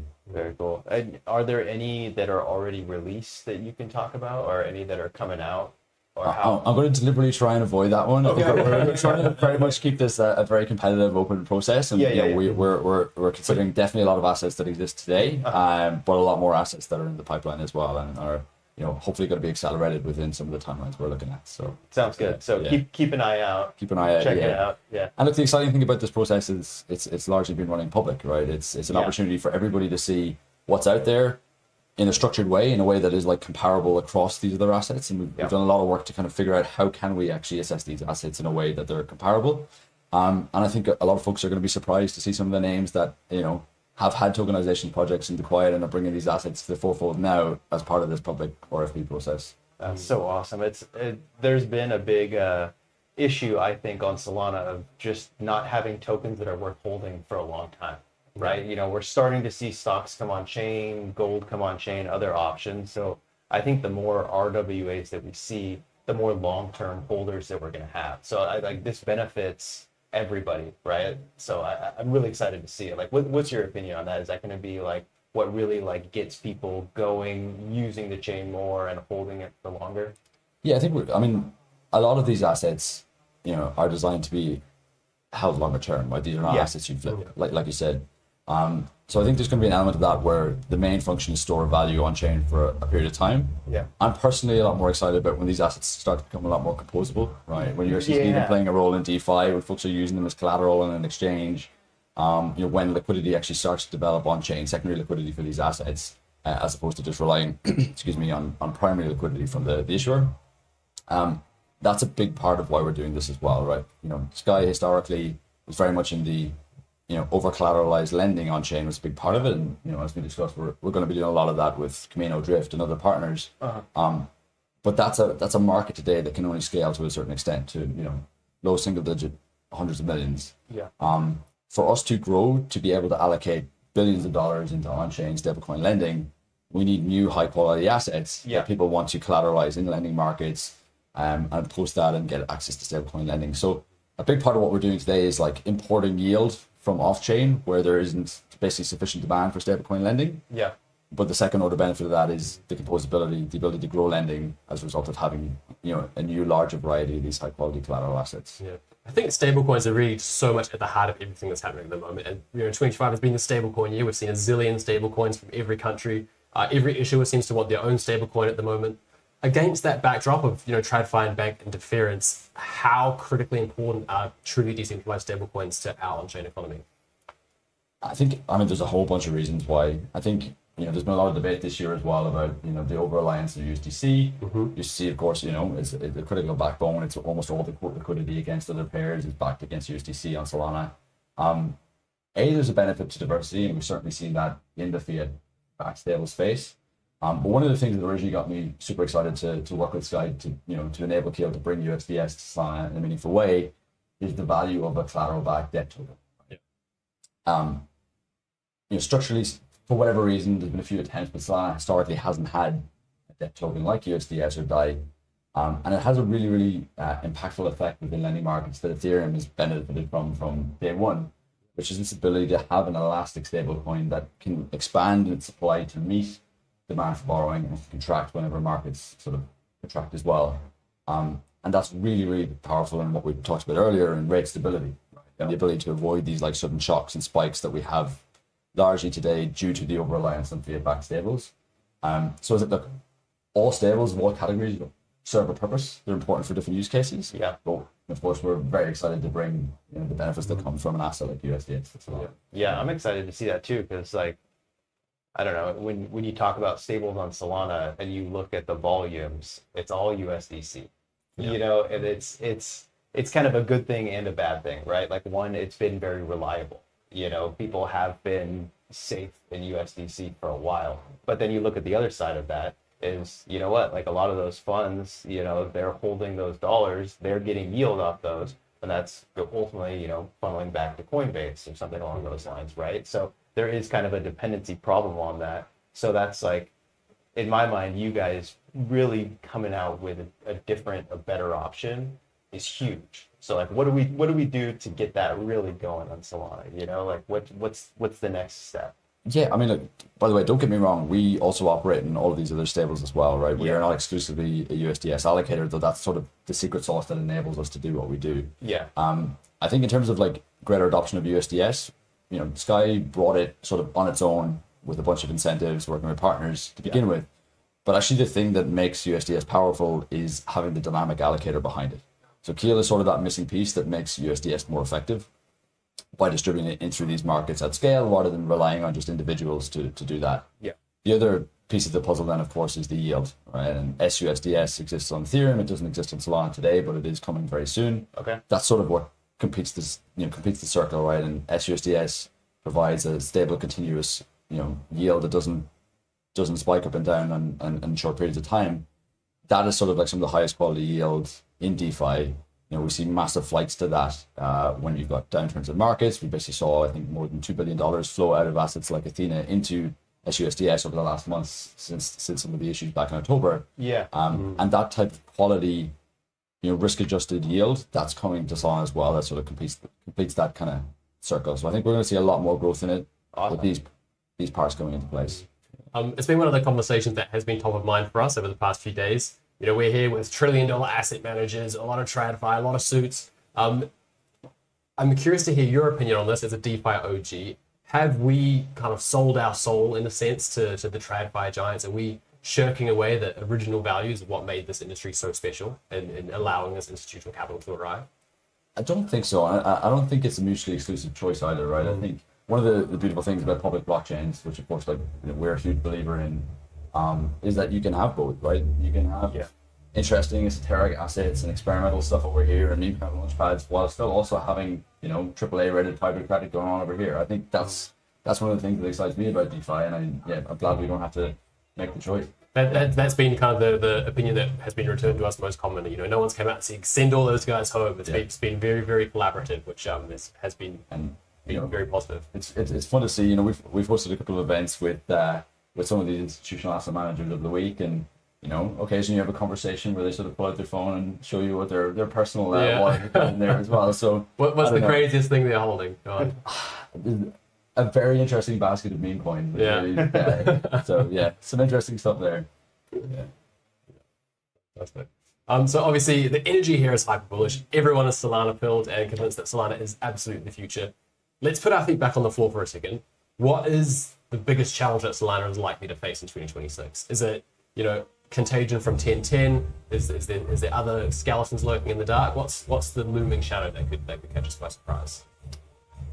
I think there is going to be a lot of competition with institutional adoption. I mean, almost all of the foundations across all the leading networks are aggressively competing, to win over, the first issues of assets from, whether it's BlackRock or Apollo or whatever it is. So I think that's going to be fiercely competitive. Obviously we have, peer organizations within Sky on other networks that work with other institutions. We're obviously very much focused on Solana and Solana exclusively. So I think that's going to be a very interesting area, but it's not necessarily a winner takes all market either. So that's one piece excited about. Interested in your takes. What are you guys concerned about?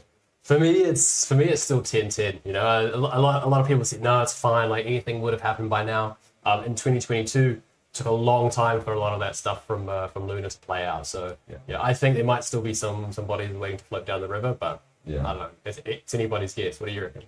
I don't know. I haven't been thinking about the downsides because we've been talking to so many people, and it's like all the builders that we're talking to, they're incredibly bullish. All like the traditional finance guys are incredibly bullish. So it's like I haven't been thinking about the price as much. I'm just thinking about like, all right, what are they building next? So I haven't been thinking about the downside as much. But I don't know. I guess. Yeah. And actually, that's been like the ongoing theme from builders that they say like literally don't care about price. It doesn't matter. Tech is so good. Fundamentals are so good. We asked Mary, who is the founder of Loopscale, and she said, like, I haven't looked at price in weeks. I look at TVL and I look at how we're going that way. So I think that's also the kind of attitude that is pushing Solana forward right now. Yeah. And there's a lot of wins to take from some of the negatives, right? As terrifying as some of the periods through October were, right? One of the really, really encouraging things for us when we're sort of syncing with, our peers in Sky and elsewhere and speaking to institutions, there was something of the order of, was it 20 billion of liquidations across X's and DEXs? Yeah. We had a significant chunk of liquidations on Solana across different platforms, but the network didn't flinch. We didn't have a single dollar of bad debt incurred. Massive. Compared to some of the other networks, the change in transaction fees during that period was negligible. The network just continued to rock right through it, no problem. So I think it's like a real endorsement that some of these systems are reaching the point of maturity that we can start to scale, the scale of allocations into them. Yeah, 100%. And on that note, let's say we're talking 2026 Breakpoint. We're out in England. What exactly would be like the success story that you could tell? Like if everything went great, like what would that look like? For Keel specifically, I think we're very excited to be well on our way to the 2.5 billion commitment from from Sky into Solana. Yeah. I think we would like to have seen that we've managed to stimulate a lot more activity in the RWA space. I think we've brought on a couple of high profile asset managers with intent to do a lot more than just that first tranche. Yeah. And I'd love to see that we've managed to scale lending markets significantly on Solana as well. Got a lot better rate stability. It kind of brought that DeFi at scale that Solana's somewhat lacked today. Yeah. Yeah. Fantastic. Well, Ken, I've understood that you have places you have to be after this reasonably urgently. So as much as I would love to keep you here and pick your brain, we will let you out. Thank you so much for joining us on SolanaFloor. It's been a real pleasure. Hey, really appreciate it. Great meeting you. Again, that was Ken from Keel, the liquidity engine coming on to power Solana DeFi with $2.5 billion of liquidity and 500 million of that going directly to RWA. So very, very exciting. Next up, Thomas is going to stay with me here, and we're going to do a quick recap of what was happening this morning. I think it's important to mention at this stage that you see me, Tom, and Jack in here all day. There's also a whole other part of the SolanaFloor team who are working remotely to make sure that we get the recap, that we are clued in on what's actually happening on these other main stages. I don't know what that last announcement was, but that was loud. Something happened. Something that sounded very, very dramatic. To be honest, it's been loud all day. Like it's been distracting today. So there's been a lot going on. It is day 3, so I guess it could be to be expected. Yeah. So big thank you to the other half of the SolanaFloor team, Pablo, Ario, Sheldon, and Jack. You guys are doing the Lord's work, helping us keep up to date with all the announcements that are coming out right now. Yeah, they've been doing an amazing job. Yeah. Huge job. What do we have? What do we have first? What does it look like? Top of the list, Colosseum has announced winners for its Cypherpunk Hackathon. We spoke with Matty Tay at the start. He was very excited to announce this. Who do we have? Unruggable, the Solana native hardware wallet, is crowned grand champion. That's great. So they won. This was the Cypherpunk Hackathon, and Unruggable. I've been hearing about this hardware wallet. I mean, hardware wallets are kind of a big story of today. Hardware wallets are coming back. Now, as far as Solana native goes, we've got SolanaFloor, we've got Unruggable.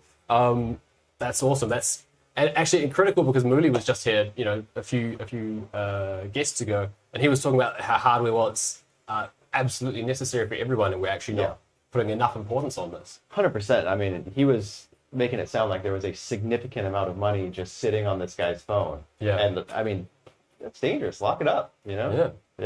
You're a big hardware wallet. I keep almost everything on the hardware wallet, and I mean I do have my Seekers, so I consider that kind of like a hot hardware wallet where like I usually keep cold wallets, but I just picked up the SolanaFloor one, so I'm keen to get that all set up. Yeah, there you go. Next up, Uranium Digital announces that institutions can now buy uranium on chain for the first time. On chain uranium. Again, we were talking with Kian about how everything is an hardware now and everything is tokenized. Uranium joins the party. I think that's big. I mean, I'd like to see that for not just institutions and maybe for the degens as well. I mean, uranium seems like a pretty good trade coming up, right? Yeah. So is that resistant to an energy crisis? I don't know. That's going a bit outside my knowledge base. I don't know. It looks good, and I mean, it looks like their settlement is like fully happening on Solana. Entire crypto experience is like completely abstracted on their platform. Yeah. So I imagine that just becomes like a very user-friendly app when you log in. You don't even know that you've got a wallet or a vault or anything like that, and it's all very, very simple. So that's what we like. Rockaway X launches 3 vaults on Solana. So we have a risk-curated RWA vault on Camino, additional vaults on Exponent Finance and Midas RWA, and they're partnering with Figure, Onre, Solstice, another decentralized stablecoin, and Humor, the PayFi network, as professional curators for these vaults. What's your read on that? I'm excited. I don't know. I mean, we'll see how it goes, but I mean, overall, very exciting. Yeah, it's more RWAs, it's more mature assets on chain. I think that's probably a step towards greater maturity in Solana DeFi. Yeah. Let's hope they're all correctly backed and correctly displaying their yield. Solana Mobile, very exciting. Solana Mobile is expanding beyond its own devices to additional hardware. What? More hardware wallets? Not hardware wallets, general hardware. So that's very exciting. We had Emmett in here earlier, and we were asking him about this, and he didn't give us too many hints about additional hardware. So what do we have? They're working with FX Tech, MediaTek, and Trustsonic to integrate the Solana Mobile stack at the chipset level for other Android devices. Nice. So that was something he did mention. The Seeker's at a $500 price point, which is cheap compared to an iPhone, but in other parts of the world, that's still quite a lot to pay for a phone. So I see that as an accessibility play. Yeah, yeah. Well, and it looks like one of the companies, MediaTek, they actually have like 50% of all Android devices. So that's a pretty big. That's staggering. Yeah, MediaTek. yeah. I've never heard of the company before, but that's a stat that we have. All right. Let's see. Splice Finance introduces S-Fulk on Solana. S-Fulk is a yield-bearing token offering 10% APY powered by fulcrum lending. It's powered by real cash flows from senior secured multifamily credit, and it can be minted with stablecoins or bought directly on Radium. RWAs. They're coming. Yeah, that's great. Oh, okay, I want to throw a wet blanket on that excitement. Larry Fink's come out and he said, tokenize everything. Everything's going to be on-chain market. Just because we can tokenize everything, does that mean we should? I say no. There's got to be a line. I don't know where that line is, but we're not bringing everything on chain. I think it's also a question like the line perhaps is just on how volatile some of these things can be, right? Yeah. So we were speaking with Svi from Baxis yesterday, and obviously RWA is on chain in the sense of redemption, distribution, supply chain tracking is obviously plenty of benefits to that. But an index of whiskey prices seems like something that could be extremely volatile. An index of watches could something that could be extremely volatile. So yeah, maybe it's more in that sense. And how willing do you want to be to collateralize an asset that could reach its bubble and have its bubble pop? Yeah, I don't know. I mean, there's some things that I just wouldn't want to be tokenized. And the way that he tokenizes whiskey is kind of cool because it's like rare bottles that you can't find anywhere. Yeah. There's like true price discovery where if you buy it at a shop, it's hard to. They can just kind of mark it up to whatever they want, and it's not necessarily like an open market. Yeah, where they're kind of providing that like centralized market. Yeah, where it's very P2P. Yeah, exactly. Yeah. But yeah, I mean, we'll see. It's the way that these things happen is they're going to overdo it. We're going to see those couple things come on chain that probably shouldn't have, and then we'll know. Yeah, and actually, I think that's the great example, right? Is that everything will happen, and then the cream will rise to the top, and we'll sort out the stuff that we don't actually want, and that just won't get adopted. Yeah, and these companies will eventually fold over. So that's mine. What do you have next on the list? So we have an interesting one. So we actually have Mike Dudas coming on in a bit, I believe. But Six Man Ventures announced that it's fully focused on Solana.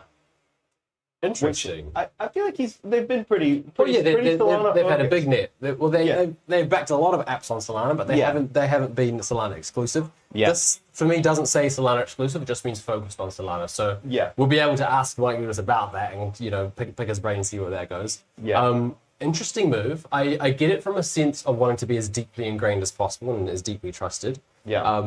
It's true there are great projects across the entire industry or across various chains. Yeah. If you were a VC, would you go the same route? Would you say I'm only going to be on Solana? I don't know. I probably would. Like the reason why is like it's where I'm spending like where my mind share is. Yeah. Right. Like that's like what I care about. That's what I use. That's what I do. Like yes, it might be limiting in the sense that I'm not outside of that and hedging it with other chains or anything. But like, why would you not want to invest in like where you're spending your time, what you're doing? Yeah. And it seems like that's what Mike Dudas has been doing, right? Like he's in there kind of playing with a lot of these protocols. He gets in there and he's actually using chain, right? So for him to kind of put his vote of confidence for Solana speaks, I think that's good. I think that's a good vote of confidence. Yeah, all good questions to ask him, and I would probably say the same. So much of my mental focus is switched on Solana, and so if you kind of diversify all that focus, you're not sure where you're actually looking at. You don't know how deeply you can look into something. Solana is probably the best home to focus all your attention at the moment. Yeah. I mean, you don't want to be too scattered either, right? If you're not, you don't know everything about what another chain's doing. You don't know the community. You don't know what's going on there. Maybe you don't need to invest in it. Yeah. We'll ask him. Outside of Breakpoint, Solana ETFs have now recorded 11 consecutive days of net inflows. Inflows totaled 2.5 million yesterday. Yep. Interesting. And this a little change up. So we've been seeing a lot of inflows, mostly to BSOL. Yeah. This yesterday was actually VSOL, so VanEck. VanEck, VSOL. Their ETF is getting some love. Yeah. So a little change up. a little competition. Competition's good. Yeah, 11 consecutive days is great. It's true. 2.5 million is hardly a very very strong convincing flow that we're still very positive, very bullish. But 11 consecutive days is a great stat. That is a reminder that capital allocators, they're still going into Solana ETFs. We had the 22-day streak at launch, which was historic and absolutely incredible. Yeah. Do we break that stay again? I don't know. I think we're going. I think it's going to keep going. I think keep buying. Why not? Yeah. Like Matt Hogan was in here the other day, and we saw him on stage, and I think in here he said that there's like 10x potential for Solana, right? Like these guys are bullish. Yeah. And I don't see why not. People are looking for risk. There's, they know about Bitcoin, they know about ETFs, and they're willing to go down the risk curve a little bit more. And that's where they see Solana at this point, right? Yeah, Matt Hogan did come on and say there was a 10x opportunity on Solana. Yeah. Fantastic. So, yeah. Of the conversations you've been in this morning, you've spent a lot of time in the booth. Who stood out to you as one of the more fascinating speakers? Man, well, Austin Federa, I feel like he was really good, really engaged, and I feel like he's just doing really cool things. Yeah. Right. So I obviously he worked comms for the Solana Foundation for a really long time. Yeah. So he's been doing this for a while. But to hear him talk, to hear him, really put forth like what he's trying to do, it's great. I mean, I think it's a great product, and you can tell. I mean, I think 40% of Solana stake is using 00 right now, and that's just because he's fulfilling a need. Right, they're doing a good thing. They're making everything faster. Yeah, so. I love that story he told about it being blamed on everything that happen on Solana. Yeah, that's pretty good, right? I think we are now so hyper fixated on Austin Federa as the 00 guy instead of the old foundation guy. Yeah, well, now he gets blamed anytime the entire internet goes out. So he's got a lot more to be blamed about. Yeah, it's ironic that it was all these NFT collections and NFT cabals pulling together to place the blame on him. I mean, that's insane. I mean, you got to be pretty strong-headed to put up with all that. I guess if you're working comms for a blockchain, especially with Solana, where it's there's so many communities, everything's so contentious, everyone argues about everything. Yeah, especially in the internet age as well, when anyone can go online and be a keyboard warrior and type all kinds of nonsense. Yeah, and I mean, day 3 of Breakpoint. How do you feel it's gone so far? From where we're sitting, it sounds like it's all happening. The stage is loud. That tells us that there's big announcements. We've got so many new RWAs being listed all the time. I'm excited about the Solana mobile announcement there, because I think accessibility is so important. It's we keep coming back to it, but financial inclusion is a critical part of what crypto is.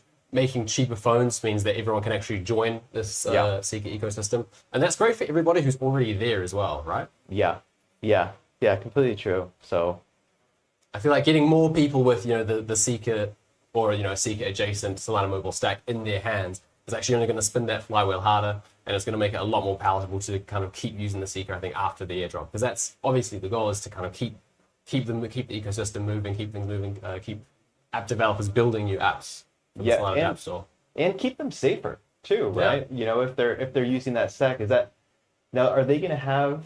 Is that going to turn those phones into a hardware wallet as well, or is it just the Solana mobile software, do you think? I suspect that the same technology that powers the C-Vault in the Solana Seeker would be replicated for the cheaper phones. But obviously, we don't have that confirmation. We'll have to ask him next time he comes on. Yeah. And then who else do we have coming on today? So we got Mike Dudas coming on soon.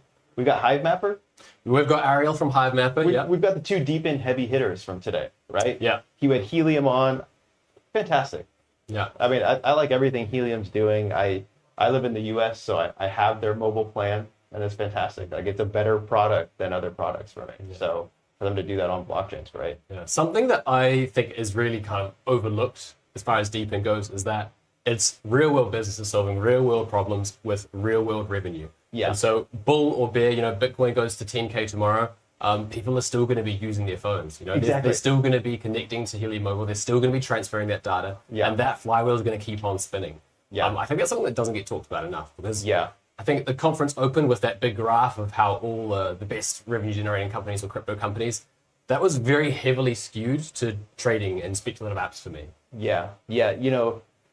we're in crypto, so we hear a lot about like the super cycle, right? Like the super cycle of price. The price is just going to go up forever. That's probably not true. But what I think is happening is like the super cycle of transactions, right? We're seeing like the flywheel where, you know, there are just going to be so many transactions going on Solana that we need those extra transactions. Yeah. We need that higher speed. And it's businesses like Helium that are doing it, right? Yeah. So Helium and Hive Mapper as well. So Hive Mapper's been an interesting one. We're going to speak to Ariel in a second, but they have gone away from the one-off costs to get the BMAPS device, and they're moving to a subscription model. I think they already have. Okay. So I think that is also a continuation of kind of what Solana Mobile is doing, is that instead of having this high barrier to entry, they're trying to make it as accessible as possible. Yeah. Do you think that's, in the case of Hive Mapper, is that just to get as much data of, you know, road mapping and street level imagery as possible? All right. So I think there's a couple things there, right? So yes, you want more, like the more people that are out there doing it, the better. Lower cost, better. But also the other side of that too is like, say you buy a device for $300 and it sits on your dashboard, you know, you record video all day, you upload it, and then you get some tokens for that. Yeah. You know, my incentive as a user of that is, hey, I want to get that $300 back. Like I want an ROI on that. So I get, you know, $10 of tokens for uploading or whatever it is. I have no idea what the actual conversion rate is that is. I'm selling those tokens to recoup that cost. Yeah. So like there is like just like an inherent like sell pressure on those tokens that I don't know how you overcome that, but this is a step towards that, right? Well, it almost goes the other way, right? Because imagine you pay your $300 or how much it is, you have the device, you sell your tokens to pay that off. But after that's happened, you're kind of in clear skies. So do you then just accumulate and you let it build up, and then you wait for the time? Or do you continually sell? Ideally, you would, and you'd be a believer in the project. You know, you're supporting, you're contributing to the network, you believe in it. But you know, I think a lot of people see this as like, hey, like I know that they had like some deals when they were first going on. Buy now, and you get an additional allocation of tokens. Yeah. So it's, I don't know, it's weird incentives on there, but I don't know. Yeah. The funny thing with those is that if you go for a subscription model, then maybe the user sells their tokens until they hit how much they pay for it. Maybe. And then after that, it's clear skies, and you can kind of hold on to the rest. Yeah. I mean, we'll have to see. You know, the Hive Mapper, he's coming on, right? Yeah. Fantastic. And then we also got Nikki Scans coming on. Nikki Scans. So I'm absolutely thrilled that we're speaking to Nikki Scans. The Nikki Scans initiative, Layer 33, was mentioned quite a lot when we were speaking with Dan Albert from the Solana Foundation. I love this initiative. I think it's probably one of the most important things that we needed to try and really decentralize that stake and send it towards independent, high trust validators. Yeah. Yeah. So thrilled to get Nikki Scans in. He brings the energy too. He brings the energy. I understand, I don't think I've ever actually met him, but he has a lot of energy on the internet, and it's going to be an exciting conversation, right? Yeah. Yeah. Okay. Do we have an expectation of when he'd be arriving? No. The validator thing is funny, right? Because I think we want to see as many as possible, but there's an argument that that's an oversimplified metric. Yeah. Yeah, I think it is too. And I don't know. I don't know what the right answer is, right? Like I'm not deep in the validator area, but I mean, they're definitely dropping in the number and improving in quality. Yeah. And it seems like from what we've heard, like it's decentralized, it's more than decentralized enough at its current level. So if they do, you know, if they are going to continue to lose some, or if they're at like kind of a like stable level right now, it's okay. You know, so I don't know. And Nikki's going to be a great person to talk to about this. Something that really stood out from that was the overwhelmingly positive reception that people had to Layer 33. Yeah. As soon as the announcement went out, you know, it was in all the groups that I was in, everyone was saying this is exactly the thing that we've needed for a very long time. Yeah, I'm curious to pick his brain and see how that grows as well. Because if it's a public service and a public good, it's probably not going to be a revenue machine, you know? Yeah. So I wonder what he's thinking he'll do to kind of keep that going. Yeah. Yeah, it'd be interesting. That would be interesting. You know, one other thing that I think is going to be interesting is us going to the Predictify Everything event with Kalshi. Great shout. I'm excited for that. That's going to be fun. Like we're going to be there, and Phantom's going to be there. There's a few other massive partners that are all going to be there. They just announced this big partnership. I want to see them party. Yeah. So who have we got? Kalshi, Phantom, DFlow. Yeah. Who else is one of that? Solana Foundation as well. For me, it's the event to be at, right? It's the event that you don't want to miss. Prediction markets is the big narrative of 2026. A lot of people have told us that. DFlow, rising aggregator, a lot of love for DFlow. Phantom making it all easier for everyone. It's all the heavyweights are going to be there. Yeah. I hope. Do you think that we'll be able to kind of create permissionless prediction markets while we're there? I want to. You know, I've been telling you guys, I still have yet to trade a prediction market. So I need to get in the trenches. I don't know what the trenches are of these. Yeah. And it's probably making your own prediction markets. But, I mean, it'd be great to see some. Yeah, I don't know if it's prediction markets are fully permissionless yet, because there's always such difficulties around liquidity, because it's not like just buying a meme coin where anyone can do it. You know, the market has to be set, the market's been created. You need to have willing participants for that to create the order book. Predictions. I, unfortunately, am geo-blocked from prediction markets. Oh, are you really? As a Euro poor of a certain country, I don't have access. Polymarket's fully available to the US, right? Yeah. I think it's always been. Yeah. All right, and we've got Mike Dudas here with us. He's going to be getting mic'd up in just a second. Very, very curious to find out about this Solana focus that he's got through. So, Mike Dudas, in many ways, need no introduction. Yeah, he's one of the managing partners of Sixth Man Ventures. Sixth Man Ventures has been on a generational run this year. Most well known for, obviously, being an early investor in Pump Fund and dozens of other projects across the entire ecosystem. Mike, welcome, GM. Thank you so much. Pleasure to be here. Thank you so much for being here. I was telling these guys, this is the hottest room in the entire city. It's the hottest room in the entire city, and we've been in here. I feel so bad for you, but I couldn't tell. I was watching you earlier. You look great. You're keeping your composure. All right. Good to hear. Good to hear. Yeah, and when I'm chatting, should I be looking at you? So you can Or do I look at all these wonderful folks who are... Yeah, it's less about making sure we're on the right camera. Three guys hanging out, chatting about the Solana and how thanks for having me. Yeah, awesome. So, what's the energy like out there? Obviously, we've been in here. We heard announcements going that vibrated the very glass of this booth. So, what are we actually missing? Yeah. So I think what's beautiful about Solana conferences and Accelerate was similar in New York is the organization really focuses on making sure that it's product centric, it's builder centric, and or it's folks who are using the chain. So that could be institutions, folks like Jeremy at Circle, and so basically everything is structured to get as much information across as possible in a really narrow part of time. Like I gave a keynote and I had 5 minutes. That's great. I could talk for an hour. I probably already talked for 5 minutes about nothing. But what that does is it just forces energy from the speaker, from the crowd, and then energy, and then it condenses information. The amount of, what is it, like 100 people a day on stage? There's nothing else in crypto and frankly in finance like this. So. And it's gotten better every year with more attendees. I think they sold 7,000 tickets, sort of taken over the city. And back to the original question. So the energy is so palpable. It's completely different than what you would think if you're just kind of looking at the choppy markets or you're sitting in Telegram groups with your friends and everybody's tokens are kind of like choppy. And hey, Solana hit 250. Not too many months ago, and I don't know, it's at 140 or so today.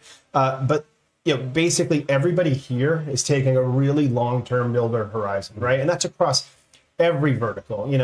Maker was just in here, I think, right? Or Sky, pardon me. It's just incredible. So much more capital coming on chain on Solana, and of course on other chains. Kalshi doing things on chain, Phantom, integrating so many more things into sort of their core distribution wallet and user group, and everybody is doing things that have many year horizons. So what's beautiful is we're making this transition. So Sixth Man Ventures has made this bet for a long time. We invest almost exclusively at the app layer, that real businesses are going to be built on chain, and they should be, and they need to be, for all the reasons. I don't need to give you the whole 24/7, 365, low fee, composability. You guys know it, transparency, blah, blah, blah, blah, blah. That's happening across many different segments, from payments to DeFi, to DePIN, to fun stuff, speculation, gambling, gaming. But it's really happening, okay? Where we are, though, so we're at this inflection point. We're at sort of, I would say, 3 years of rebirth from the bottom of 2022. Yep. It's almost exactly 3 years later. I remember being at Breakpoint and getting the news as I was hopping on my plane back from Portugal that FTX was going down. We're past that now. And it's a lot of the same core people who are driving us forward, who just kept building, squads we invested in before that. And now they're a Leviathan with 4 different massive product lines and just growing so quickly. Helios, is born out of that. Another portfolio company, Jito, continues to reinvent themselves. So it's just exciting. So you have those core folks. Now you have, as I said before, all these new businesses coming onto Solana, like Kalshi. And it's just really exciting, like these asset issuers, the Galaxy and others are working with. And again, they have that long-term build horizon. Robinhood doesn't build products for 6 months or a year. They build them for 5. Venmo, PayPal with PYUSD. They are building for a decade. I worked at Venmo 15 years ago. Like, they are really here for the long run, all of these businesses. So, now it's the real world. Yeah. And it's going to be a different group. It's going to, I guess we're going to be in London next year, right? Yeah. And it's going to be, I think, much more institutional focused, and that's a good thing. So what happens is, for the builders, it's going to become much, much more competitive. Yep. You're going to get some of the best founders in the world competing with you. Stripe, Tempo. That's fun. I've talked to so many of our portfolio companies, people we may invest in. They're like, bring it on. We believe we can do better. Yeah. You're getting folks who are optimistic because they haven't weathered 3-4 cycles and aren't burnt out. So it's great. Just people with fresh eyes, fresh perspective. And, I would say that there's a culture that I've seen and I've really appreciated from Toli and from Raj and from Lily of just optimism. Anybody's welcome here, right? Yeah. And so it's been fun seeing assets, like XRP and BTC and, Mert's favorite ZEC, coming onto Solana. And, ultimately, I think Solana's done a great job now of really focusing in a place where sort of all finance can happen on chain. So anyway, I've been talking for 10 minutes, but I'm just, look, I'm jazzed. You can tell. Yeah. And it's so refreshing. It's the favorite thing that I go to every year, where I see people I love with high energy, with optimism, and we're gonna be right, and we continue to be right. And so it's just, if you actually sat down and you were a cynic and you said Solana, scammy, fraud, this, that, the other thing, crime it, all the meme stuff, you better take the time to watch 5-6 hours of the videos. And if you really can say that with a straight face afterwards, I think you're lying to yourself. Anyone who came in and wanting to hate on Solana, I think, would leave with this bullish optimism that we've all been injected with. Yeah. Something that you mentioned there was all about these new apps coming in, and the big focus of the event as well has been revenue. And for me, it's absolutely ridiculous that on crypto Twitter we're calling it the revenue meta, as if we're just actually becoming a real industry. Right.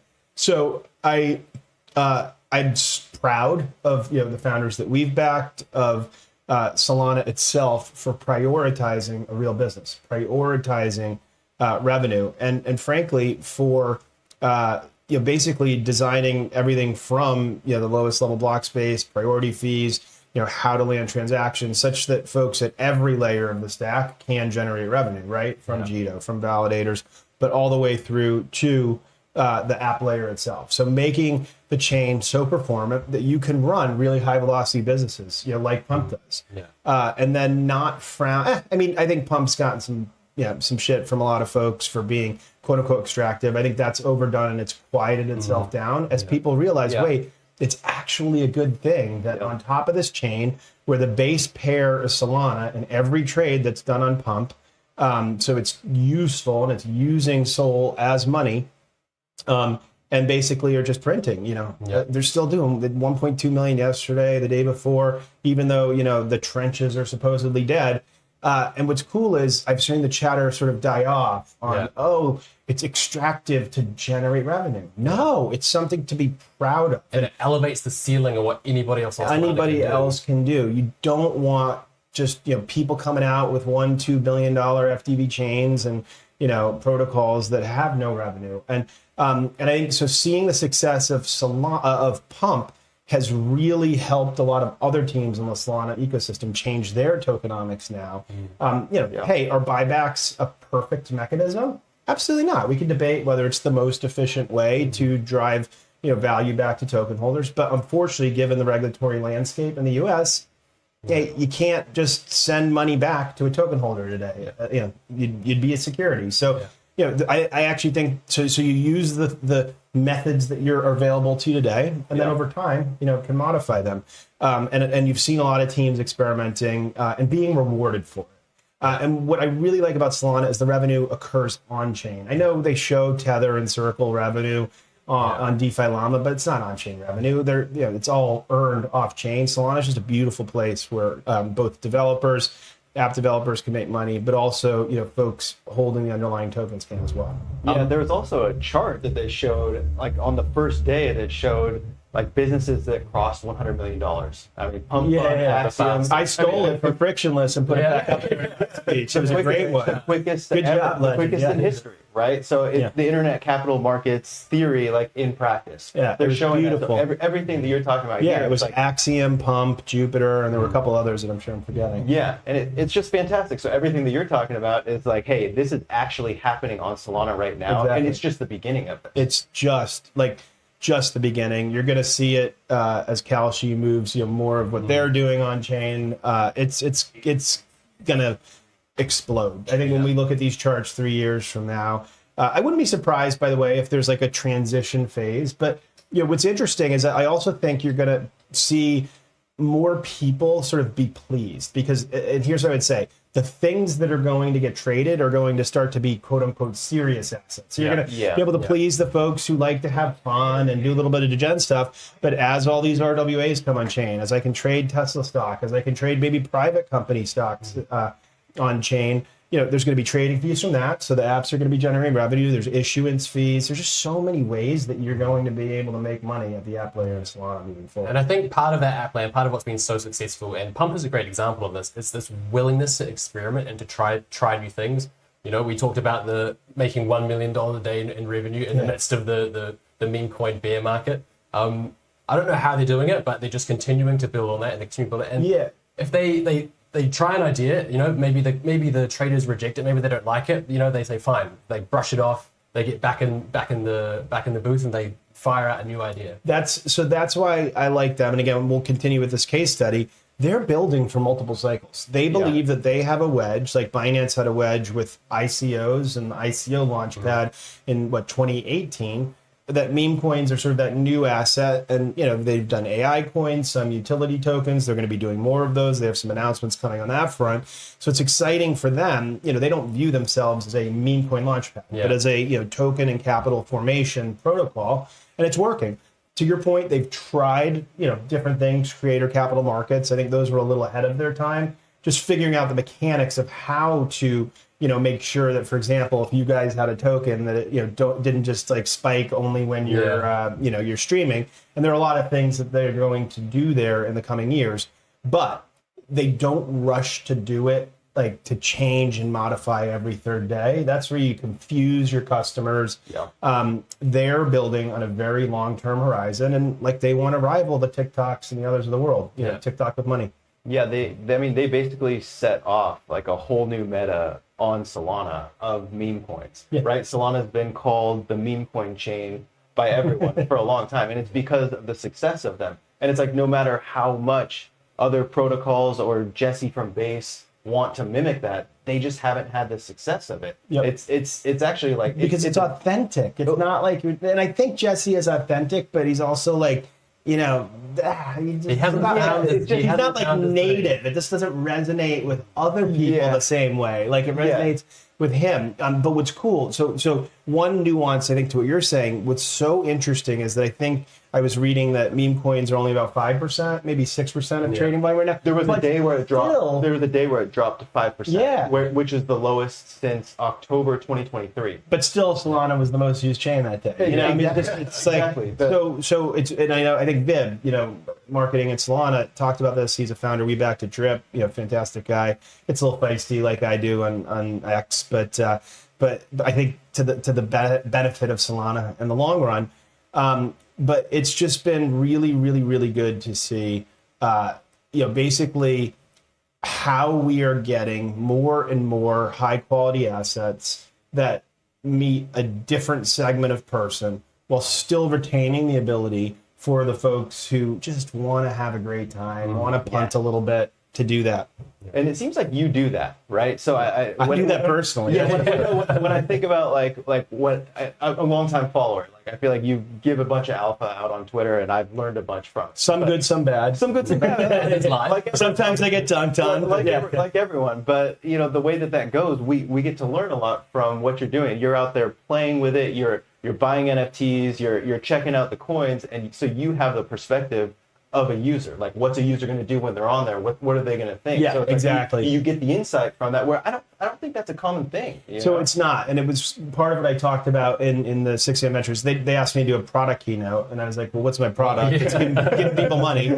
But in order to understand where the money should be deployed, you have to use the protocol. So we have a team. I don't use every protocol. I'm not like a deep exotic, DeFi user. But one of my partners is. I don't want to like dox his portfolio, but like point is we use the products so that we understand them and can have a perspective and a point of view. And by the way, if we don't, we'll hire folks who have the expertise that we think we need in areas where things are headed. More than that, we've also started companies ourselves. We know how to build them.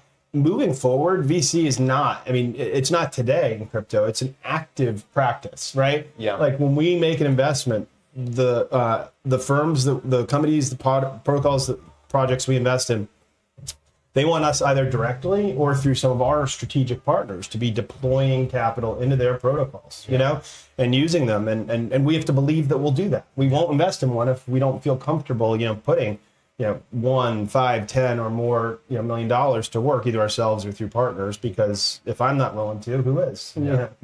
Yeah, and so a lot of these apps you've mentioned that you're backed, Pump obviously, Jito, people have said 6 man is on a generational run, So for you, what is the secret sauce? What is the thing that separates the teams that make it and the teams that don't make it? Yeah, so it's a great question. So the biggest don't make it is 2 things. It's not having like strong conviction to stay really, really committed, like a strong, unique point of view on why the market that they're attacking is the right one, why it's going to be valuable, and why they're the right person for it. We always try and tease that out sort of pre-investment, but sometimes it's hard, or they'll sort of fake it and imply to you that they are. And then, you see them pivot 6-9 months later. And the joke is often that actually VCs are exit liquidity for founding teams. Right? And in some cases, that's the case. So that's one.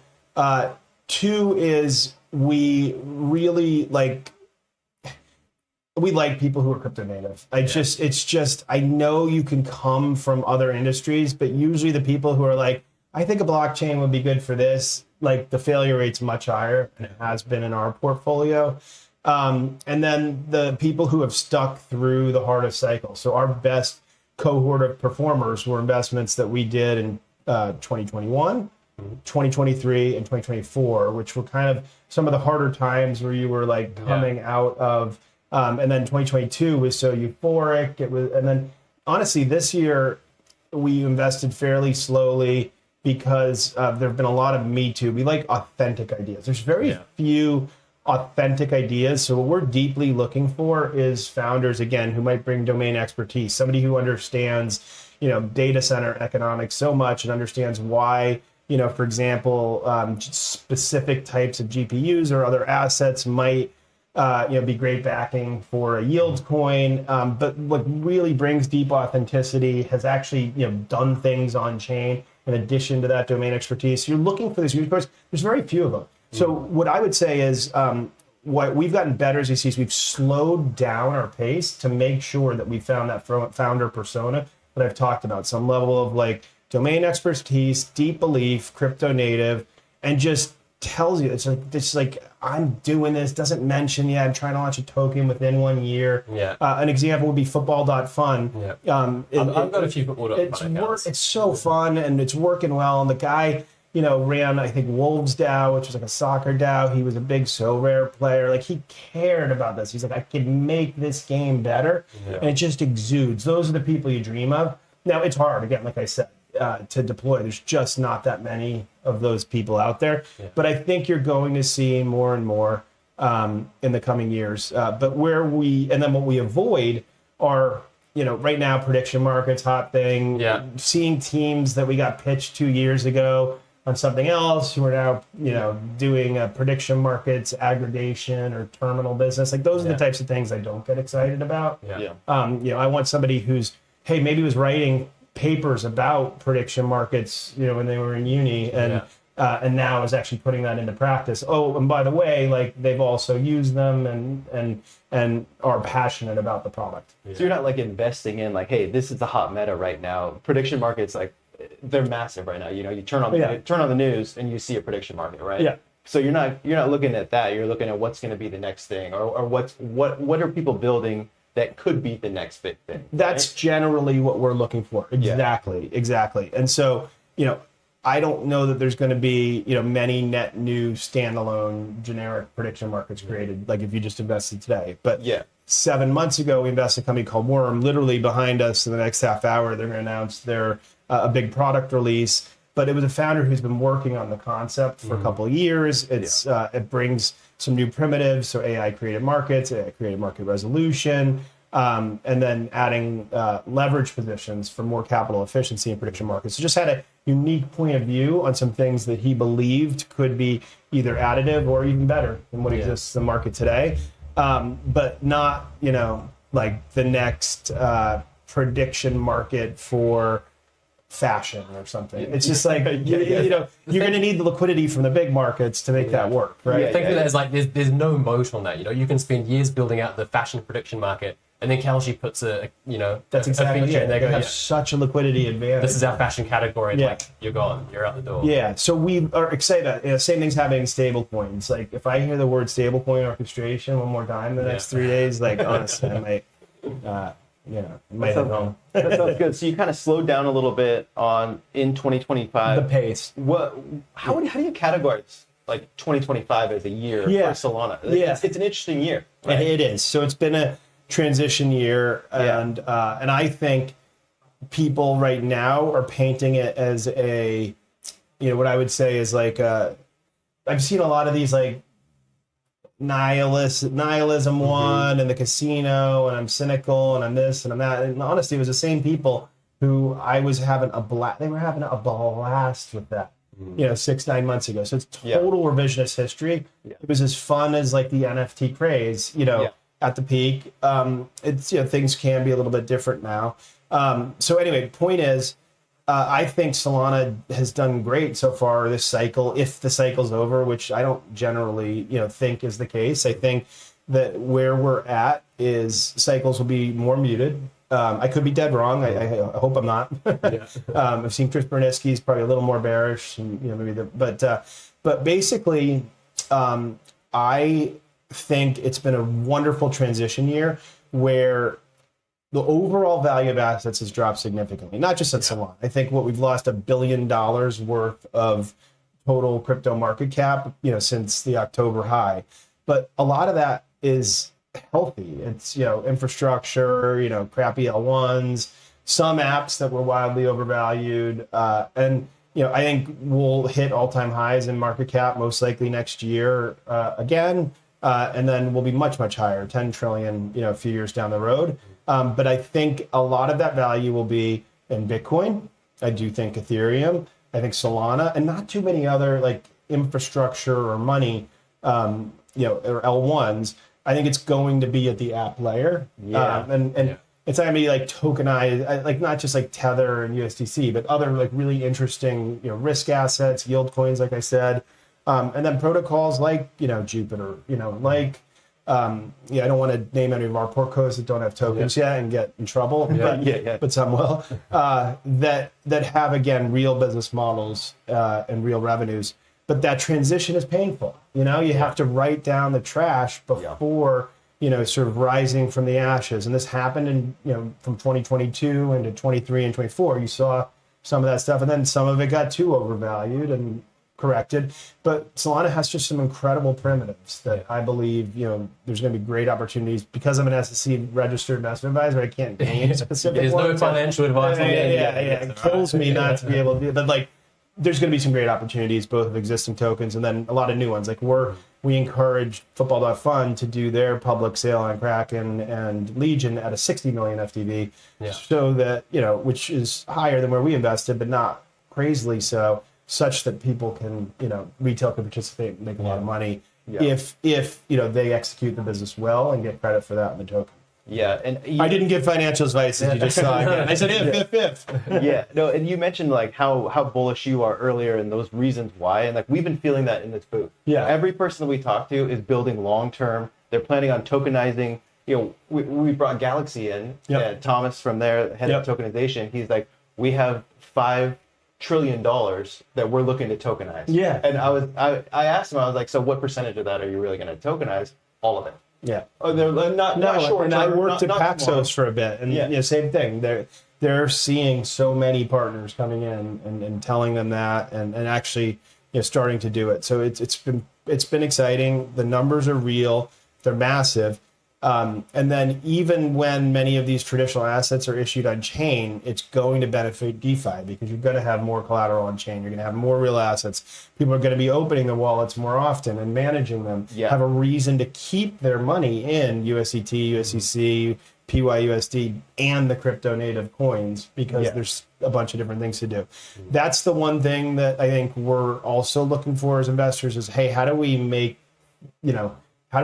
on-chain things easier to do, apps easier to use? So I think the onboarding stuff, like things like Privy, where you can use your email, are better. I think we're gonna have to do more things with multi-sig so people feel more comfortable with self-custody. But we're definitely moving in the right direction. 100% we're moving in the right direction. We have like a Solflare hardware wallet right there. I don't know if you've seen it, but it's basically like a credit, I like the look. It's a basic credit. I'd just be nervous about. Oh, it's okay. So it's smaller inside. It's tiny inside. It's I think the stickers on it right now, but if you pull it out, it's basically a credit card, and that's very cool. Your funds on your phone like that. Awesome. It's fantastic. So I'm curious. The message we got was that you announced that you are focused on Solana.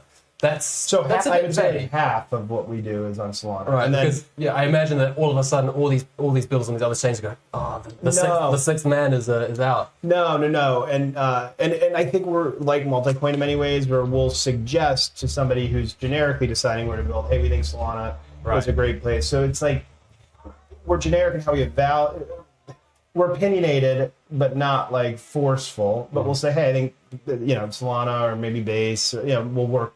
Maybe Hyperliquid if it's a purely financial thing might work. But there's only like a handful of ecosystems, maybe even like Avalanche, depending on if it's a corporate thing. There's not that many places that I would feel comfortable telling a builder to build. Ultimately, Solana is at this point in time, it's the best place to build apps, and if you're kind of targeting that app layer, and that's really no way better. Yeah, it's unequivocal that's the case. Yep. Yeah. So part of that abstraction, you mentioned making it easy. Privy's doing really good work for this. Do you think that we still continue to go in this line of full crypto abstraction? And, we go like the Reddit route where they said these aren't NFTs, they're avatars. Is it full? Yeah, no, I don't think so. No, I don't think so. I think the young kids are comfortable holding crypto and it's fun, and you can kind of see it in the like sort of schizo fun nature of the pump app. Yeah. No, so I think you're going to have both. You're going to have a set of audience, my parents, say maybe even my friends, I'm in my 40s who want to hold an ETF, as we talked about, or want to hold crypto in a E-Trade wallet or something. But I definitely think that you're going to have pure crypto wallets on chain, moving money, and I think it's going to be much easier. So you could confidently say that it's the worst it'll ever be today, right? Yeah. It's a little expensive to move money from my bank account or my credit card or whatever, using any of them, Coinbase, MoonPay, you name it, Stripe. It's expensive. Yeah. Those costs will come down. So you just have to look at it like it's the worst it'll ever be, and we have years to get better. Yep. I got a question for you. You had a spicy tweet the other day about MetaDAO. Yeah. So we had Profit in here. First of all, he doxed. He had the mask off. Yeah. He was great. But your tweet was mainly about the Avicii token. Is that right? Yeah. So I don't want to go too deep on that, other than to say I was very intentional in my public messaging there. Yeah. And it's not a criticism of Avicii's business model itself. It's a criticism of the notion of pre-seed companies that have just launching ownership tokens, basically that brings in stakeholders, that ties the founder and employee compensation purely to token price. Yeah. At such early stages when we're investors in similar companies to Avicii, and it's never, growth is never linear. Revenue generation's never perfect and linear. It's very difficult for me to recommend to the earliest stage folks that they should have publicly traded tokens, and that they should have these external parties who aren't experienced with long-term horizons making governance decisions for them. And in that tweet I said, look, like, the capital turnover on Avicii's token is like you're turning over your capital base every single week. No pre-seed firm, I think, should have that.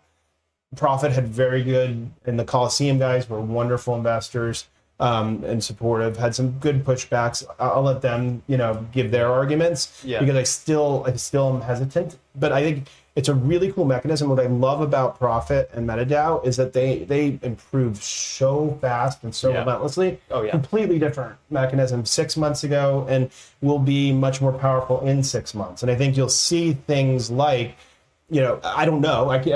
Maybe I'll make a proposal, but like that token price isn't the only KPI that you're measuring growth on. That employees maybe can be compensated in different ways. It's going to be hard to attract employees. And then I'd like to see them select projects that maybe are a little bit more mature. And I know they are working on it. The last thing I'll say is I wanted people to be aware of the incentives of many of the folks who say MetaDAO is the only way to do it, and that every company should have an ownership coin. I was getting sick of it. I was tired of it. I've told these people privately, but you had a lot of these liquid fund managers who have just show me the incentives and I'll show you the tweet. But basically they can't invest in private rounds, so they're going to tell you that the public thing is, it's the best thing. Everybody should do it. These are guys who haven't run companies themselves. I have experience doing it. They're giving bad advice to very early stage founders, and I got sick of it. And I think it's really dangerous and destructive because there's no going back once you do one of these things. So again, I was sort of pushing back on this.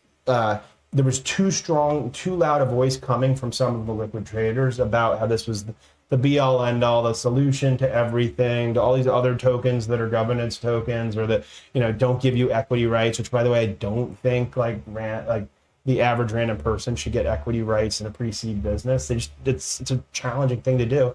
That being said, the platform, the mission, the mechanisms and the leaders and the team of MetaDAO are incredible.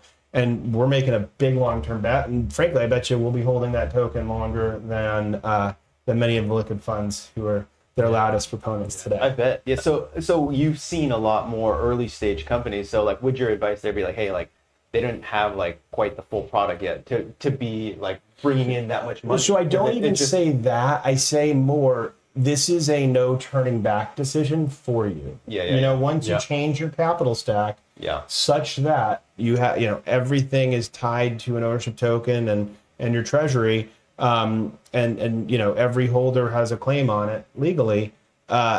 It's just a big decision. You're early in your business. Do you want to take that risk on top of blockchain risk, on top of business risk, on top of execution risk, and market risk?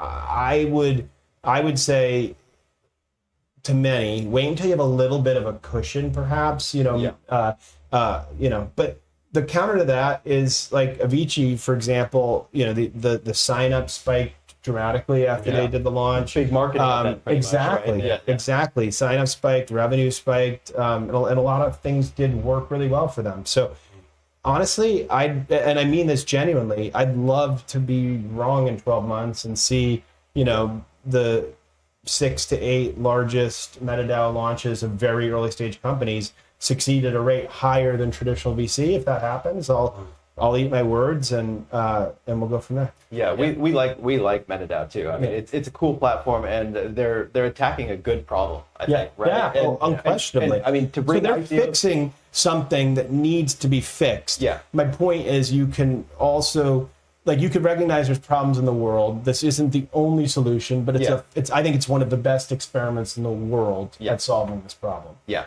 and they're open to feedback, even and. Yeah, Profit's a special founder. I think the type of thing that we were saying that's so hard to find, who believes so deeply, and what he's doing, and then can therefore create an army of folks, both on his team, investors in his own project. He's an incredible recruiter. I mean, he's a one-on-one.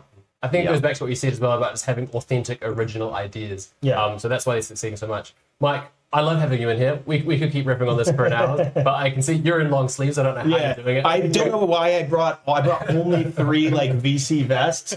I like to do it like on stage. I want to look the VC part, but then what do I do the other 22 hours? Look, we'll let you get out back into the fresh air. So thank you so much for joining us. I appreciate it. And hopefully we can get you some air conditioning for Breakpoint 2026, right? All right, there you have it, folks. That was Mike Dudas, partner of 6 Ventures. Thanks so much. Now I feel like I'm in an igloo out here. We're going to be joined by Jack. Our next guest is running a wee bit late, so Jack's going to come in and shoot it with me. Am I leaving? Yeah. We are back. Back in the booth. It is hot as ever. One more layer. Yes. Yeah, leave it open. How good is Mike Dudas? Mike Dudas is great. He's just full of hot takes. I think he knows when to put his VC hat on and just drop some knowledge bombs as well. If it wasn't so hot up here, I probably would have tried to keep him in because it's just so good to chat. Did you guys get into prediction markets as well? We did get into prediction markets. So Mike Dudas, hot takes, some secret alpha. No, look, he sees prediction markets as the big thing. He sees investing in prediction markets right now is a bit of a minefield because obviously Kalshi and Polymarket are doing so well. Yeah. If you want to succeed in this new vertical, you need to be doing something authentic and original. You need to be looking outside the box. This goes back to a point I made that you can't just pick a thing and then do a prediction market on it and expect that to work. If you come in and you know what, we're a sports prediction market, you're basically just going to get beaten out by being a specific category on somewhere like Polymarket or Kalshi. So yeah, he is excited about prediction markets, but he's not allocating any capital from what it sounds like. Really? Yeah. I would have expected that he's got a portfolio company somewhere. Maybe there's things he hasn't talked about. He said there was one that they were speaking with or had involvement with, but it wasn't a prediction market explicitly. It was kind of prediction market adjacent or just a new take on what that actually was. Okay, interesting. My understanding was that 6 Man Ventures were exploring partnerships with prediction markets. Obviously, as Finn points out, there is a bit of a duopoly at the moment. I guess a few months ago, you could have argued that it was a monopoly. A few months ago, I would have argued it was a monopoly, for sure. It probably was quite technically a monopoly as far as trading volumes go. Prediction volumes? Is it a trade or is it a prediction? I think you're trading a prediction market, so I call it trading volume. Is it trading volume? Let me know. Surely someone out there knows, someone out there who's very familiar with the language used around prediction markets is going to tell us, no, actually it's prediction volumes or it's trading volumes or just volumes, who knows? You know what we need to do is we need to get on a prediction market trader. We need to get on one of these guys who has made, 300K trading predictions in the past year and pick their brain about what the secret sauce is. Well, I want to copy their trades/predictions. You probably can. I'm sure you can copy trade. If you do find one of these genius predictors, do let us know. If you're a genius predictor out there and you want to chat to us, let us know. And we would be delighted to have you on. I'll give you 10% of all of my returns. I will. This is a hot box. This is a hot box. But I'll tell you what's also hot, the main stage. Also, they're running a little bit late. The moderator just came out a second ago and said, apologies, everyone. Somebody decided to take 10 minutes instead of 5, and I think they didn't catch it, so the program is running a little bit forward. But so many announcements. So many announcements. Guess who was on stage 2 seconds ago? I couldn't see. I was busy chatting to Mike, and it was Kalshi. Kalshi was on stage, and they were talking about how they're going to essentially expand. And I think the most excited the crowd was when he mentioned that the CNBC and CNN. CNN and is it CNBC? No, CNN and CNN, I think. Yes, but one of the MSNBC. MSNBC. In any case, it's a lot of letters. Humongous household names are partnered with Kalshi Prediction Market, and They're doing advertisements as well, placing ad placements in various applications that are very popular in the US. They're going to be everywhere. Full growth. It's expansion at unprecedented scale. Impressive, to say the least. We are going to be talking with another impressive expansion story, impressive growth story in just a second. Ariel is going to be joining us from Hivemapper. And as you well know, Finn, because you've been doing a lot of research on this, they are the fastest growing mapping company in the world. In history. In history. Although I would imagine if you think back to 15th, 16th century cartography, as we are map nerds, they probably weren't thinking about monetizing on a global scale, right? No. Globalization wasn't quite a thing back then. They were probably drawing it out by hand and driving around the neighborhood. And those maps were so wrong. Yeah, I think it's not fair to compare. I think. Yeah. So it's one of those things like, oh, we're the best now, but you've been the only one that's ever managed to operate at this scale. Nevertheless, very, very impressive. And earlier we were talking with Abe from Helium Mobile. They've had recent announcements of their expansion to Brazil. They're obviously doing great work in the US. And earlier in the year, they announced their partnership with Telefónica's subsidiary Movistar, I believe. So they've basically expanded into Mexico. They've expanded into Brazil, two humongous markets in terms of population, in terms of potential. And they're also doing things in the US. Now, what I found interesting talking to him is that in the US, at least, they've removed the front-end visibility of their tokenomics. I think actually the crypto element altogether, maybe the HNT token, is no longer part of the front end in the US. So that's interesting. I find it interesting. Thomas, for example, who sat right here about 10 minutes ago, is a long-time user of Helium Mobile, and he said that he couldn't quite understand the decision, but I believe Hivemapper, Helium, these large deepen companies are sort of moving in that direction, generally of obscuring the crypto element once they've reached escape velocity. Is that fair to assume? Perhaps is. I'm going to move in another direction though, because as I understand it, our next guest is actually coming in from Bird Eye. He's joined just outside there. If we can bring him in. You might be right. Kat from Bird Eye. So moving away from deepen and moving back into trading. Oh, we love it. Let's get Degen. Let's get Degen in here. Good. Welcome, Kat. Hello, sir. Hello. Come take a seat. Hi, welcome. How are you doing? Hi, Finn. How's everything going? How's the energy out there? Wow, okay. Hello. To get you mic'd up very quickly. I'll get you mic'd up. It's a quick turnaround in this booth. I'm thrilled to have Bird Eye in here because I'm a long time Bird Eye user. Thank you very much. I use every screener that's important. Back in the days it was Dex Tools and Dex Guru and all these ones. Dex Screener was a big one, but Bird Eye for me is the one that is very Solana centric. So yeah, that's what we are. I mean, we have been because we have been building on Solana for about 4 years now. So we follow all the news, all the development, all the new standards and everything, and we try to be the first one who integrated all the new standards like Metaplex, on the new token standards and everything. So yeah, hopefully it's helpful to you guys as users. Yeah, for sure. And what's Breakpoint been like for you guys? What's been Bird Eye's big presence here, and what's the message you're here to share? What's the bird's eye view you're having? I've been waiting out of here. So yeah, this is my third Breakpoint. The first one was in 2022 when the FTX happened. So it was it feels like decades ago, right? Like we have only 2-3 years, but then things change completely. So in this Breakpoint, we actually just introduced our next flagship product, which is a dashboard for institutions. We are opening for closed beta registration just like a few days ago, and we're looking for some big institutions to sign up, and then we're gonna just roll it out in the next quarter. Our view is that Solana has been very fun, and now it's getting a little bit more mature.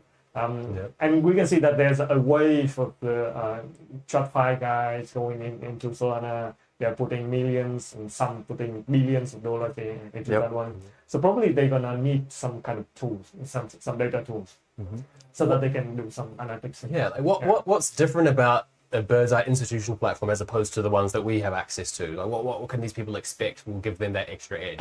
Yeah, okay, so imagine it like this way. Now, if you want to learn about any particular projects or particular assets, probably you have to go to some website, right? Not only Bird Eye, but you also need to go to some other place to look for the team managers who are behind the projects and what is behind that project, what is the legal entities, and how can you benchmark its performance against all the popular portfolio like BlackRock and everything. So that's what is still lacking. I think most of the retail users will not want to see those information because what's the point if you only invest like few dollars or hundreds of dollars? But then if you are investing in millions of dollars, then those information matters, right? You want to know who is actually behind that one. Is that legal? Is that compliant and things like that? And what are the news? What are the on the SolanaFloor? What it is talking about? So we want to aggregate all those information in one single dashboard, and we call it like the single platform that visualize the whole crypto world. That's what it is, and we're gonna integrate it, all the things that probably most of the people, like 95% of people, will never need to take a look at.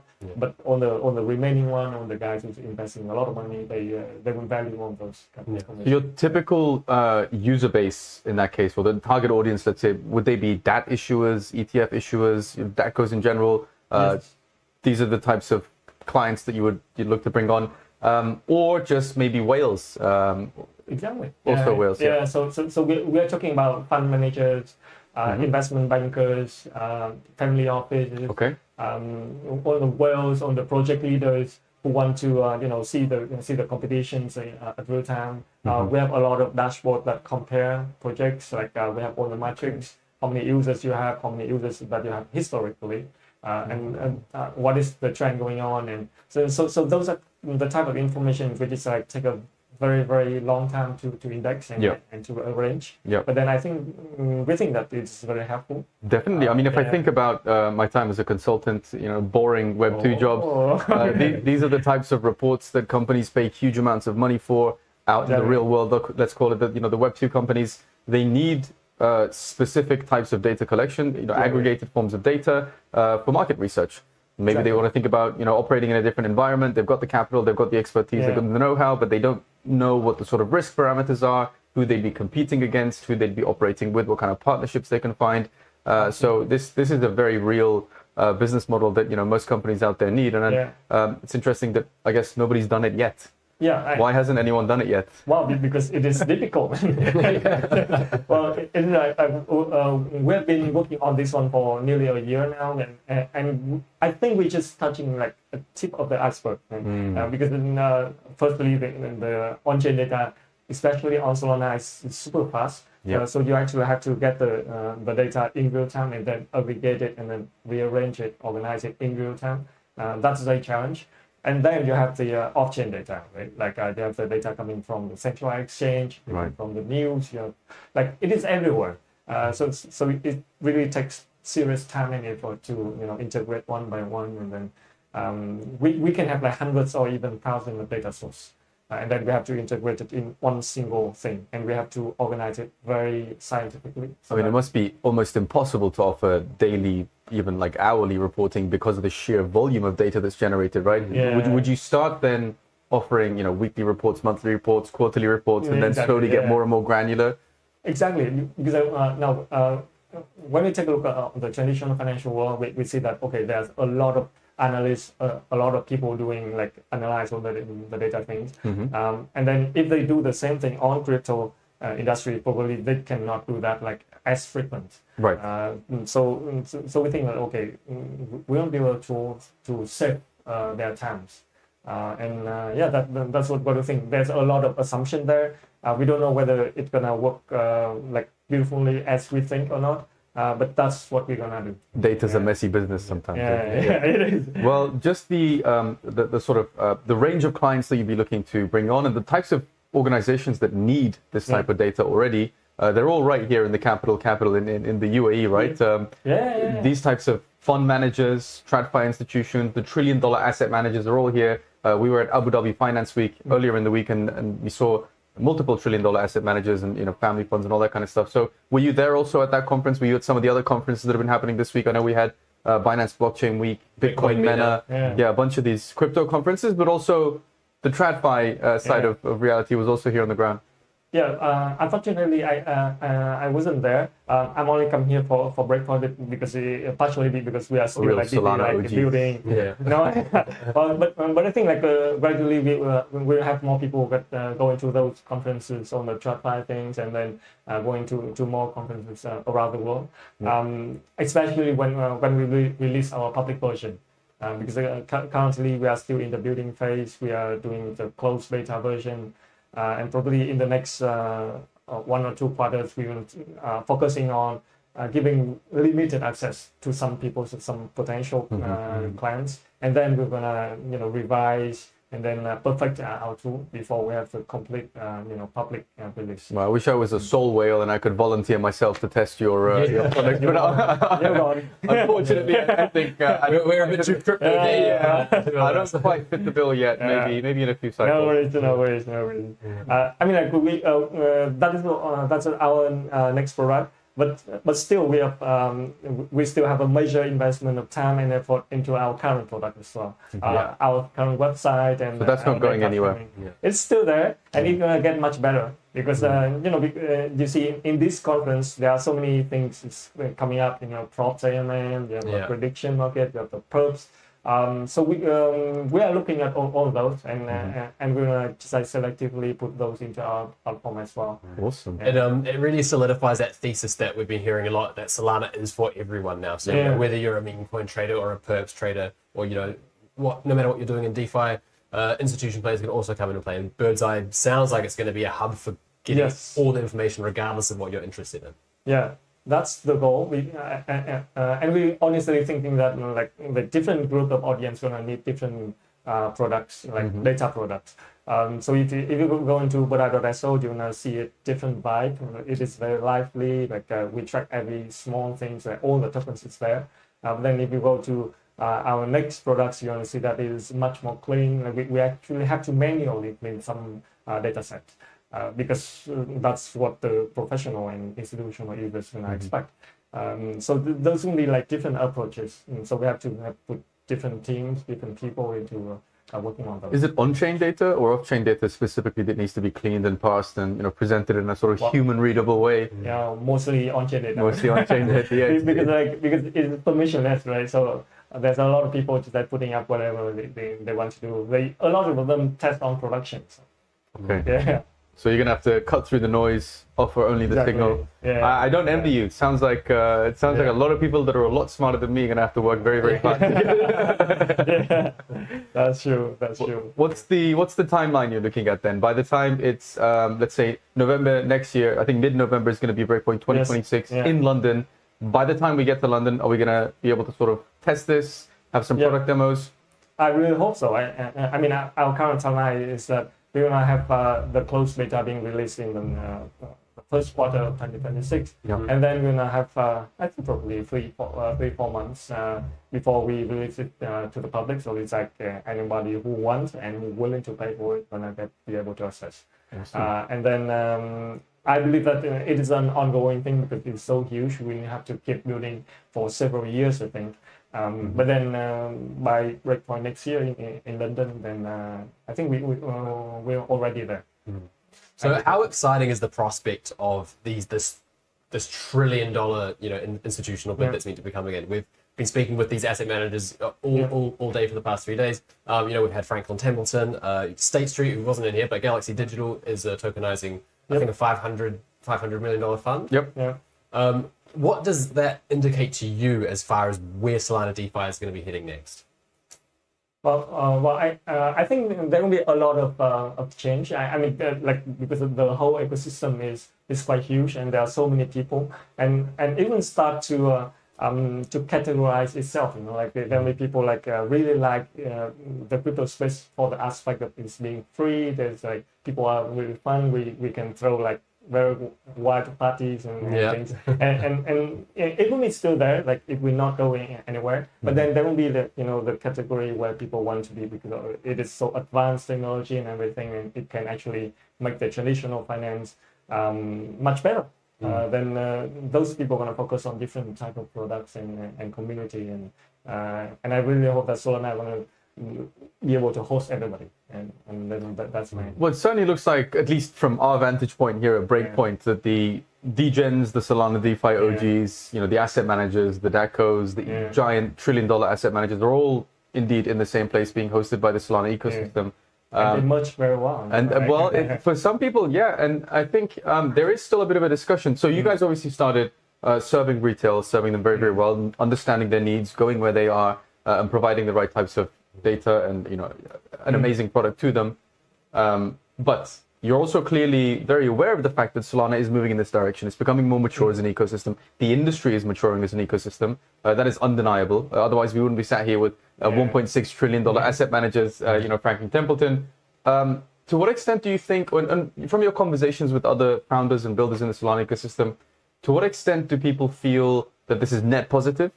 Or are there people that think a little bit like we've lost touch with our original retail focus? Do you speak to anyone that's very strongly opinionated about whether or not this is good or bad or something down the middle? Do you have any insights on that? Yeah, I've been talking to a lot of leaders and founders during Breakpoint this year, and then the general opinions is that everyone recognize that they're like the wave of traditional financials going in, all the giant guys with billions of dollars is here, and they will pouring in money, they will build products, they will be, but the general opinion is that it is good.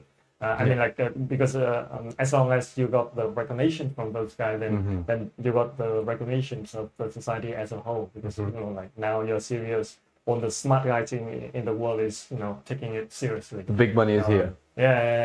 But then because me as an OG, because I like crypto because of all the fun factors. It's free. We can do whatever we want, and we can innovate at like very, very high speed. So most of the OG leaders, they still want to do that one. But then there are some of them because it's become a little bit more competitive now in the ecosystem. So a lot of teams have to be structured in a more professional way. They have to, because when you grow the team to the size of 30, 40, 90, 100 of people, then you will need to have a structure, like a proper structure. Definitely. I mean, we've seen so many examples of teams growing really, really fast in previous cycles, whether it's the 17-18 era or the 2021 era, scaling to hundreds, easily between 100 and 200 employees, and then shit hits the fan. All of a sudden you wake up, there's a reality check, and unfortunately these teams had to downsize, giving up 60-70% of their teams, and it's not a great look for the workforce in the industry, obviously. So I hear what you're saying about growing in an intelligent, mature, and measured way. Yeah, exactly. I mean, when we're dealing with that kind of things, then we're gonna start to appreciate all the things coming from the traditional world, because they already perfect that kind of technique and management things, and then that's something that I think a lot of people agree that we actually have to learn from them. As long as we don't have to wear suits every day, I think most of the people in the industry t-shirts. as long as we can wear t-shirts. Carl, I know you have places to be, and you can't sit with us all day as much as we would love for you to. Thank you very much. Do you want to give us a nice kind of closing view, your bird's eye view, to reuse Jack's joke? All year we were waiting for this glorious golden Q4 bull run, and it hasn't arrived. Are you still optimistic moving into 2026? What's your lens on the market saying? Well, yes, because I believe that talking about the price is not my strength. But then anyway, as long as when we see that a lot of people coming in, because normally like the price is gonna reflect only a part of the ecosystem as a whole. But when we take a look at other metrics, how many people are going in, how many capital, like real capital, is pouring in this ecosystem, then I think that I am more positive than negative about the price actions. Well, it is Bitcoin is like 90,000 now, right? Yeah, I haven't checked it. I haven't checked. Yeah, exactly. Like there's a lot of people who don't even care about the price action anymore. Well, if you are the traders, probably you want to think about that one. But if you take a look at the price to say that, okay, the ecosystem or crypto industry is going down or what, then that's irrelevant in my opinion. Unless you're on crypto Twitter, and then it is everything. But Yeah. Awesome. Yeah, Kat, thank you so much for joining us. Right, It's been thank you brilliant very having much. you on. really Thank appreciate you. it. Thank you so much. Thank And you very enjoy the much. rest of your time here in Abu Dhabi at Breakpoint. And hopefully we catch up before Breakpoint 2026 in London. Absolutely, Would love to absolutely. chat with you. Yeah. Thank you very much. Thank you. Again, that was Kat from Bird Eye. Bird Eye is one of the oldest, I think it actually is the oldest charts and terminal Providers? analytics platform, or for tracking prices on Solana. They were there before any of the kind of the newer ones. Before the deck screeners. Before Deck Screener, yeah. Deck Screener took a long time to come over to Solana land, and Bird's Eye was there kind of from the debut. That was when Bonk took off, and then all the Bonk derivatives launched following that. Look at us getting all reminiscent, teary-eyed sentimental about the good old days. Oh, the good old days when we didn't even know what the word trillion meant. Yeah. Here we are, surrounded by trillion-dollar asset managers in Abu Dhabi, of all places. I was just in the back now talking to people about London. Yeah. A few people from the UK actually were laughing about the fact that there's all these AI-generated merch ideas, right? I saw those. Stab-proof vests, and I mean, we shouldn't make fun of it, but London's not like that, really. How are these guys who are from London feeling about it? The idea They love that it. Breakpoint's actually going to be going there. I mean, the funniest meme I've seen so far is Beanpoint. They got the baked bean memes. Oh, good. I know, yeah. So I mean, listen, any metropolitan city in the world has its ups and its downs. It has things that people love. It has things that people maybe rubbed a little bit the wrong way.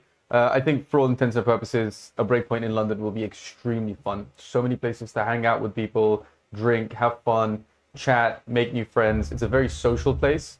I love London. London's amazing. I'm a big fan of London. I'm ecstatic that we're heading there next year. I wouldn't say I'm a London maxi. I chose not to live there, but definitely London is a very, very fun place to be. If visas aren't a problem for a lot of people, then definitely suggest you use that 24-hour window to get your discounted Breakpoint tickets. Do we have an affiliate code for this? Are we gonna? Should we? I think we should have an affiliate code. I don't think they do that. No, they don't. Also, I fear the 24-hour window might be closing or closed already. But in any case, I hope to see you all in London for Breakpoint 2026. And I wonder if the Solana Foundation knows something about London that we don't. Because there's this idea that Abu Dhabi is obviously on the rise in terms of crypto, and London doesn't really have that momentum with that news. But maybe Solana Foundation has heard some whispers that there's going to be some big reforms happening in London that maybe could change. London has bottomed already, is that what you're saying? I don't know, but I'm curious to see how it plays out. Okay, very interesting. Very excited to be in London next year. It's much shorter flight for I think most people in the world. I would imagine from New York it's five or six hours. From here it's maybe 7 hours. Let's say 8, maybe. 8 hours from here. Yeah. You got the curvature of the earth, and uphill, true. Where else? From Singapore, it's a long journey. Singapore is definitely a long journey. If you live in Southeast Asia, apologies. Latin America, you'd be going pretty long way as well. Yeah, most flights from Latin America probably stop in Lisbon or Madrid before going back. I'm sure you can fly direct to London from some places, but yeah, it's gonna be long flights. Hopefully, not too many missed flights as well. And if you're from Australia or New Zealand. Sorry. There's literally no further place you can go. You go there, and if you keep going, you start coming back. So. I guess Singapore was a good place for all the Aussies and the Kiwis. Singapore was awesome, Singapore was perfectly located. And there were a lot of Aussies and Kiwis out there. Well, I guess more than you would typically see in like a Token 2049 in the Middle East or, Breakpoint in Amsterdam, Breakpoint in Lisbon, these kind of conferences. Super exciting. Now, it looks like the afternoon is going to be Soulmate's back on. Soulmate, Rockaway X. Victor Fisher. The word Soulmate is up there. Is this the official announcement of their acquisition or the acquisition that's in the acquisition? It's in talks. In talks of acquisition, but not finalized. Okay. Is my understanding, yes. It looks like they're talking about their validator setup in the UAE, which is of course big news. We were talking with Dan Albert just about 2 hours ago about new validators being set up in the UAE. Geographically expanding Solana's validator footprint. I think this is really good. It is. I think the geography aspect is often overlooked. I think people like to simplify the decentralization of validators, and they go, we look at the number. There's X amount of validators. If it's high, it's good. If it's low, it's bad. Obviously, there's a lot more nuance to that. Right, I was going to say the Ethereum community does not overlook this. They're very quick to point at Frankfurt and say, "Look, you're all in Frankfurt. You're so centralized. It's Amsterdam and Frankfurt, and the rest doesn't exist." Yeah. So no, this is very, very good. Curious where else in the world organizations like Soulmate might be expanding to next. Obviously, they're based here, so it makes sense that they want to have their own validators set up in their own backyard. But I'm curious where next. It's a difficult game, geographic decentralization, because you want to go to these far-flung places to set up these validators to service that geographic diversity. But by separating yourself from where everyone else is, you actually lose out on the latency aspect. So you almost have to be the good guy and take one for the team, and plant yourself in the middle of nowhere to start the ball rolling. Right, and I guess that sort of ties into what Dan Albert was saying, which is that you don't want the foundation to have to step in every time and say, well, we're going to have to help you, assist you, guide you in profitably running a validator. If, let's say, you're really, really far away from the rest of the validators, then you have these latency issues.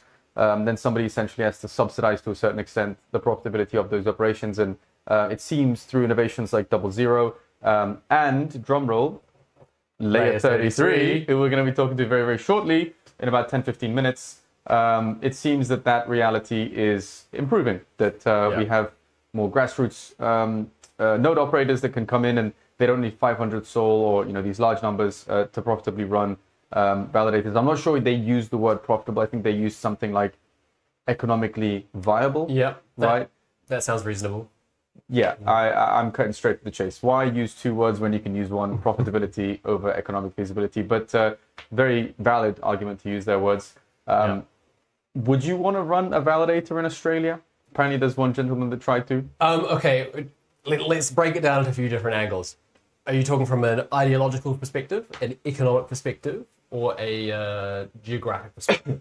Ideologically, I would say if you're aligned with the core tenets of decentralization, disintermediation, then yes, you probably want to help the ecosystem. You probably want to help the network decentralize. Financially, though, it's difficult. It's difficult, as they've discovered. It's not something that you can necessarily do easily. So I guess that's the question. Would you want to go through all of that effort only to find out that it's just not going to happen? You have to wait maybe a decade. Personally, I'd just pick up shop and move right in the center of the planet. I think personally, from a point of pure desire, I want to. I would love to. That would be great for for all the things we've mentioned. Net positive for the world. Net positive for the world, or for Solana at least. At the same time, you wouldn't want to be running it at a loss just for the sake of running it. Right. So these things need to change so that these things can be profitable regardless of where they are. And perhaps we are over-indexing on how important and how dramatic that cost might be. Maybe True. It's easy to say that you're going to lose X amount of bits. But the reality is that if you're still profitable, you're still profitable, and it might not be the difference between profitability and non-profitability. You're right. It could be a very, very small margin, and if that is the case, then I think these things should be subsidized by the ecosystem. Right? At the end of the day, geographic node decentralization, geographic validated node decentralization is something that we should all encourage. I think. If you know more about this than us, feel free to drop in the comments. Yeah, look at us talking like we're experts. Yeah, talking like we're experts. I'm sure many of you watching this are experts on nodes, on validators, on all that good stuff. So let us know. Let us know. We want to learn as well. We want to be part of that education process, and that's why we bring on experts like Dan Albert, like Nikki, who's going to join us from Layer 33, like Austin Federa, the man himself, rebuilding the internet for high-performance distributed systems. I mean, what a guy. 00. How brilliant was it speaking with Austin Federa this morning? So every time I talk to him, I'm like, I like words, but you have mastered words. Yeah.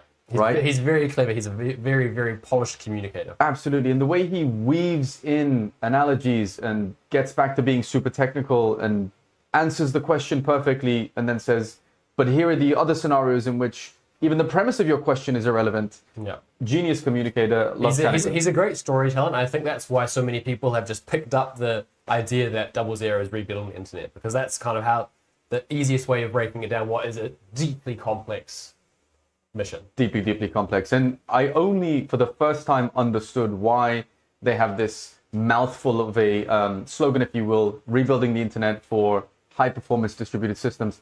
Not great as far as marketing goes. I mean, as far as SEO goes, it's actually terrible. But then he explained that a majority of the most desirable value as far as 00's sort of ideal vision of the world goes is going to be provided at the very tail end of high performance systems. So yeah, you might get 5 to 10% benefit if you're sort of in the middle of whoever's benefiting from it.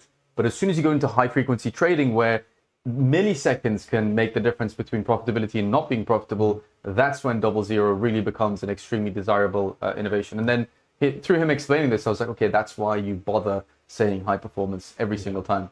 I think it's actually one of the biggest disconnects that we see in this industry is that, you know, there's trading that you and I might do where you go to an app and you click some buttons and you wait for things to happen. Swap in Phantom. But there's this whole other world that the majority of, you know, retail people, let's say, don't understand. And that's this whole HFT world where, you know, a 0.01 second break can mean the difference between being profitable or not being profitable. And for these guys, they're trading with huge clips. Yeah, it's my net worth every millisecond, back and forth. So I wouldn't want to deal with that kind of stress. Honestly, I don't think I could handle being a high frequency trader. No, and it is all algorithmic as well, so it's not as if you're sitting there kind of clicking really fast. Yeah, well, they do that in some places, but absolutely not my cup of tea. I'm very happy opening my Solana wallet, pressing swap, waiting for it to load, wasting 5% on slippage, sometimes more. I'm quite happy being degen. What are we going to talk about with Nicky? Actually, Nicky's going to be on stage in a second, isn't he? I believe he's good. He might be on a different stage upstairs. Might well be the case. Yeah. We want to find out why Nicky wanted to empower independent validators, and I think this is a fairly mission-driven approach to improving Solana, isn't it? It's not just, hey, look, I see opportunity, I'm going to pounce on it. He's decided that this is a net positive activity to take. He's, you know, pooled his resources. And it's ideologically aligned as well with this idea that, you know, we've harped on about institutions and, you know, DeFi users, etc. Boo, men suits, get them out of here. And, you know, with all this flow going into ETFs and DATCOs, the stake is concentrating into larger holders or larger validators, and that gives them huge influence on everything from governance to stake-weighted quality of service and everything that comes with that. So my understanding is that Nicky's mission is to ensure that at all times, 33% of stake is held within independent validators who are making positive contributions, like Dan Albert mentioned, you know, whether that's education, whether that's, you know, spreading out into, whether that's even doing communications in other languages, because obviously it is very English-speaking centric, validator land. So it sounds like a validator's job, as far as Dan Albert's concerned, is a lot harder than an ETF issuer or a DATCO even. We can buy the underlying asset, Sol in this case, stake it, sometimes choose to deploy it in DeFi protocols or not. Whereas a validator has to be much more active to be perceived to be providing value rather than simply extracting it. Yeah, and the way that they would extract value in the sense is just through taking advantage of systems like the Solana Foundation Delegation Program, which at its core, at its initial benefit, was just to incentivize and subsidize validators from spinning up. So with that winding down, I think a lot of that extractive tendencies from low quality validators would diminish. Yeah, the Layer 33 initiative is basically just to support smaller validators, independent validators, and ensure that we stay sufficiently decentralized to avoid, you know, being overtaken by 67% of stake going into the wrong hands. When? Oh, there he is. There he is, the man himself. When did this project officially kick off? I think that's... It officially kicked off. The Twitter account changed probably a month ago. Okay. A month ago, 5 weeks ago. And what I think was really touching about it was the amount of support that came out for it. As soon as the name went out, everybody said, "This is exactly what we need. We need, you know, we need to be encouraging this kind of behavior." Yeah. I'm sure Foundation loves it because it kind of takes a bit of that lift off them. Nobody turned around and said, "Oh no, not another one." Yeah. Here's what we don't need: more independent validators. So that was really good to see. It's almost heartwarming, and maybe you'd expect to see this kind of let's do more infra energy in the Ethereum ecosystem, but I think in Solana it's quite rare. I feel like it's almost a community project. Feels like we're doing grassroots infra. I like this. Yeah, and I think it touches on part of what makes Solana so special is this community, is this supportiveness, is this desire for everyone to lift each other up. Obviously that, you know, can get a bit catty at times at other levels of the stack. But catty, did you say? Yeah, that's a good word. Yeah. People can get catty in crypto. No, but I think an initiative like this is one that everyone benefits from, and there's no loser. You know, we talk a lot about zero-sum games, and you know, if you're winning here, you're losing here. Yeah. This is one I think is just positive sum. Everybody wins if this does well. Absolutely, couldn't agree more. Now, one thing I missed, unfortunately, while I was out exploring the wider world out there, is the little morning roundup that you did with Mr. Thomas Bahamas, straight from California. What stood out? Was there any? What stood out for me? Was there any State Street level $5 trillion asset manager comes to Solana type of banger news, or was it more DeFi news? It was more low-key than that, but the thing that I enjoyed the most was Solana Mobile expanding out of just the Seeker. So, unfortunately, Emmett couldn't chat to us about this on day one, but yeah, Solana Mobile was still under embargo. This was still under embargo, but yeah, so Solana Mobile is doing more accessible devices, cheaper devices. They're partnering with FX Tech and MediaTek. MediaTek, I didn't know this, but apparently they distribute 50% of all mobile devices worldwide. Excuse me? Yeah. So what we're going to get... That's your Apples, your Samsungs... That's my understanding, but I could be wrong. Yeah, MediaTek ships roughly 50% of all Android devices globally. Android devices, okay. Yeah. Very interesting. So it's a huge market, and if we can get the Solana Mobile stack out to as many people as possible, that's huge for the growth of that flywheel. That is huge. So all of a sudden we'd go from having, 150,000 pre-orders to potentially hundreds of thousands of Solana Mobile. Now, in the meantime, by the way, I've just been handed something quite interesting. Solaya. We've been talking about merch all week, haven't we? So what do you have on the desk here? We haven't heard from Solaya for a while. We have our SolanaFloor magazines here, but check this out. I think people walking past this booth for the last 3 days have seen us live streaming non-stop, yapping at you, trying to bring you as much value as possible. And they've given us handheld fans. Handheld fans? Okay, first of all, I love that we have this. I'm gutted we didn't have this 3 days ago. Where were they 3 days ago? They're not this bad. Changes everything. Thank you, Solaya. Thank you, Solaya, for putting this out. Thank you, Solaya. It has a little clippy open thing. It took me a good second to figure it out as well. This is going to help a lot. Thank you, Solaya. I'm sure someone's going to clip this. And did I just become a Solaya maxi? Mean what I'm holding. Oh, it's red. Okay. Let's see. Let's get these boxes out of here. There's a little mirror inside it, Finn, for when we do our makeup later on before we head off to the big event after party. Is this gonna? Oh, this is so risky. You done it? Right? Yeah. Yeah. What? Yeah, I think you have to click it into a right angle. Oh, there we go. Yeah. I think I've got the coordination of a banana at this point. I feel like our prayers have been answered. There we go. People saw Thank you, Solaya. People saw Mike Dudas in here with his long sleeves and said, you know what, we got to get something in there for those guys. Mike Dudas, bless him, hopped in here with his long sleeves and a hat on, probably not realizing how warm it is in here. Props to Mike Dudas. He was also explaining that I saw not only him, but many people were at a side event yesterday evening. I saw this on X, and they had small sort of boats that were ferrying them to and from. Yes. Back to mainland. Apparently one of the small ones ran ashore. I know a few people actually got hurt. There was an ankle injury. One got lost or something out or was out there until 2 a.m. from what I heard. Yeah, a bit of a nightmare. Yeah. I tell you what, I hope that doesn't happen to us this evening, because I think most people are going to be leaving the UAE tomorrow, potentially flying out of Abu Dhabi or Dubai. I know a few of the extremely degen Solana retail participants have rented cars, and they'll be sort of driving back and forth. Yeah. Back to Dubai. People renting their Lambos to get back to DXB. Yeah, I don't want to out them, but people are of course renting Lambos, as you should. You're out in the Middle East, out in the desert, have some fun. Although I did ask some of them, how fast can you actually drive with these things? It's not like we're in Germany. Yeah. It's not like there's an autobahn. They were saying beyond how fast you can drive, which is not very fast. They're quite strict here, as you probably know. The car is apparently extremely uncomfortable, so you don't want to go that fast. As in seats are uncomfortable and it shakes too much. Yeah. Right. Yeah.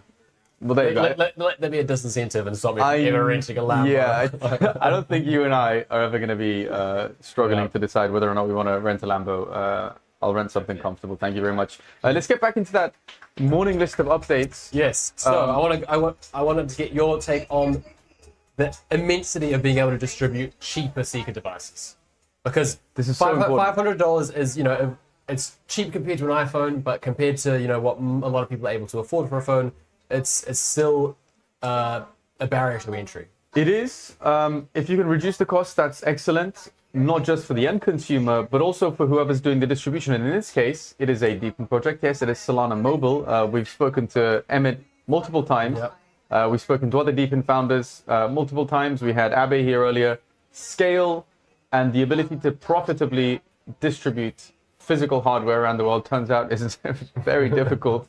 So they explained that the main issue is not creating the software. It's not creating the hardware. These things are very challenging, but then you have the end product and you need to get it all the way around the world. And that significantly obviously eats into your margins as well. And it's not that difficult. The main frustration apparently from the Solana Mobile community was, why have I not got my phone yet? When am I going to get my phone? Yeah. So I think this will greatly benefit not just the end user, but also hardware manufacturers, which hopefully are going to be increasing in number in the Solana Mobile ecosystem. Yeah. And if, like, take into account that distribution of hardware is difficult in normal times, add in the fact that the world seems to be in a global tariff war and things get exponentially more difficult. Very sticky. Very sticky. Although props to Trump for turning it into a media war as well. He came out recently and he said, look, the tariffs have worked so well that we're going to cut income tax for Americans. Out of the deal. Out of the deal. Remains to be seen how true that statement is or how possible that is. He loves the show. He loves the show. He loves the show. Yeah, you win some, you lose some.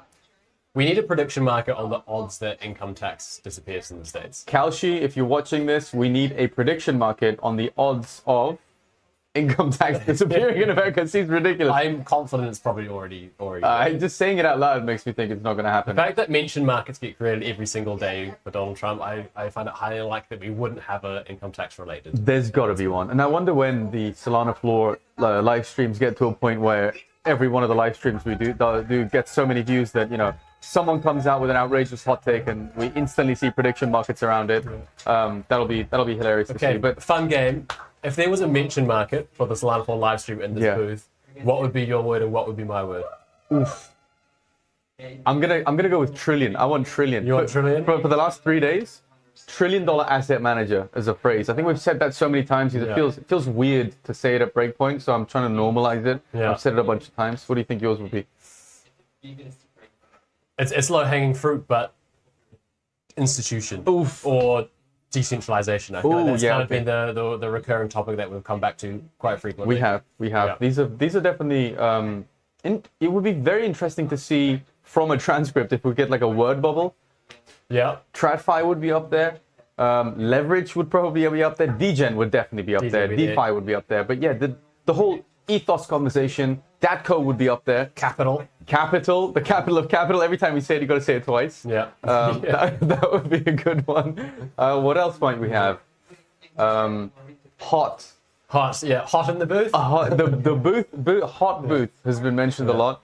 Speaking of someone who's about to feel how hot it is in the booth, the man himself has arrived. Is he bringing the heat though? Nicky Scans has got his own little personal fan. Nicky Scans has a fan as well. This is going to be exciting. I think you and I are both visibly and audibly excited. Distressed, malnourished. No, we're having a great time here at Breakpoint 2025. I could not be more proud for the work that we're doing at SolanaFloor. So if you have any questions about validators, about the Solana ecosystem, about decentralizing stake, this is the man to ask it to. You know where to ask it. It's in the chat. And if you know someone that would like to ask questions, send them the link, share it with them, let them know that this conversation is happening right now in Abu Dhabi, in the Etihad Arena, in the capital of capital. There we go. Say it again. There we go. The word capital Someone is just wants some money. I know. The word is slowly getting larger. The man himself. The man himself. Hello. Oh, you have a fan as well. Yeah, I was told it's a requirement to have the fan. Please take a seat. He's only just arrived. We've been here for 3 days in sweltering heat, and we finally get. Well, it doesn't smell too bad, guys. That's not yet. That's all right. We're here till. Oh, I broke mine immediately. Not a good start. Here we go. You're the tech genius. Excellent. Yeah, well, we've been around these. How do I get it to stay up? Oh yeah, we're good. No one move. No one breathe. No one move. Excellent. Nicky, welcome to SolanaFloor. Great to have you on. One sec. Which way am I looking? Camera, you guys, conversational, everywhere. To us. Yeah. We'll go back and forth. Sorry, what was the question? Haven't got there yet. We are so excited about Layer 33. Oh yeah. I've been saying that as soon as the first tweets went out, the overwhelmingly positive reception was this is something we have needed for a long time. And how was that for you? Was that just instantly gratifying to have some people come out and say, yes, we need more support for independent validators at a community grassroots level? Yeah, so little layer 33 founder secret to start off with. It was meant to be like that's all right. It was meant to be like a hobby side project to start, and I was like, I can use up some of my extra time here to help these voiceless independent validators that sort of just grumble amongst themselves, but they're so essential. They need to have their story told. So I started to get some of the validators into a group. They were starting to, just like, I think they were so isolated that it was like, okay, like they love like this team feel, and there was so much momentum. And then we launched the X account, and then just the amount of support, the people retweeting it and commenting and reaching out, I'm like, all right, I got to do this full time. Let's do it. Like we're going like how often you get that much attention that quick? Very interesting that you did from the get-go. It wasn't this is a plan, we're going to execute, we're going to go full-time into this. It sort of organically happened. Organically happened, 100%. Wow. And the people let you know how much this was needed? Immediately. Yeah. I mean, and the thing is, a lot of it was validators who have plenty of stake. But even them, like they see the direction things are going, and they feel the vibe, the negativity that's happening, the reduction in how much they're making in a month, and institutions sort of having all the stake funnel up to them, and they're like, we need this. And apparently others have tried similar endeavors, but it's everyone has different skill sets, right? And like these are devs, like crack devs, and they're core contributors. Like that's just not me. So like I'm happy to be the talking puppet head for these very skilled, talented, contributing individuals, right? I think that was what was the missing piece. Yeah, and so you talk about a lot of the negativity. We were in here with Dan Albert earlier, kind of hashing this out a bit. Oh, perfect. What in your view is the biggest factor that is making it difficult for smaller independent validators right now? Oh, simple. And I got armed with all the numbers and facts here. 160,000 Solana is what is needed to break even now as a 0% commission validator. What is that? 10 million? More than 10. More than that, yeah. I think it's like 20 something million dollars. Where do we get the calculus checks out? This is a professional operation. We're gonna calculate check the numbers. Check the numbers. Well, what's Sol at today? I'm gonna guess 140. It's 22.4 million. Yeah, guys, that's not exactly chump change. That's not a garage hobbyist operation or even close to it, right? So now anyone that's under that threshold, they are basically operating for the love of the game. Yeah. And when you're getting, pings on your pager at 3 a.m. when the RPC goes down and you got to help reset it, and then there's network resets and there's updates. It's like now they're doing it at a loss. Like, are you kidding me? And you've got delegators knocking on your door saying, "Come on, man, fix it." The pitchforks are out. Yeah, and at the same time, you're watching like the entire ecosystem now be like not kissing up to, but it's like institution. And they're sitting here suffering like why am I doing this to myself? Like, and I understand it, but it's worth it. And it's gonna be worth it in the end. It's just the problem had to be, echoed more. I feel like you're the perfect person to ask this to, because it's obviously been one of the big stories that we keep touching back on while we've been here. We've been clamoring for institutions to arrive. Everyone say, institutions are coming. Now they're here. There's more suits out here than hoodies. People are talking about bringing billions on chain. ETFs smothering stake. They're taking on heaps of Sol. Everyone has told us that's fine. That's part of the game. Solana is for everybody. What are the other things? That's not mutually exclusive. That this is what progress looks like. We're maturing. What's your view on the shift away from the authenticity and the DeFi roots of decentralization as we go more towards this institutional market? Yeah, I was a big of a proponent as bringing in the suits as anyone. And I knew that it would bring a ton of money to the ecosystem. It would help regular people feel more comfortable. So I was a big proponent for that. But we needed to just not forget our roots. And at the same time, like, we have to support those that have been building here. It's so easy to just move to like the next big shiny thing. And it's like, yes, that is great. And they do supply things that we can't do. But like, is our first act of the suits getting here to be like, oh, like, yeah, the indie validators are dying, but it's fine because there's replaced by them. Like, that's a terrible start to this, right? And also, and I just said it during the talk, like, is the expectation that institutional validators are going to care about decentralization? Of course not. Their job, is the way institutions always have been, is to funnel as much money into their own entity as possible. That's what they should do, right? But that's not what Solana is built on. We have a different, we're weird, right? We have a weird ethos. Like, one validator in Solana doesn't even want to have all the stake. We literally want it to be geographic, like, have geographic diversity. We want to have stake diversity. Like, how do you communicate that to an institution? It's like, oh, I want to win but I want to bring everyone with me. Yeah. Right. So that's not on them. That's on us to hold that part of us close. You know what I mean? We can't expect that from institutions. And, okay, so what are the practical steps that get that to happen? Because we can talk to the end of the day about how it's important and why we should all do it, but as we've said before, the Foundation Delegation Matching Program is winding down, so a lot of that support coming from Foundation is, sadly dripping away. What practical measures can be taken to ensure that this kind of independent spirit stays alive? It's the responsibility falls on these indie validators, which I think is we had it reversed. It was like these indie validators were sort of grumbling with each other, saying like, why is the delegation program doing this? Like, why are fees like this? This isn't fair. And it's like, guys, you have power. You just don't realize it. Like, when you combine the amount of weight you can throw around and people start paying attention, I think Layer 33 is a perfect example of that. I mean, there's 18 million SOL between the 25 validators on Layer 33. Yeah. People are going to listen, right? Like, that is enough to affect the network at a large level, right? Like, that matters. So getting the story out there, saying why it's better to stake with these independent validators. And also, I'm a big believer, and it's like, if you provide value to the ecosystem, but also valuable products, revenue will come and stake will come. You can see all the biggest validators out there, for the most part, they're not even recruiting stake. Like, the stake just comes to them as they provide value. And right now, many of our independent validators, their full-time job is 1, staying online, but 2, selling. They're trying to get people to stake with them. And I just think it's a losing battle. Provide value, the stake will come. Yeah. A big part of that for me is something that Dan L was mentioning. How do you provide that extra value? Because a lot of people said it's about education. A lot of people said it's about being geographically distributed. Others said it's about doing content in different languages. What for you is the singular thing that lifts the whole? I can't talk about everyone, right? I can only talk about what we're thinking at Layer 33, right? My hope is that others will copy us and do the same, and they'll find their own niche for how they communicate this and get stake and get people to care. For us, we're thinking big. Like, we're thinking core infrastructure. We're thinking like massive protocol level, because our combined stakes, if we were all one validator, we'd be the biggest validator on Solana, right? Why can't we be a Helios? Why can't we be a Jito?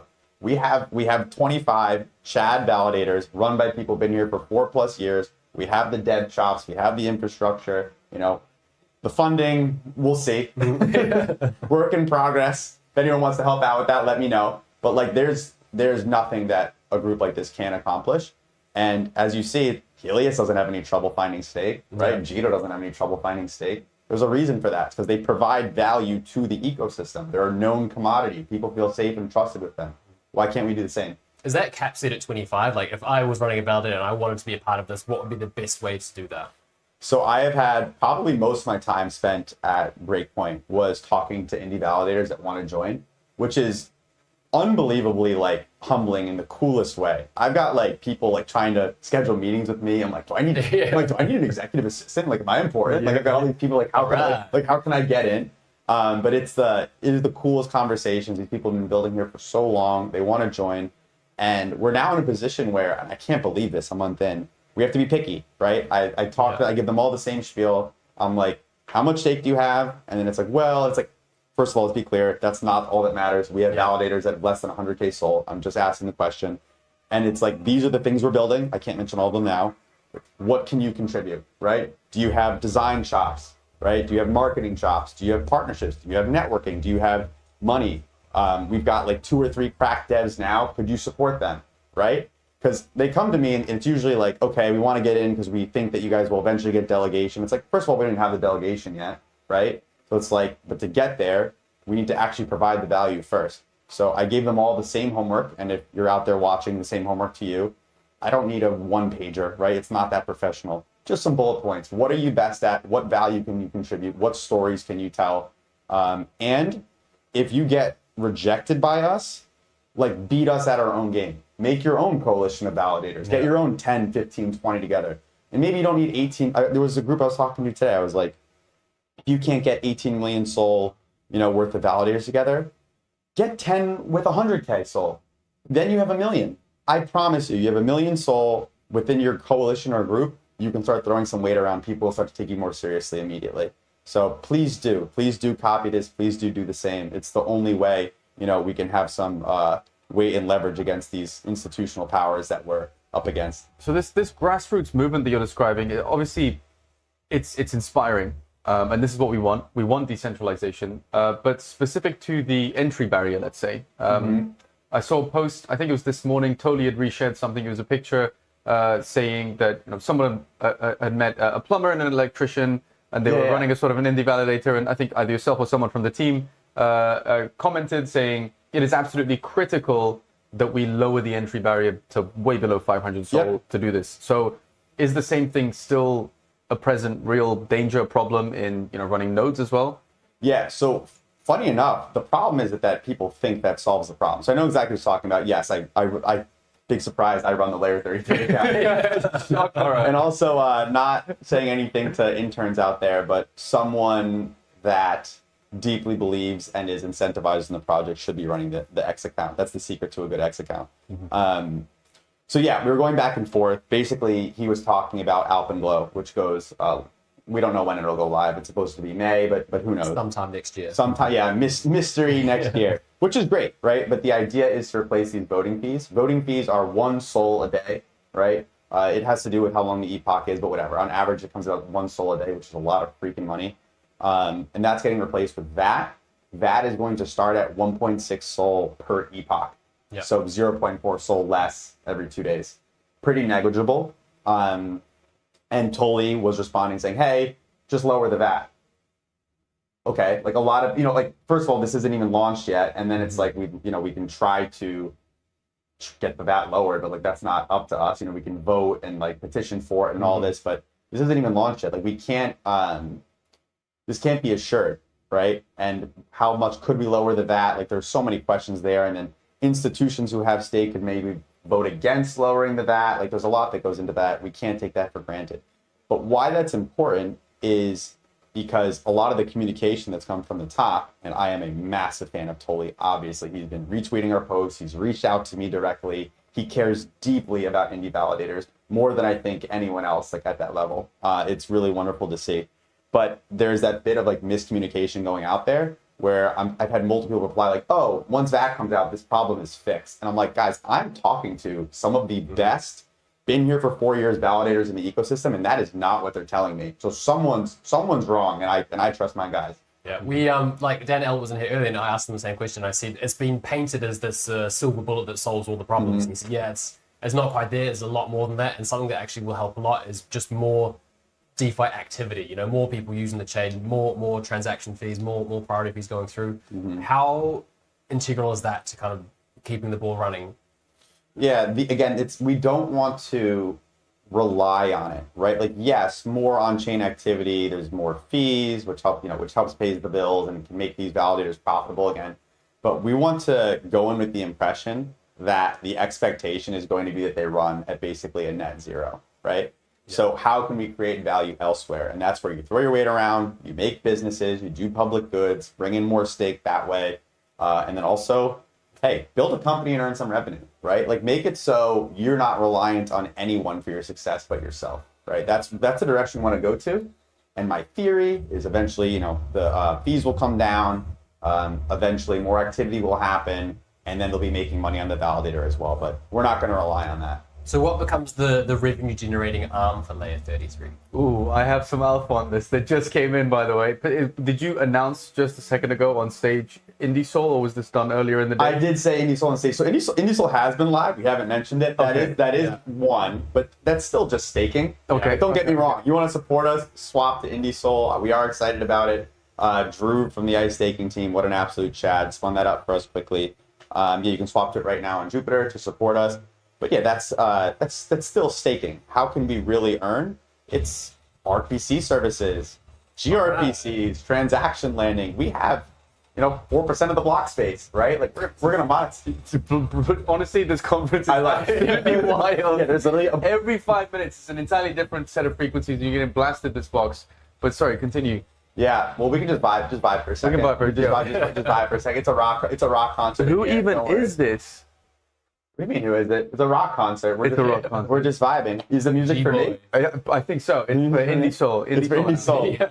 So gRPC you're launching. And we're thinking even bigger than that. Those are like sort of the low-hanging fruits. We have some of these validators, man, these Chad devs had projects they wanted to build, but they're like, no one will see it. Like nobody will care. Like how are we going to get users? And like now we can, because we have the marketing chops now, right? We have all these followers and we have these people who care about what we're building. So I'm like, again, think big. Like I said, when we talk to them, I'm like, think Helios, think Jito. And it's like, well, who cares? Just go for it. Like, what's the worst that can happen? Just keep moving our feet. It sounds like a chicken and egg situation. So you've got this big vision, you're thinking big, but you also have trust. So do you need to get the trust for people to be able to think, okay, I align myself with this guy's vision, I trust him, or is it vision and then the trust follows? Like, which comes first? I'll say that, well, it's funny enough on the trust side, and this is going to help with this, our first users will be our validators. Like we have 25 validators in it with 18 million sold. So like anything we build, they use all of these services. So like, why are you using services and money going elsewhere to teams that have not shown that they care if any validators survive or not? Let's keep those fees within the family, right? Absolutely. And then encourage other indie validators to do the same. And I think it's a battle of attrition, right? The journey of 1,000 miles starts with a single step. So you just do the next thing in front of you, the next thing in front of you, and then you build momentum. And then people see like, this is growing. How can we lend our support to the growing cause? And it starts an avalanche. Absolutely, and that's why we'll start with the low hanging fruit. Like I said, the RPC stuff is low hanging fruit. We have so much stake decentralization. Everyone has backup nodes, so that's basically already ready to go. And we think people want to support it. Our validators are going to support it. And again, I've gotten challenges internally. It's like, well, it's like RPC service. It's like the margins are tight, and this is difficult. And this, I'm like, guys, we just keep churning our feet. If we literally just don't stop running, I promise we cannot fail. If we just launch products and we get loud and we keep running, we won't fail. I mean, how many products have you seen launched on, especially like in crypto, that are beyond stupid and they still like end up doing well because the teams are just relentless? Plenty. And that's it. Yeah. Being relentless is more important than even having a good product, I believe. That's fascinating. That's alpha. Contentious issue on the topic of validator profitability. 441. Is this one of the Cindy's? This is the latest one. So one of the many. As we know, tell me which one that is. so 228 was the big one. Yes. Early in the year. 441 is kind of the simplified version of that. Where it's doubling the inflation. So we get to terminal inflation faster. Now, the argument is this hurts smaller validators because they lose that revenue generation that pays the bills.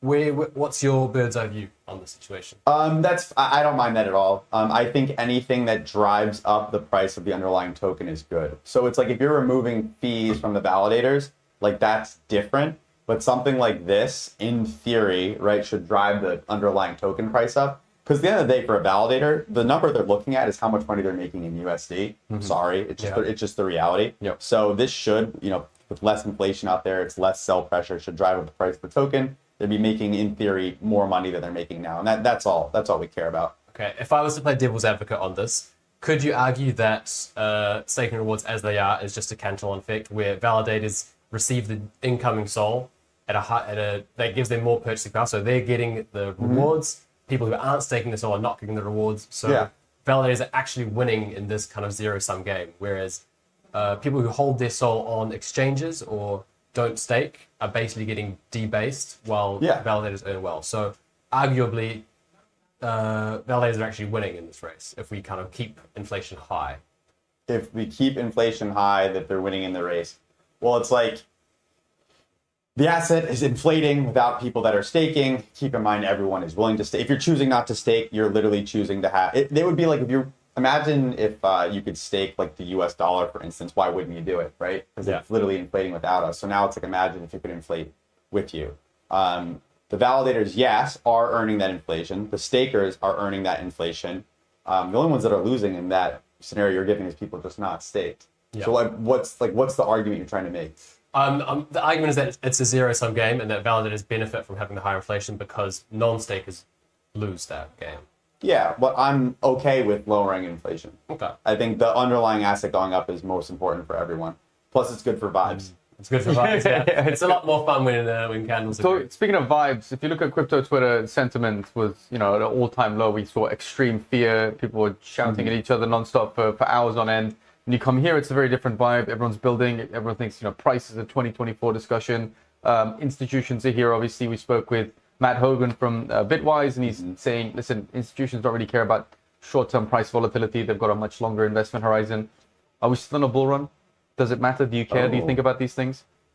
I do think about it a little bit. I have my own personal timelines like in mind for what I think. I actually do think we're still in a bull run. That's like my theory. And I've got like my months that I think certain things will end or happen or not. But either the alpha. What do we think? Big Q1 rally, or are we waiting? I can't tell you because then you guys will dump on me. Yeah. I don't trust you guys. I don't trust the audience to dump on me. But yeah, I certainly don't know how to time the market. I'm awful at that, if anything. But yeah, I have my predictions that this was just a pullback. There's just so much positivity around Solana specifically right now in the crypto market overall. I actually am excited about where we're headed price wise. But then as for sentiment, like price go up helps it, but it's hard to be bearish after an event like this, isn't it?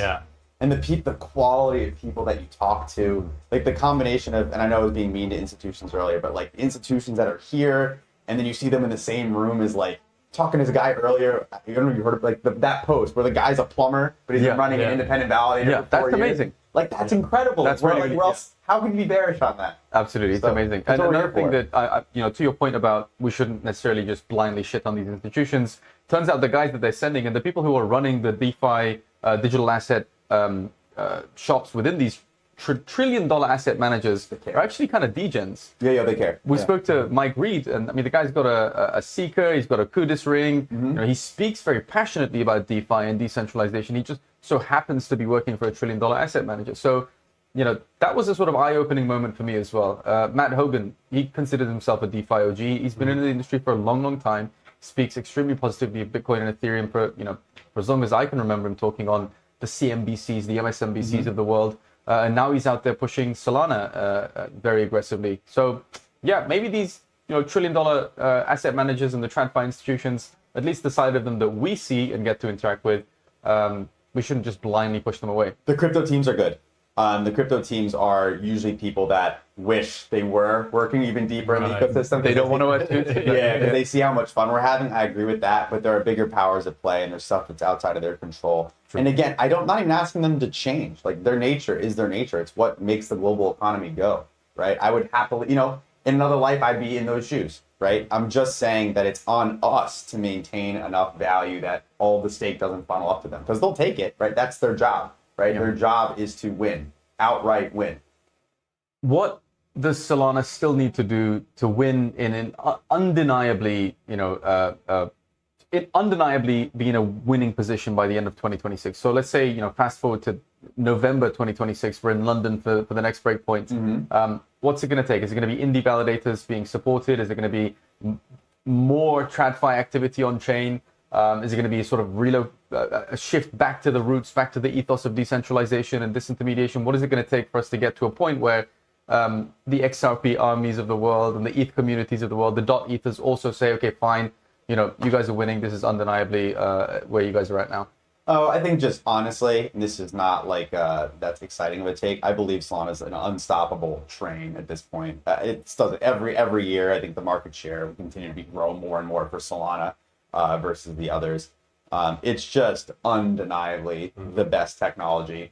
When it comes to like the global economy running on it, it'll be one of those things. And my mother-in-law is the one I always use as the best example because she's like, I don't understand Solana. I don't get this. Like, can you explain it to me? I'm like, don't worry about it. It'll just be one of those things that you use without knowing that you use. It's just the best product and it is what it is. But like, as for what we need to accomplish between now and then, the decentralization stuff, like actually between now and then doesn't matter that much to like the exterior world. Like that doesn't affect like the normal people. That's an internal fight for us to have because decentralization is specifically important to us. Like if Solana staking just becomes JP Morgan and all of the stake is on, 6 validators that are run by institutions, I still think the chain will function fine. We'll be at risk and there are problems that can happen and then it's like, it can be abused. But like for actual regular person, they won't care or know.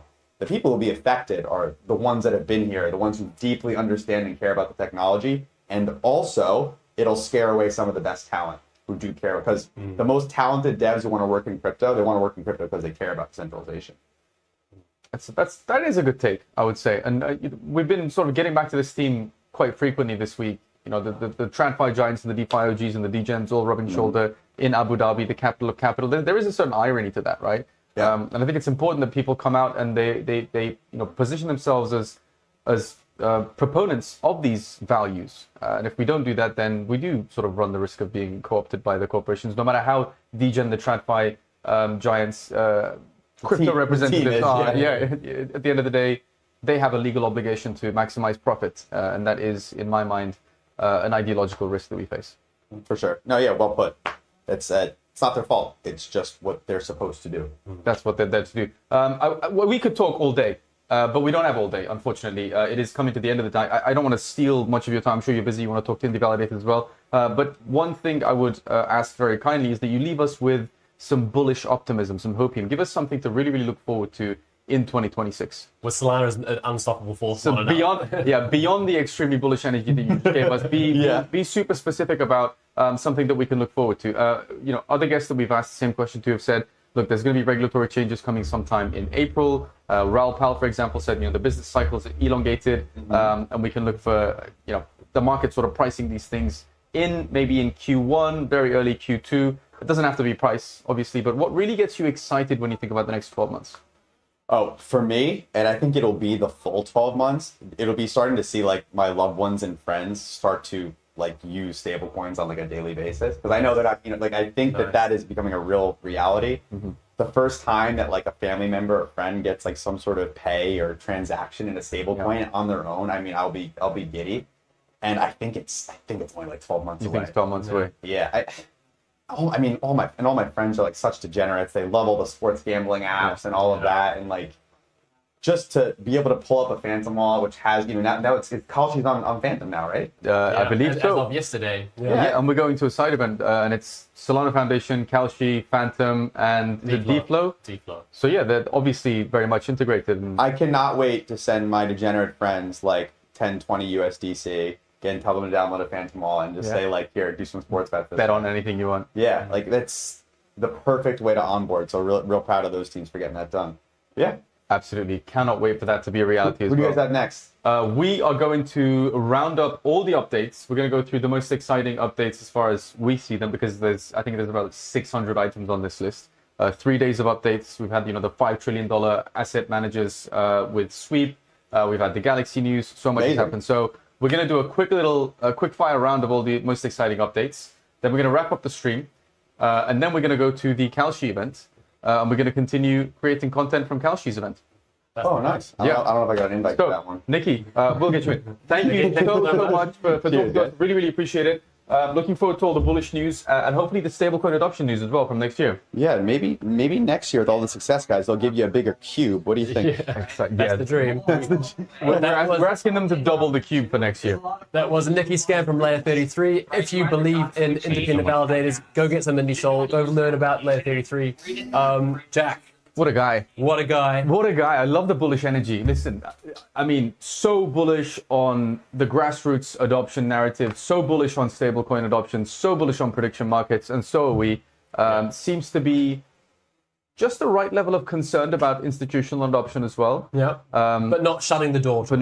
So are we. Yeah. Not to say, I'm going to toot my own horn here and say you and I have got it right, but Nicky's definitely got it right. So if you and I agree with Nicky on a few things. He's also very kind of him, left his fan for us. Triple fan. Okay, let's do a quick fire round of the most exciting updates that we've seen from the last couple of days. We can start with today's big announcements. You want to start with today? Go for it. Yep. So, top of the list, we have Render Network launches Disperse. Disperse is a decentralized GPU compute platform aggregating thousands of globally distributed GPUs to address the AI compute shortage. Good step for Deepin.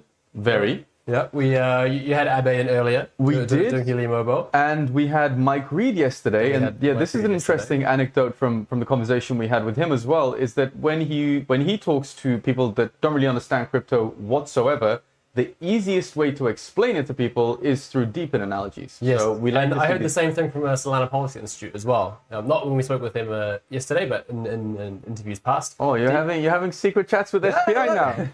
Yeah, deepen is one of those things that is very tangible and is very easy to explain to an outside audience about how crypto works and why it's important. Absolutely, we love the deepen projects. What else do they have? Pilot uses include OTOY Studio and Scripted. I have to admit I haven't heard of these projects. Yeah, not these ones. Render has been around for a while. So Render I have, the projects they're working with, OTOY and Scripted. Render, of course, they have a very interesting booth outside of this. Fantastic socks. Right? In fact, I did snag myself a pair of those socks. You didn't snag me a pair as well? I think we did. I think we might have one in the back office. Although no shortage of merch around here, we forgot to give our guests these SolanaFloor magazines, didn't we? We have a surplus then. We should talk about this. A lot of work, blood, sweat, and tears went into these things. This is the second SolanaFloor magazine that we've got printed. I love it. I'm obviously very, very biased. So if you know anyone that he is here at Breakpoint, tell them to come visit us in the booth in the very short remaining moments that we have, and they can take one of these magazines for them. What else? Let's move on. Layer 33's Indie Sol, its liquid staking token, is now live. I guess based on from Orm. Yep. Yeah, he said it was already live. What, yesterday? Something along those lines. Yep. So again, to reiterate, Layer 33 is a collective 25 independent validators committed to maintaining Solana's network decentralization. You heard at length from Nick about why this is so important. I'm going to pick up myself some Indie Sol once we close the stream to get on board with that. I think we should. And fees generated by IndieSol would be directed towards supporting the initiative itself. So yeah, get on that. Love the to see indie it. validators. Okay, we have the helmet. The OR helmet is on. Shout out to the miners, the degens.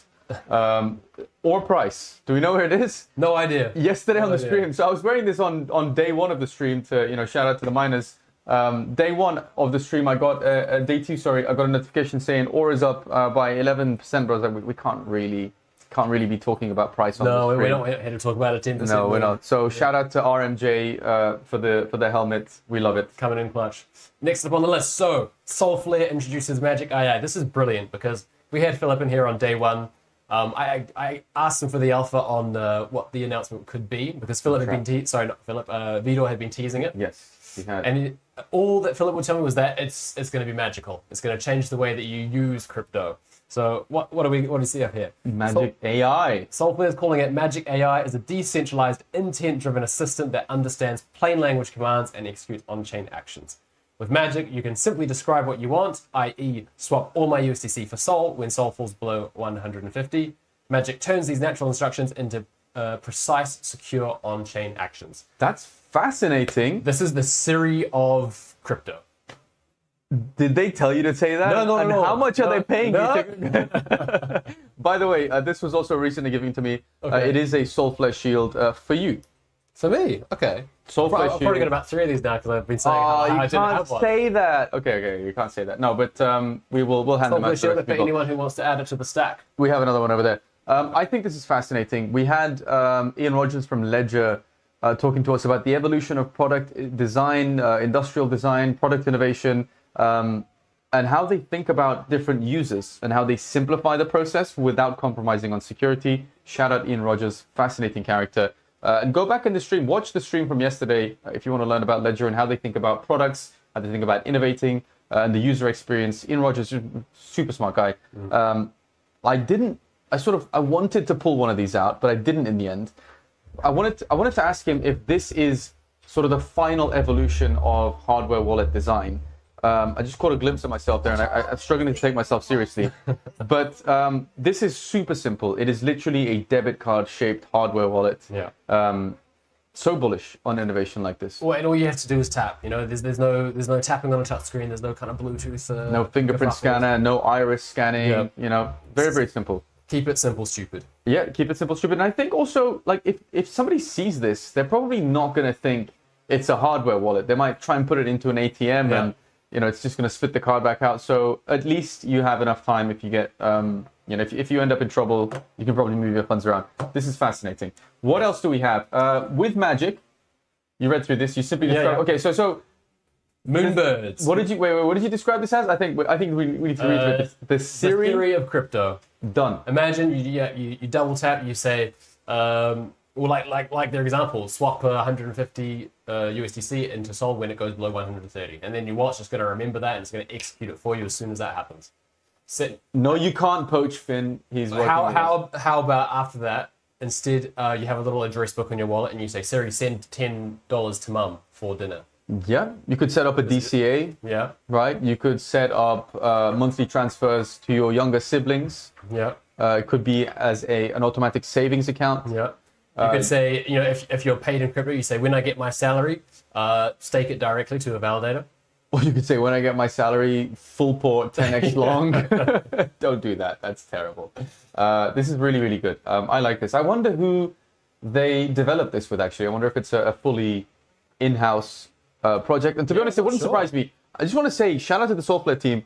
Look at this funny character on screen right now. We love FP. Yeah. Absolutely hilarious guy. If you look around the Etihad Arena, you see SolanaFloor signs everywhere. I think also last year in Breakpoint in Singapore, they were the main sponsor. Yeah. SolanaFloor comes with a huge team. I heard they have a team of about 50 people here. 50 people here, yeah. Massive, massive turnout. So shout out to SolanaFloor YOLO is everywhere. It is absolutely everywhere. Not SolanaFloor yellow, but yellow nevertheless. What else do we have? You were going to just tell me about Moonbirds. Yes, so Moonbirds, the NFT collection, and an Ethereum-based collection, I might add, announces the launch of the Burb token in Q1 2016. Burb is going to launch on Solana. So, this to me reads very similar to what Pudgy Penguins did with Pengu. Moonbirds has obviously seen that Solana is where the meme coin action is. That's where people are. That's where traders are. And if you want to expand the brand, you want to go where there's the highest surface area and there's the highest TAM. So it makes sense. I think if you want to achieve anything in life, you want to be on Solana, right? But specifically, if you want to have, highest SAM and TAM and so on and so forth, it just makes sense to be on Solana. And I think case in point, Western Union. Right, for the longest time, the most archaic payment system. One of the examples that I used to give 6-7 years ago when people would ask me, okay, but what's the benefit of crypto? This is, in the era of people saying, oh, it's for money laundering, it's for scams, it's for criminals, it's for tax evasion. None of that was the case. The examples that we would often give is remittances, right? Yeah. For a long, long time, we'd say, look, if you want to send money from point A to point B around the world, let's say your family's, living in a distant country and you live in the US or various parts of Europe, there are around 12 intermediaries that are going to slow that process down and make it more expensive for you and your family. That is a problem that is in part or almost entirely solved by crypto.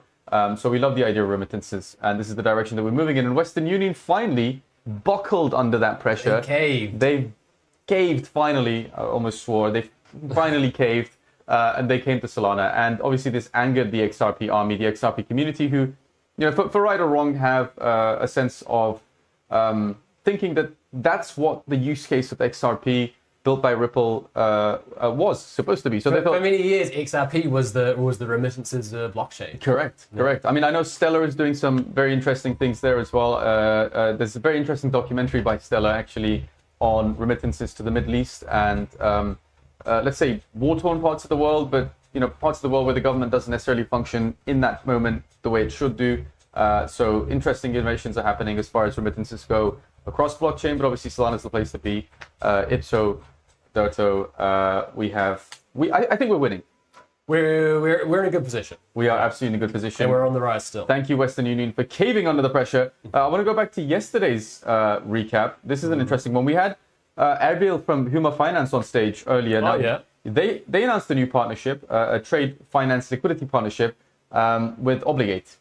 This is interesting. They are providing the stablecoin liquidity that fuels the system. PayFi, stablecoins, remittances, it all sort of ties into this general idea that Solana is the fastest, cheapest, and best place to build these systems, to build these innovations. So we're very, very happy to see this. And going back very briefly to the XRP army friction, Hex Trust is issuing and custodying WXRP on Solana. That's a one-to-one backed wrapped version of XRP. And they're bringing it to the Solana ecosystem. Yeah.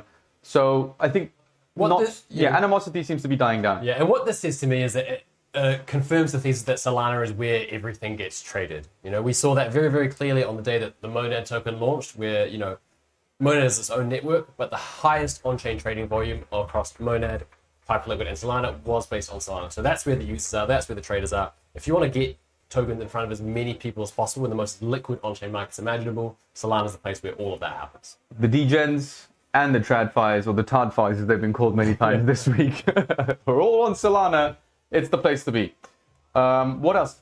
Let's talk about some of the biggest institutions. JP Morgan has arranged a US commercial paper issuance for Galaxy Digital on Solana. This is absolutely humongous. Galaxy Digital is everywhere at the moment. Aren't they? They are crushing the I mean, I knew they were big, and I knew, they'd been around for a long, long time, but you only really get a sense of how significant one organization is when it's a wave of announcement after announcement. It's trillion-dollar asset managers. It's the biggest banks in the world, JP Morgan. It's heavy proving hitters. Tokenization is happening on scale, and I think a big part of that is because we get guys like Mark Antonio in here, and he's an absolute evangelist of Solana, and nobody is going to be able to convince these institutional trillionaires like guys like him. Giga Chad. I mean, he could convince me to give him all of my money. I can't even speak, but I have a feeling he doesn't need my money. Less TradFi focused, but still quite important. Camino rebrand. What happened there? So I saw our good friend Gary, shout out to Gary, was wearing the new Camino t-shirt. It seems the K is slightly soft. The K is a bit bendier. Yeah. But the part of that rebrand also came with a huge raft of product updates. Right. It seems that's what I'm missing. Talk to me about these product updates. Do we have insight on six new products? Was it not? 5 or 6. The one that comes to mind immediately was fixed term yields and fixed term loans. So the issue that we've had in DeFi for many, many years is it's just one big pool, and you go and you deposit your collateral, you withdraw stuff, and then you borrow against that collateral, and then you have a rate that is always changing based on the quantities of the pool. So you might borrow USDC at 5% on one day, and then three weeks later, that's gone up to 10%. Part of this new update from Camino is that you can set the terms as the loan starts. So you're not going to have a fluctuating rate, and it's going to stay pegged to what you originally set for. Loopscale's been doing this previously as well, so I think it leans more towards maturity of DeFi. Can I do this with my mortgage as well? Lock in a 1% rate and what is a keep it for 30 years? What is a mortgage if not a loan? So the future of finance. Yes. The future of finance. Was it not Trump? We praised him earlier for joking about, I don't know if he was joking, but for claiming that he's going to remove income taxes in the US. Wasn't he also talking about 50-year mortgages? 50-year mortgages. The same man who's I saying... hope that's at a set rate. Can you imagine? Oh, my God. Oh, it's absolute cinema, which is, incidentally, the name of the room that we're in here in the Etihad Arena. And I want to thank you all for joining us for the last 3 days. We've been doing our best. We've been drinking plenty of Red Bull, trying to stay hydrated. We have the fans helped. Solaya handheld fans. Thank you, Nikki, for leaving yours in here with us. But it's been an absolute pleasure to report on everything from the Solana ecosystem for the last 3 days straight. We are going to keep reporting, of course. We're going to keep clipping. We're going to keep talking to Kalshi, to dBridge, to the Solana Foundation later on, and Phantom at the event. Yep, there'll be plenty of content coming out of SolanaFloor account for the rest of the day. Predictify everything, right? Predictify everything? Predictify everything. Predictify everything, and absolutely don't go anywhere. So much content coming your way. So many discussions, so many interviews, so many announcements that have happened over here over the last 3 days. They're all going to be coming your way in the next week or so as well. If you are here, send the link to someone. If you have any major gripes with any of the announcements that you've seen, drop them in the comments. We'll do our best to address them. If you want deep dives from across the Solana ecosystem, then of course you go to YouTube/SolanaFloor and you hit that subscribe button and you hit the bell so you're notified when we share our deep dives. And I think most importantly for this conversation, given that I'm joined, of course, by our senior journalist, Finn Miller, you should go and subscribe to his newsletter. Subscribe to the newsletter. It's juicy, it's spicy, Finn doesn't hold back. Sometimes he ruffles a few feathers. We've got some very angry DMs from teams across the Solana ecosystem and crypto more generally. Don't tone it down. We want the unfiltered, spicy takes. The format of the newsletter will not be changing. It will continue to be the best place to get the week's news wrapped up in one place on a Friday. Always. Come rain, come sunshine. That's where you need to go. Okay, so we are going to wrap it up very, very shortly. I just want to scroll through and see if there's anything we're missing, anything absolutely humongous that we need to let the people know about. I think biggest announcement probably, if we abstract away all the talk of trillions and billions, if we boil it down, Fire Dancer is live. Yes, finally. That, for me, is broad strokes probably the biggest announcement of the entire event. People have been waiting for this for years. 2022, I think they showed the demo and said we're going to 1 million TPS. I don't know if it's a thing that happens in the next month. But yeah, Fire Dancer is live. That for me is the biggest, hardest hitting announcement, and that does tremendous things on levels of both throughput, performance, and also on decentralization, making things a bit more secure. We don't have one sole validator client anymore, or one or two. Yeah, it's good. We're out of mainnet beta. You know, Fire Dancer launches totally says drop the mainnet beta tag. He said drop the. I mean, he said pull one out for the mainnet beta Pull tag, one didn't out he? for the mainnet It is official. We are finally no longer in mainnet beta, and I think that's likely the best place to end the stream. It's been 3 long days. It's been a sweaty, hot, action-packed 3 long days. I want to thank all of you for joining in. Really, really massive thank you. I hope you've enjoyed this. I hope you can like it. I hope you can share it with other people so they can learn more about the Solana ecosystem. And we'll see you very soon from our next live stream, which is going to be Friday next week. Yeah, 6 days time. We'll be back. 6 days time. We'll do it all again. And we'll be talking about the 6 most important stories from the Solana ecosystem that are really shaping the ecosystem that week. Thank you so much. See you in London for Breakpoint 2026. Up on table, you know the thing. Money in a pocket, you know the thing. You by the side, you know the thing. Just me not catty, you know me bingo.